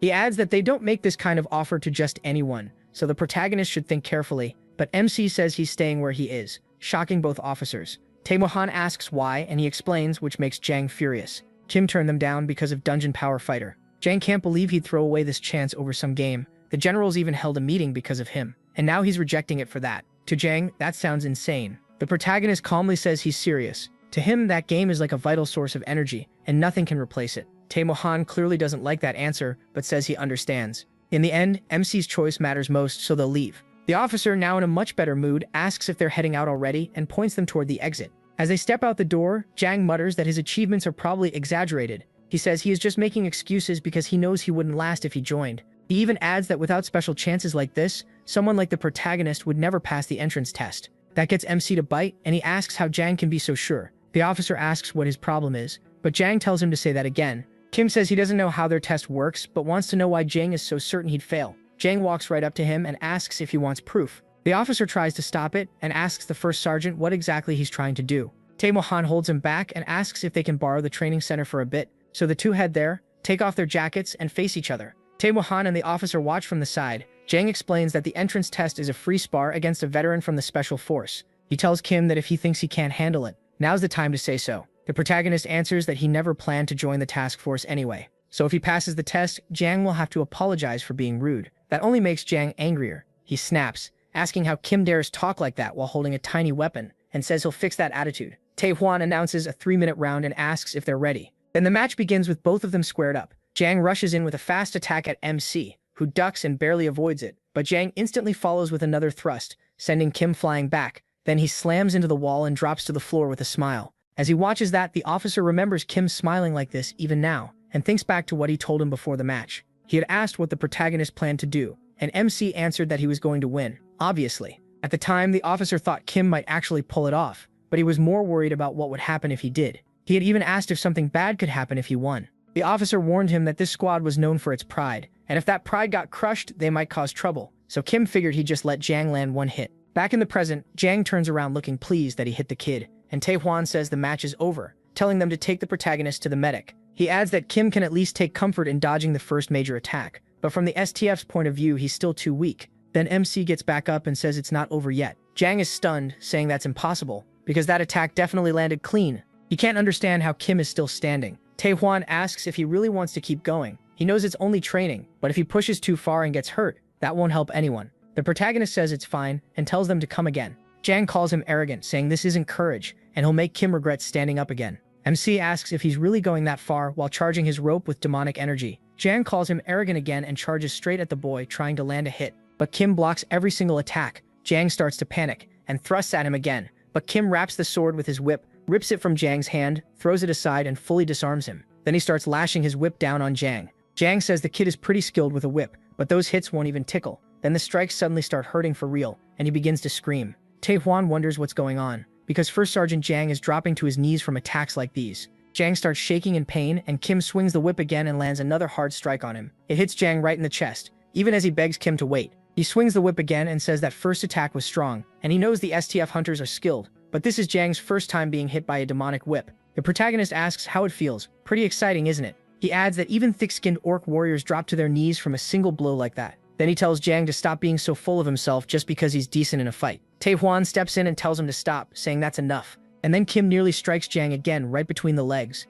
Jang blacks out from pure fear, but MC missed on purpose. Tae-hwan rushes over to help his friend. He thinks about how Jang never even blinked when a whole group of orcs attacked him, yet now he passed out from pain. Taewon can't understand how a simple training whip could be this strong. Then he realizes it. He can't let Kim get away. Taewon says a subordinate's mistake is also the superior's mistake, and asks if he can apologize in Jang's place. He thinks about it and wonders if he used too much demonic energy, admitting he feels a little bad. He says it's fine, then adds that he acted recklessly and apologizes to Taewon. After that, Taewon hands him a paper and tells him to call if he changes his mind. The officer asks if they're leaving already, and whether they want to stop by the medic first. Taewon says no, they need to go. Kim, holding the paper, asks if that really wasn't a pretty good way to settle things. In the present, the commander laughs and says it's great to hear that. Then he asks where Kim is now, and the officer says he came back in his training alone. His superior says he'll personally report to the division commander that the protagonist turned down the hunter's STF offer, and he's sure the commander will be pleased. He says MC may have rejected the STF today, but now they probably want him even more. There's no way they'll give up that easily. The officer asks if they should do something to keep him here, but the superior says the division commander already expected this, so there's no need to worry. He says they just need to wait and see what kind of offer the division commander has prepared for Sergeant Kim. Okyu-ong is very curious about what the protagonist actually did, and says he bets those arrogant STF guys are furious right now. He adds that no matter what privilege he offers, if MC decides to join the STF, he can't stop him. That's why he's been careful. But this situation changed that. Now he says it's finally time for them to act, and Okyu-ong agrees, saying they need to show their gratitude properly. Then he picks up the phone and asks if the thing he mentioned is ready. Hearing that it is, he happily tells them to bring all the related files over right away. Later in the barracks, everyone notices what Kim is wearing and asks what's going on. Okyu-ong announces that from now on he will be the commander of the 2nd Squad in the 2nd Battalion, and tells everyone to behave. Taewon asks if Hono is getting promoted, and Okyu-ong says not yet, but he is aiming for Staff Sergeant soon. Since he already has enough points for promotion, he's giving his current post to Kim, and he assumes no one objects. Taewon says of course not, and Gwang-sik adds that nobody but the protagonist could replace him anyway. Then Dong-jin asks MC a question. MC tells him to go ahead, and Dong-jin says he heard someone from the 104th Division cleared a fake dungeon alone a while back. Since he was on leave when it happened, was it him? Gwang-sik says that's true. The whole hunter community in Ixis has been talking about it. The protagonist admits it was him. He says he happened to be in Daejeon at the time and ended up going there. The others ask if that's really true, amazed. They ask if he got hurt, and Kim says he's fine. Gwang-sik asks if that had anything to do with MC being picked as squad commander, and whether he got any other reward too. He says yes, and everyone immediately asks what it was, all fired up. A few days later, inside the Goblin Colony dungeon, they cut down monster after monster. Gwang-sik says he can't believe Kim got an STF offer so soon. Hanyang is even more shocked that the protagonist flat out refused it, and even beat up a first sergeant during it. During the fight, Gwang-sik says that story is hard to believe. Nobody outside the military would buy it. Still, the division commander made MC the leader of the squad, and even promised a promotion to 2nd Sergeant within a year if enough points are earned. Hanyang says even Hanro approved right away, since everyone knows how he feels about the hunter's FTE. While they talk, a huge orc shows up near them and lets out a roar. None of them even react, because Kim's whip lashes out in a flash and beats the monster down completely. It drops to its knees and starts crying. Gwang-sik says that weapon is personal gear the division commander gave Kim, and it's seriously good. Hanyang agrees. He adds that not even the platoon commander has personal equipment yet. These are real privileges. Meanwhile, he keeps beating the orc down, and Gwang-sik wonders why he had to pick a whip. Turns out, the commander offered him any weapon he wanted, and that's what the protagonist chose. With rewards like that, he gets why MC turned down the hunter's offer. It's rare for a sergeant to get personal equipment, and apparently the division commander had to push through a mountain of paperwork to make it happen. Kim says this is even better than he expected. The weight balance and grip are excellent, way above normal gear. On top of that, because of that Amanda Stone, he can rack up kills without wasting demonic energy to make it stronger. He's already thinking about getting promoted within the year. At this rate, that weapon will speed things up fast. Then, on Saturday in Chuncheon, they go out to eat. But Kim feels uneasy, asking Yoon-seo why she's having dinner with him, when Lee Sun-do walks in with more food and says they can start eating now. She looks happy, but he's still completely suspicious. Watching him, she asks why he isn't eating and says she's paying so he can have as much as he wants. He says that's not the issue. What bothers him is how she knew he was off today, coming to Chuncheon, and even to this exact restaurant. That makes him think of Kwang-sik, asking if that bastard told her. She says no, it was all just a coincidence. That only makes him more annoyed. She quickly apologizes and admits she was the one who asked, so he shouldn't be mad at Kwang-sik. Kim says he'll decide that for himself, then asks if this isn't weird. She asks what he means, and he just blurts it out. Does she like him? She turns bright red and asks what kind of nonsense that is, wondering why he's suddenly talking so casually. He tells her she can speak casually too since they're around the same age, and she admits that's true. Still, she says it's not like she likes him, so he shouldn't get the wrong idea. The older ladies nearby immediately notice how tsundere she's acting, and start saying youth is wonderful. So Kim asks why she wanted to eat with him. He guesses she took time off after hearing from Kwang-sik that he was free today. She says that's true, but there's another reason too. He asks what reason, and she brings up the training center's side dungeon, the red evaluation gate at Huishang Public Welfare Support, and that fake dungeon from before. He asks what she's getting at. She says weird things seem to happen wherever he goes, and honestly she came because she was curious whether something would happen this time too. Then she realizes how ridiculous that sounds, and gets so embarrassed she says part of it out loud. Kim just stares at her, then starts laughing nervously, saying she makes him sound like some walking natural disaster. She notices how odd he's acting, and he starts wondering if she figured something out. Just then, to dodge the issue, he changes the subject and asks if she's a corporal now. She says she passed the promotion test last week. He tells her that was fast and says he expected nothing less from her. She complains that he must be making fun of her since he's already a sergeant. Then she notices he's still speaking casually, and he reminds her to do the same. She decides maybe she will. Even so, she keeps pouting at him. At the same time, Kim uses demonic energy to scan the area around them, and wonders why this had to happen now. She's too sharp, and he took leave again because a gate was about to appear. His shadow had been guiding him there, so he says he has no choice, and claims he needs to use the bathroom. She says that's fine. He slips away quietly and thinks it should be around there. Then his shadow appears. Kim calls it his best employee and says he can already feel a nasty demonic presence. Then he asks where that damn bongo is, since he hasn't heard from him in a while. Right then, he feels the gate opening beside him. He thinks it's lucky nobody is walking around there because it's winter. Then the portal opens right in front of the boy, and he wonders why it had to be in a residential area like this. So many people live there. Doesn't this thing have any shame? With no better option, he decides to handle it fast for the civilian's sake and for his promotion. He moves up to the portal and sees something coming out, so he gets ready to fight. But then an alert pops up on his phone with an emergency notice. It says low-level monsters may not be able to leave, but stronger ones can. If it's beyond what he can handle, then all he can do is keep its attention. The military already knows, so he needs a plan to buy time. He gathers more demonic energy, and the monster that comes out has no eyes, with a blade where its hand should be. It roars at Kim, and he realizes it's a hunker. The monster attacks, but the protagonist ducks with ease and asks if that's all for now. He also wonders how much demonic energy it absorbed, because those arms definitely look dangerous. Kim quickly backs away from it, saying those blades look sharp, but they don't matter as long as they don't touch him. Then he activates Black Arrow, but the monster doesn't wait to be hit. It throws its blade toward him along with chains. The attack comes very close, but he barely manages to dodge it. He wonders what kind of trick that was, but the monster starts reeling him in just by moving its arm. It drags him back and attacks again right after, so Kim Min-jun has to let go to avoid being hit. Then he punches the monster with demonic energy and looks back, realizing it still wasn't enough. The monster is barely hanging on, so he thinks he'll have to hit it one more time. Then Yoon-so shows up, and he can't believe she's there. She's charging at the monster with a street sign, and when he sees her run in, the monster tries to strike her, but Kim Min-jun grabs the chain and stops the hit, then asks what she's doing there. The monster thrashes around and she snaps back, asking what he's doing there without even a weapon. After ditching her in the middle of dinner, he asks how she even knew he was there. Then she grabs that street sign and hurls it at the monster, saying she saw the emergency alert. Seeing the sign flying at the monster, Kim runs to her, jumps, catches it in midair, and asks if she at least paid first while coating it with demonic energy.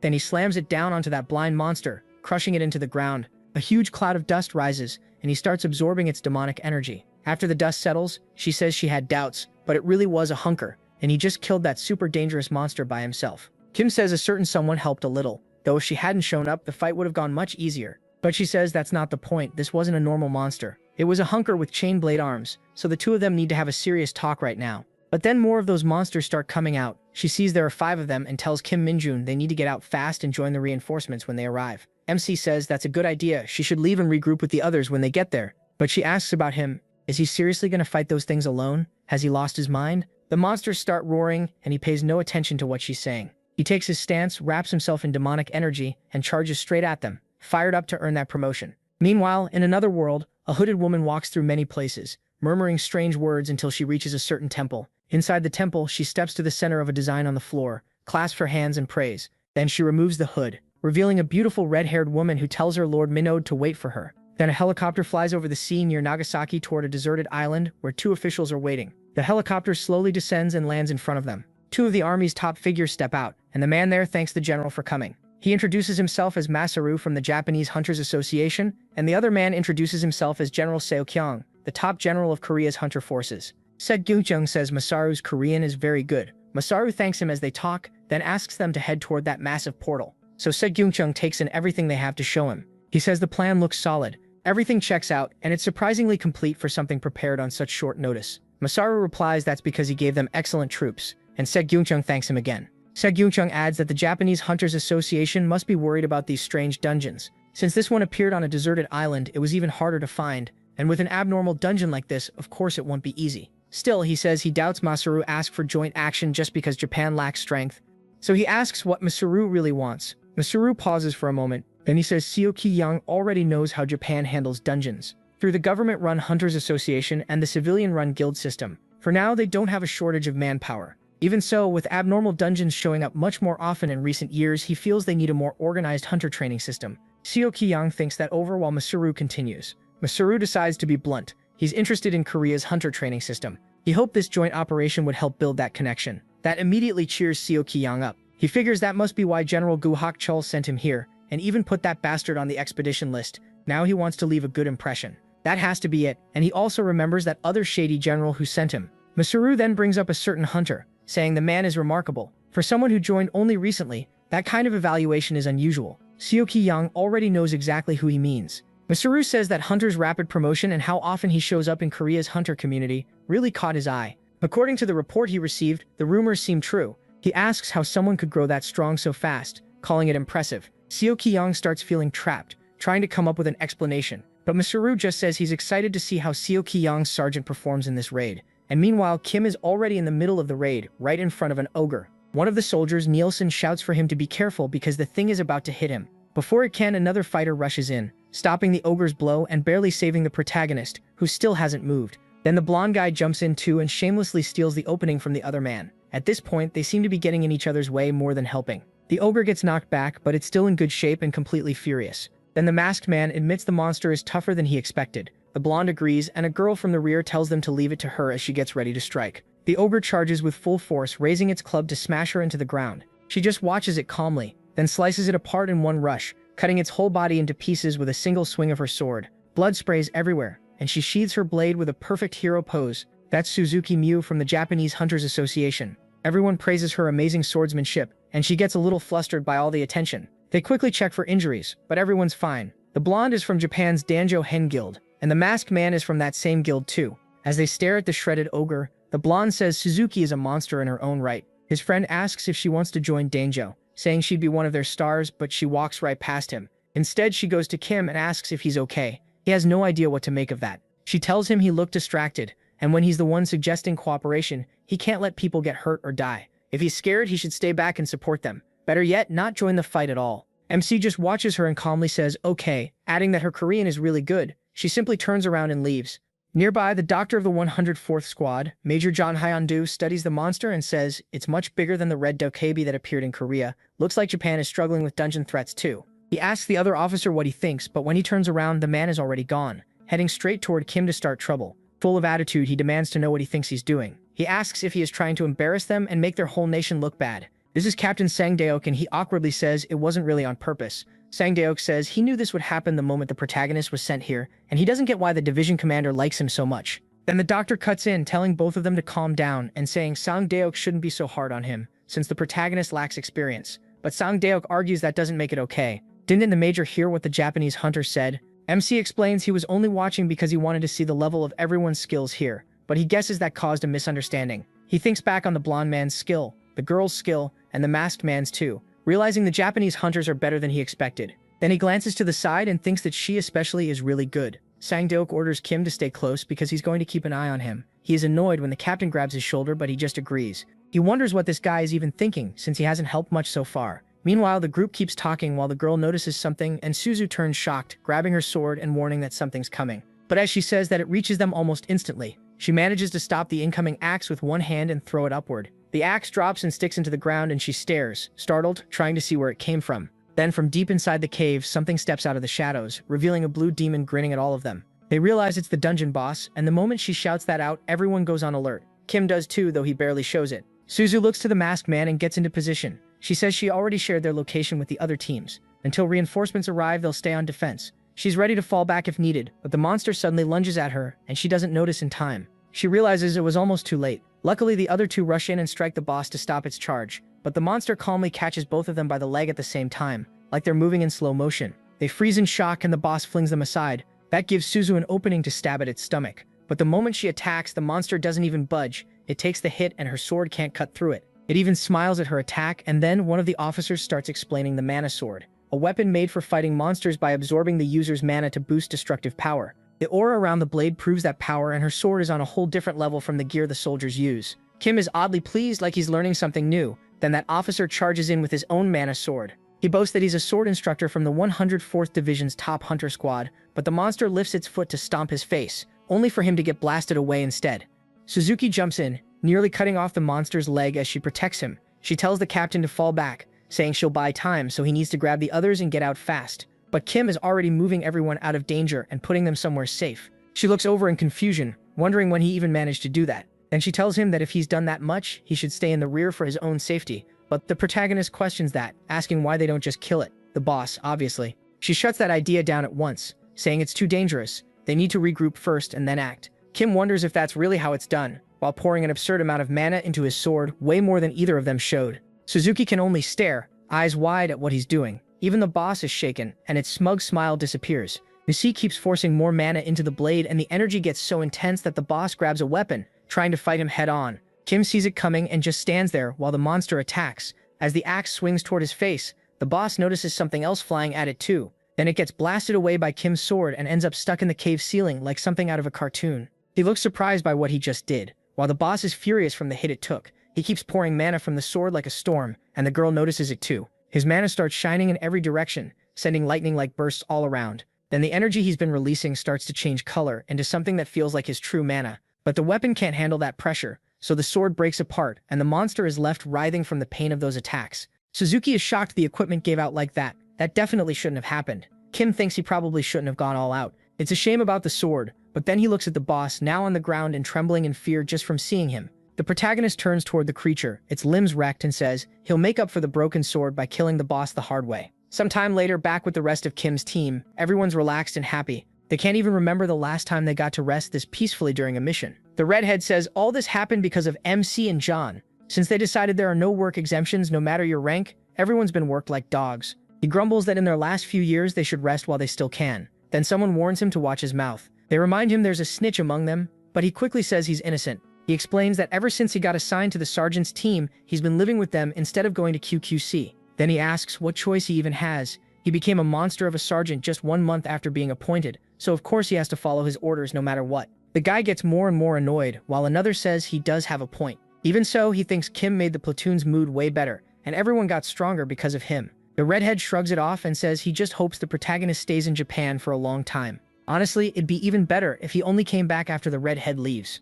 But then he spots Lee Dong-jin walking nearby. The redhead runs over, introduces himself, and asks why Lee Dong-jin is working this hard when he's only a corporal. The kid doesn't even know how to answer that. Then the redhead asks if there's any news about Sergeant the 1100th, calling himself MC's #1 fan. Lee Dong-jin says he actually did hear something. Apparently they finished yesterday's route. He beat the boss to death with a whip right in front of the girl, and she could barely believe it. Lee Dong-jin says he doesn't know exactly what happened, but he handled the boss all by himself, and everyone is left stunned. They can't believe the mission is already over, and they ask if the protagonist is coming back today. Lee Dong-jin says they finished way earlier than expected, so the team got a break. Kim is staying in Japan for 1 day and will return tomorrow. That makes everyone lose it. He's taking a vacation in Japan and only for 1 day. They joke that he should just get a whole year off so he never has to come back. Some of the others think that's actually a good thing, but the bald guy says he really wants to know what MC is doing over there. Of course, none of them can know what crazy thing he's up to, so they joke that maybe he's out clearing dungeons by himself. Everyone starts laughing until they realize he probably really would do that.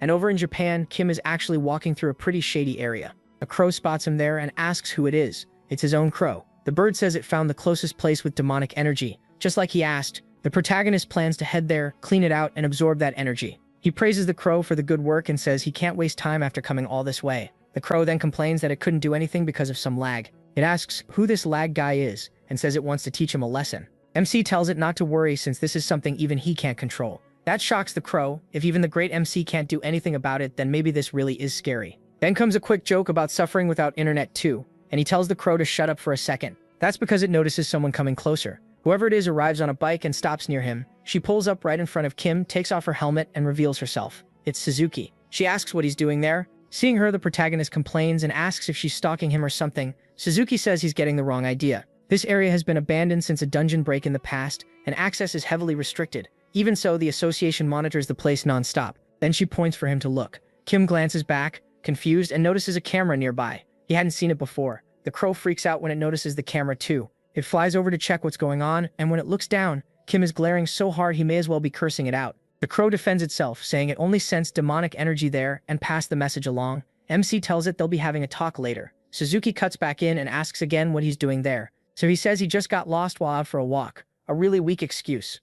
Suzuki obviously doesn't buy it. As Kim quietly wonders where exactly he is, Suzuki thinks he feels different from other awakened people. There's something strange about him, but she can't pin it down, and that's why she came herself even though she didn't need to. Right then, something explodes behind her, making Suzuki jump. When she turns around, a huge bull-like monster charges straight at her, smashing through everything. Suzuki instantly takes a fighting stance. Kim realizes that thing is probably connected to Livongo, who told him to just trust him. That bull must be here because of that. Suzuki tells him to get out of there, but warns him not to go underground because part of it is corrupted and could drive him insane. He immediately thinks that's exactly where he's going. She adds that staying down there too long could even kill him, so he absolutely has to avoid the underground section. Instead, Kim just runs off, and Suzuki is left wondering what on earth he's doing. She also can't understand why the monster appeared. If a gate had opened, the detection system should have caught it. So was it hiding there the whole time and only showed itself now? Even while she's thinking that, the monster the protagonist sent out lets out a roar, and Suzuki decides she has to deal with it first. She rushes the beast and tries to cut it down. As her slash flies in, Livongo catches sight of it and panics.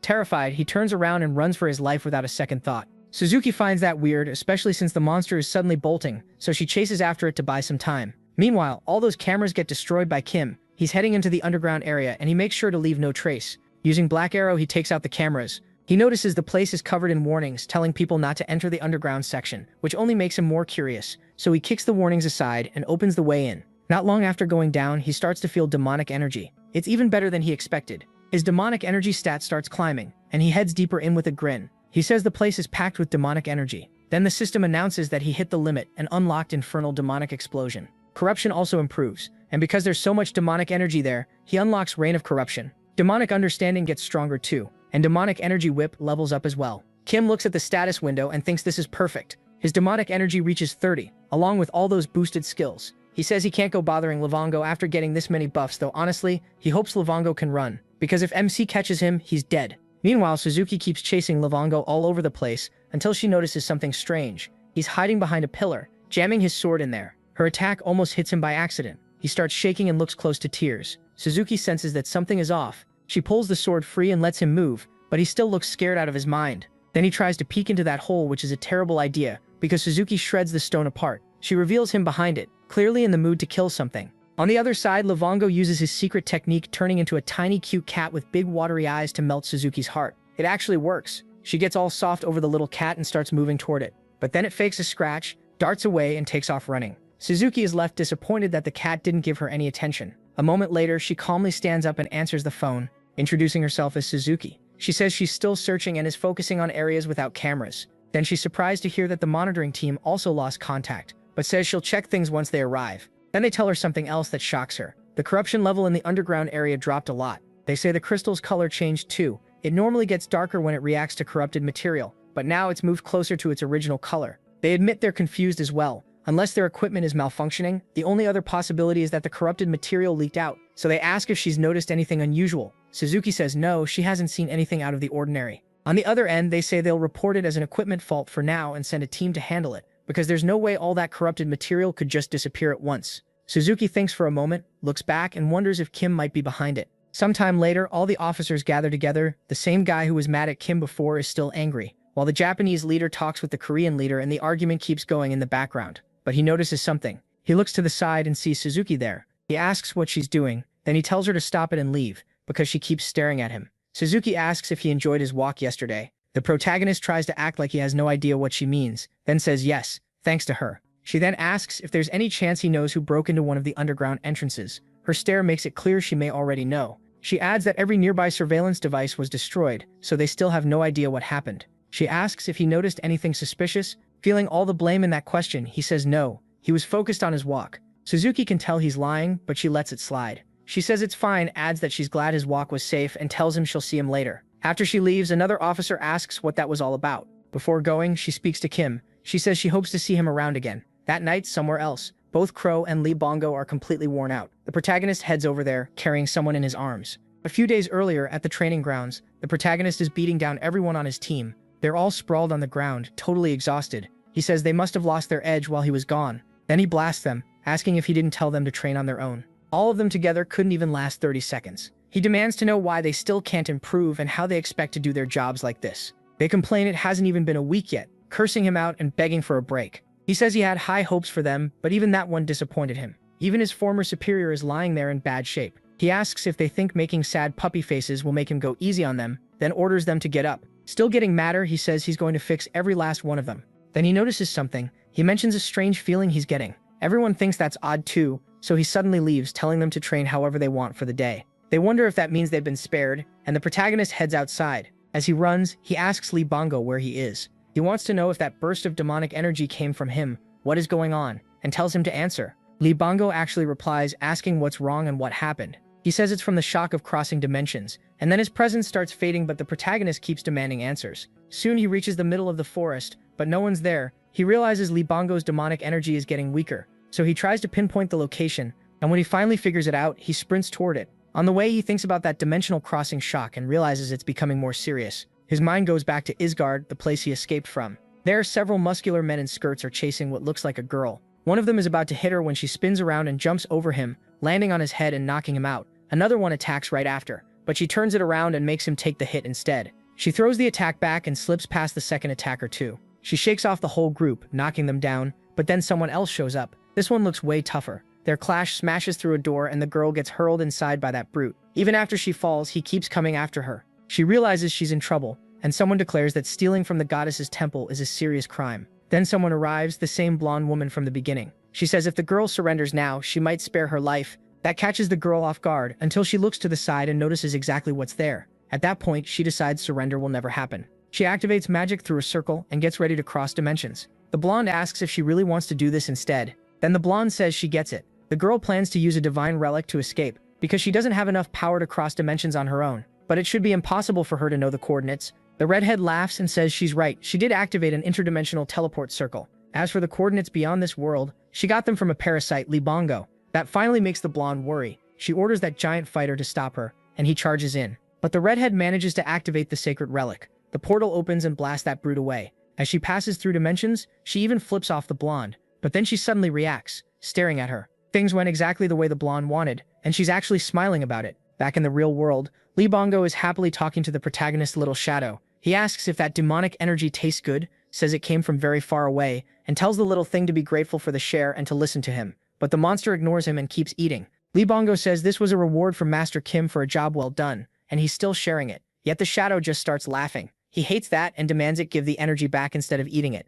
The shadow runs off, so he chases after it and tells it to come back. Then a portal starts forming, right behind them, and both of them freeze in shock. The energy keeps rising until the portal bursts open, bringing the girl from the other world. At that same moment, the protagonist is asking what happened and whether something is wrong. And just as Lee Bongo starts talking about the shock of crossing dimensions, the girl appears. He begins losing consciousness and can't answer the protagonist. The redhead looks at him and says it's been a while, calling him a parasite again. He's shocked to see her there, but he passes out along with the shadow. She realizes this is the right place, the very spot where Master Minotti is, but she starts collapsing backward. The protagonist appears just in time to catch her. She's surprised to see him and calls him master, but she loses consciousness in his arms. Instead of being happy to see her, he gets furious and asks if these idiots are insane. First it was that one, and now this crazy girl too. Both of them suddenly showed up. He says he can't deal with them, then uses Demon Hand to grab all three. Clearly pissed, he says he'll make sure she stays alive, so he can punish her himself, gripping her tightly. As she starts waking up, she sees what's happening. Still happy to see Minoji, she says it wasn't a dream,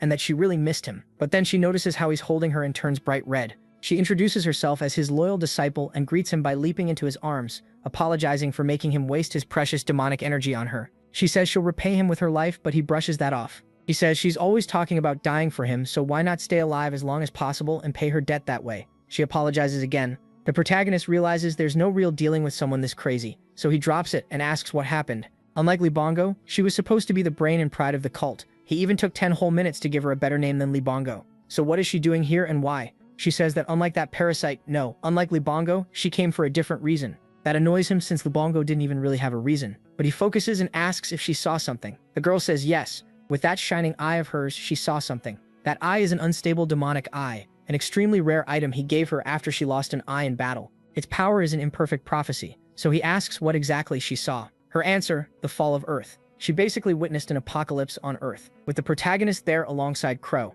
That shocks him. He doesn't really get what she means by saying Earth will fall. Part of him thinks she's just being crazy again, but she says the demonic eye didn't show when it happens, only that she clearly saw him standing on what was left of Earth with that parasite Libongo beside him. He asks if she came all this way just to tell him that, using the tracking spell he placed on Libongo for supervision, all because they showed up in a prophecy. Still annoyed, he mocks her a bit, then asks how she even got here. She doesn't have enough power to cross dimensions, so did she steal a divine relic from the temple or something? Then he notices she really is wearing a divine relic on her wrist. That makes him calm down a little. After that, he asks what caused the end of the world. She says she thinks it's war. She felt a clash of hatred connected to Minisgard. That catches him off guard, and he asks what she's talking about. He says he already cleaned up that war, so are they in another one now? And who is it against this time? The girl says the Nova Empire has returned. Before Kim came back to Earth in the northern region of the Nova Empire, the place was in terrible shape, with dead monsters all along the path. He himself was walking through the middle of it all, until he reached a giant boss monster split apart and crudely stitched back together. He stands face to face with that giant. Its master looks at the protagonist and at the slaughtered monsters around him, then tells him not to get cocky just because he beat some trash. The monster in front of him is radiating demonic energy, and the man says all those others were just test subjects for this big one. The protagonist asks if he knows him. The man says he's a Duke of the Nova Empire, so of course he has information. The protagonist just listens. Duke keeps staring at him, then says it's a waste for someone like him to be used as a hunting dog. He offers him a place by his side, promising much bigger work, but the prota turns him down. He shuts it down right away, saying they're not friends and asking what kind of nonsense this is. If Duke's done talking, then they should finish this now. Duke insists that with what they know, they could help him rise even higher. The prota says he doesn't have time for that. If Duke has something to say, he can tell Isgard's full-time workers outside. That answer clearly pisses Duke off. Calling it a waste, Duke orders his monster to attack. The prota just stands there. Then he calmly says, fine. He stacks skill after skill onto one arm. Corruption, Demon Hand, Demonic Energy Whip, Demonic Energy Guard, and Tail of Pain. Then gets ready to punch the thing, still thinking what a waste this is. After the fight, he comes back with nothing but a small sack over his shoulder. On the way, he runs into an old man in white who looks a lot like Dumbledore. He asks if the man got impatient enough to come in person. Surprised he came himself. Then he asks if he has business with him. This is Archmage Isaac. Isaac only looks at him and says the soldiers are busy taking the castle. Then he asks if the prota is hurt anywhere. The prota answers that, as Isaac can see, he's perfectly fine. Isaac then asks if Duke is still alive, and the prota says, of course, he's just out cold. Isaac can go see for himself. After that, Isaac asks what the artificial monster made by the Nova Empire was like. The prota says it was flawed. Isaac finds that strange. So he explains that this is the Empire's secret lab packed with knowledge from outside the world, things that should never be learned. That includes all the experiments they did on monsters. He says all of it needs to be buried along with their victory in the war. The prota tells him not to worry. He has no plan to tell anyone, and he's leaving now. But then Isaac calls him Minos and tells him to stop, asking how much he trusts Sampa.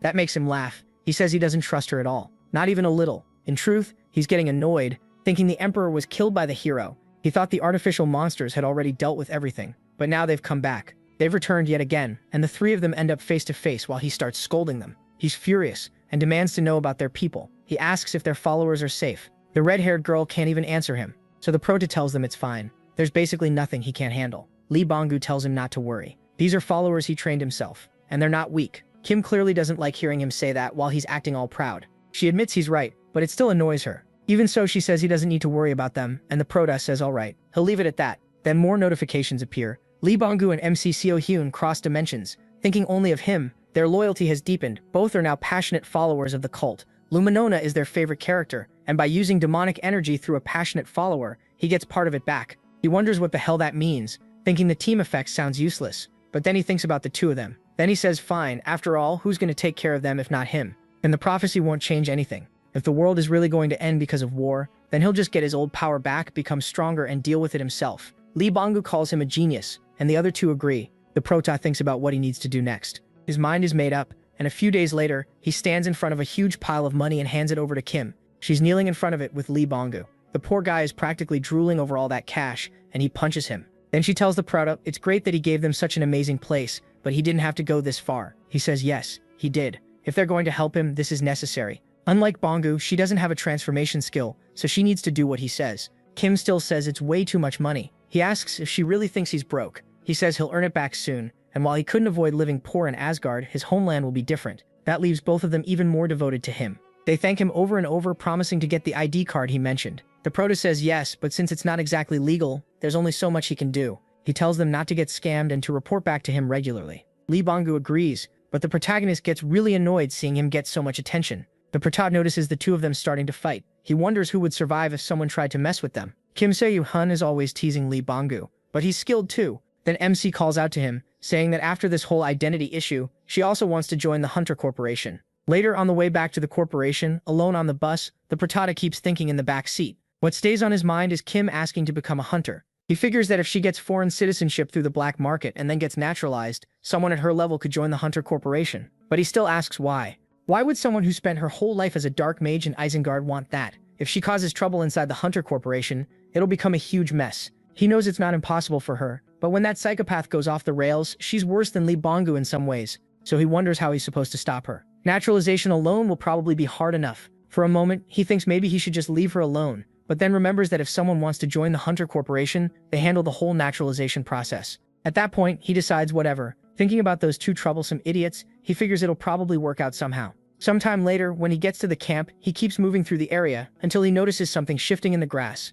A shadow drops nearby, and he realizes something is close. He says, "All right," getting excited to see what kind of people it is this time. As he searches the area, he suddenly runs into someone, the shadow hides, and he finds another group of hunters. He's surprised people are already there. They don't seem to be from the Hunter Corporation either. One of them notices the Prota too, and everyone turns to look at him. Then one man walks up to him. A huge brute stops right in front of the Prota and stares him down. The Prota has no idea what his deal is. After all that staring, the man asks what brought him there. He says he heard there might be an abnormal dungeon event in the area, so he came to check it out. The man says he thought the investigation had already ended. He explains that they're from Raid, a civilian hunter company with official permission, and that the Hunter Corporation gave them the information. He even asks if the Prota wants to see the documents. The Prota says no, that won't be necessary. The man then asks what brought the boy here. Is he really investigating alone on a weekend? The Prota thinks about how the Hunter Corporation manages all dungeons in Korea and usually their own forces handle them. It's rare for civilians to get raid rights. While he's thinking that over, the man keeps talking, saying he's worried this rare chance might get taken away from them.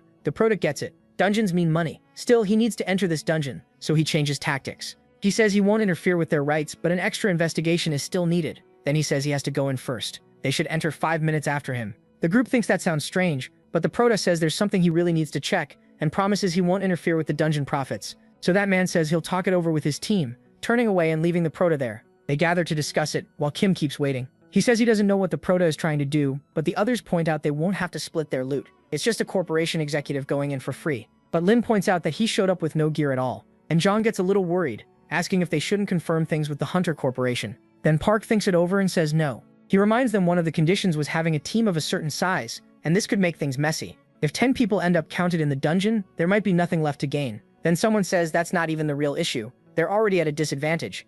But a girl on their team asks why they don't just do what he said, since there's no real problem with it. This is Song Ji-young from the strategy team. They ask for her opinion, and everyone quickly agrees. She just keeps watching the sleepy-looking Proto while he waits for their decision. She seems to like him, and Park goes with him, guiding the Proto to the portal while she keeps watching up close with Kim, Lin, and Zhang. The Proto glances back, thinking she's weird. The girl simply says she's a fan. He says, "Yeah, I can tell that's a new one." As he goes into the portal, Park starts a countdown of exactly 5 minutes, saying they'll enter after 5 minutes just like he asked. The Proto says good, but then he adds one more thing to Park. During his investigation, he's going to kill anything that gets in his way. Meanwhile, at the Hunter Corporation headquarters, the commander of the Special Task Force, Chief General Song Gyung, stands before the corporation commander, General Guhak Chael. Guhak asks if there's really nothing they can do about this, and Song nervously says he'll try contacting them again. But Guhak slams the clipboard down on the table and demands to know what the problem is. Guhak's his top general again, and Song admits it's true. He makes it very clear he hates this plan.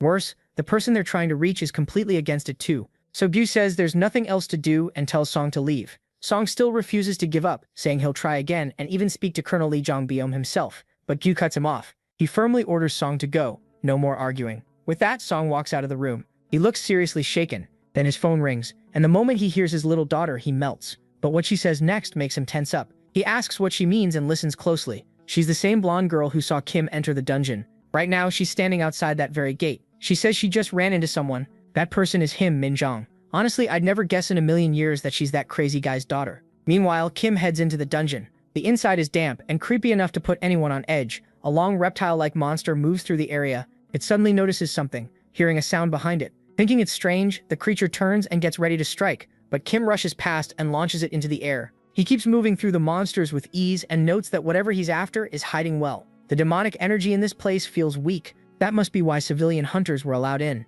Kim thinks it would have been a real problem if he hadn't come. He keeps pushing deeper, while the monsters chase him non-stop. Even so, he slips past them calmly, saying he has no time to play around. The creatures can't make sense of it. They can't catch him at all. Then the protagonist Minjong spots something as he runs. He stops all at once and realizes this should be the place. Still, instead of searching for an entrance, he complains he's too lazy for that. So he simply raises his leg and smashes through the wall, forcing his way into the hidden room. Once he gets inside, he finally finds the source of the demonic energy. It's a giant lizard monster, the biggest one here, like the parent of all the others.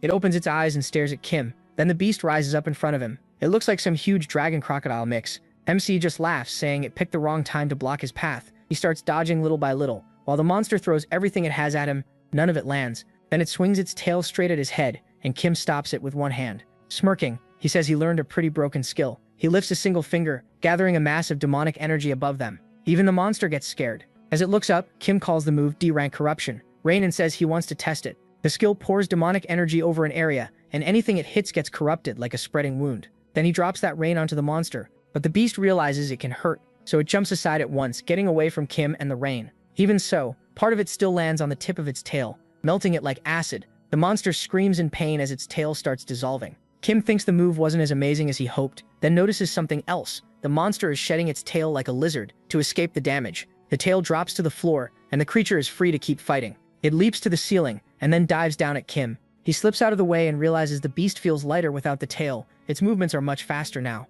A second later, he almost gets hit because the tail grows back fast and shoots forward like a sharp spear. He catches it with both hands, but then the monster turns and spits acid at him too. It throws back the same kind of attack he used, and it hits Kim square in the chest. The monster thinks it has won. The protagonist stands still with slime all over him, and the creature goes in for the bite. But right as it gets close, he grabs its tongue. That completely shocks the monster. Now trapped, Kim gathers even more demonic energy, and says that much poison means nothing to a dark mage. Then he uses demonic energy hand. The giant hand grips both sides of the monster's mouth, and MC says if that's the case, he wants to see how tough its stomach is from the inside, as he prepares corruption rain right in its face. The monster panics and takes the attack head on. It dies instantly, and Kim absorbs all of its demonic energy. His vigor stat goes up by 1, his demonic energy rises 2, and then he's told that because his demonic energy hit the limit, he unlocked a new skill, Vicious Charge. That catches him off guard. Vicious Charge lowers his defense and vigor while it's active, but in return it boosts his speed and deals damage when he crashes into an enemy. Kim says most dark mages aren't strong enough to use a skill like that well, but he's different. So he grabs the monster's body and says it's time to start cleaning up by absorbing more energy. That pushes corruption up to C rank, and he says this is way better for cleanup, though it's still hard to hit moving monsters. Now he wants to check if 5 minutes have passed, because the others should be coming in soon. Outside, while they count the time, the masked guy asks if 5 minutes are already up. Park says yes, and the man asks if they should go in. But Park says something feels off and the other guy doesn't get it. Park explains he stayed quiet because Kim came from the Hunters Corporation, but what kind of investigation only takes 5 minutes? One of the others admits he has a point. Park says if he was telling the truth, then this dungeon might be dangerous, which means he could already be dead in there. Someone else agrees. Now the team starts worrying they're in trouble, but Park says they'll just claim they came to set up camp for training. If anything happens, they can't get involved. One of them asks what he's even talking about, and Park replies that if Kim dies that fast, then that's just how it is. Then the blonde girl shows up and says that's never going to happen. They turn around and see her with another girl. Park asks if she knows the protagonist. She reminds them she already said she was a fan, then says he's the one who cleared the fake dungeon in Aijan a few months ago. That shocks them, because they thought he was just some normal sergeant from the 104th Division, not a first sergeant. She says the news already hinted that the executive wasn't the one who cleared it. When they ask how she knows that, since hunters' names and faces usually aren't released, she says there are ways to find out, and tells them to grab their gear and move. Park, still worried, asks if there was some problem in the dungeon, thinking Kim Minjong couldn't possibly kill something like that. She looks surprised and asks the team leader if he seriously believes what MC said. She doesn't believe it at all. They already waited the full 5 minutes, so now she wants to see for herself why he went in. Who knows, maybe she'll find something that could expose him. But then the gray-haired girl suddenly points ahead in alarm, and everyone looks over to see Kim coming out. He's shirtless and covered in slime, making the girls complain right away. Park asks the sergeant what happened, and he calmly says there's no problem. They can go in now. But before that, he says he needs one thing: to borrow a shirt. While all that is happening, Kim Seo-yoon is quietly in her room studying some Korean, though she doesn't look very happy about it. Then Bongo comes back to her. He changes back near the girl and brings food with him. She asks where he went without saying anything, and he says he just went to the convenience store nearby because they were out of instant noodles. Then he grabs a pot to start cooking, but she stands up and walks behind him. He turns and asks if she wants some, but before he can finish, she punches him hard. She snaps that instead of transforming, he should just go normally when the place is that close. He asks what that was for and tells her to use words instead of punches, wondering why she always has to hit him. She yells at him for flying around everywhere when all he does is eat all day, asking if he thinks his master gives him demonic energy just so he can go sightseeing. Bongo awkwardly says he still found lots of dungeons, but she isn't having it. She says if she had known their master took a penalty for crossing dimensions, she never would have accepted his demonic energy. Bongo tells her not to worry. He'll raise her demonic energy stats faster than ever, and he'll make sure he's the main reason why. But the girl grabs him by the collar and asks how a black mage can say something so dumb. Raising the stat only increases how much energy can be stored, and it still runs out when used. On top of that, gathering demonic energy here is harder, so hearing him talk like he's doing something important makes her wonder if he's even a real believer. Bongo forces a nervous laugh and says the master has a plan, and giving her demonic energy is part of it. But the girl, she gets ready to hit him again, saying that just makes him a lazy bum. But this time, he finally catches her fist. He's done putting up with this. That throws her off right away. Then he goes back to acting goofy, saying okay, he won't do it anymore. She's startled by that and swears she'll do something about it. Just then, Kim walks in and asks if they're fighting again. She instantly turns soft around him, and he looks pretty happy to see that. Once inside, the protagonist tosses Bongo some food and asks how the prep is going. She says the black market seller will meet that bird in 3 days, or rather, Lebongo. Meanwhile, he's too busy happily eating. Kim tells him not to use some dumb fake name like McCloven this time. He also warns her not to leave everything to Bongo. She needs to watch closely. Then he notices she's been studying.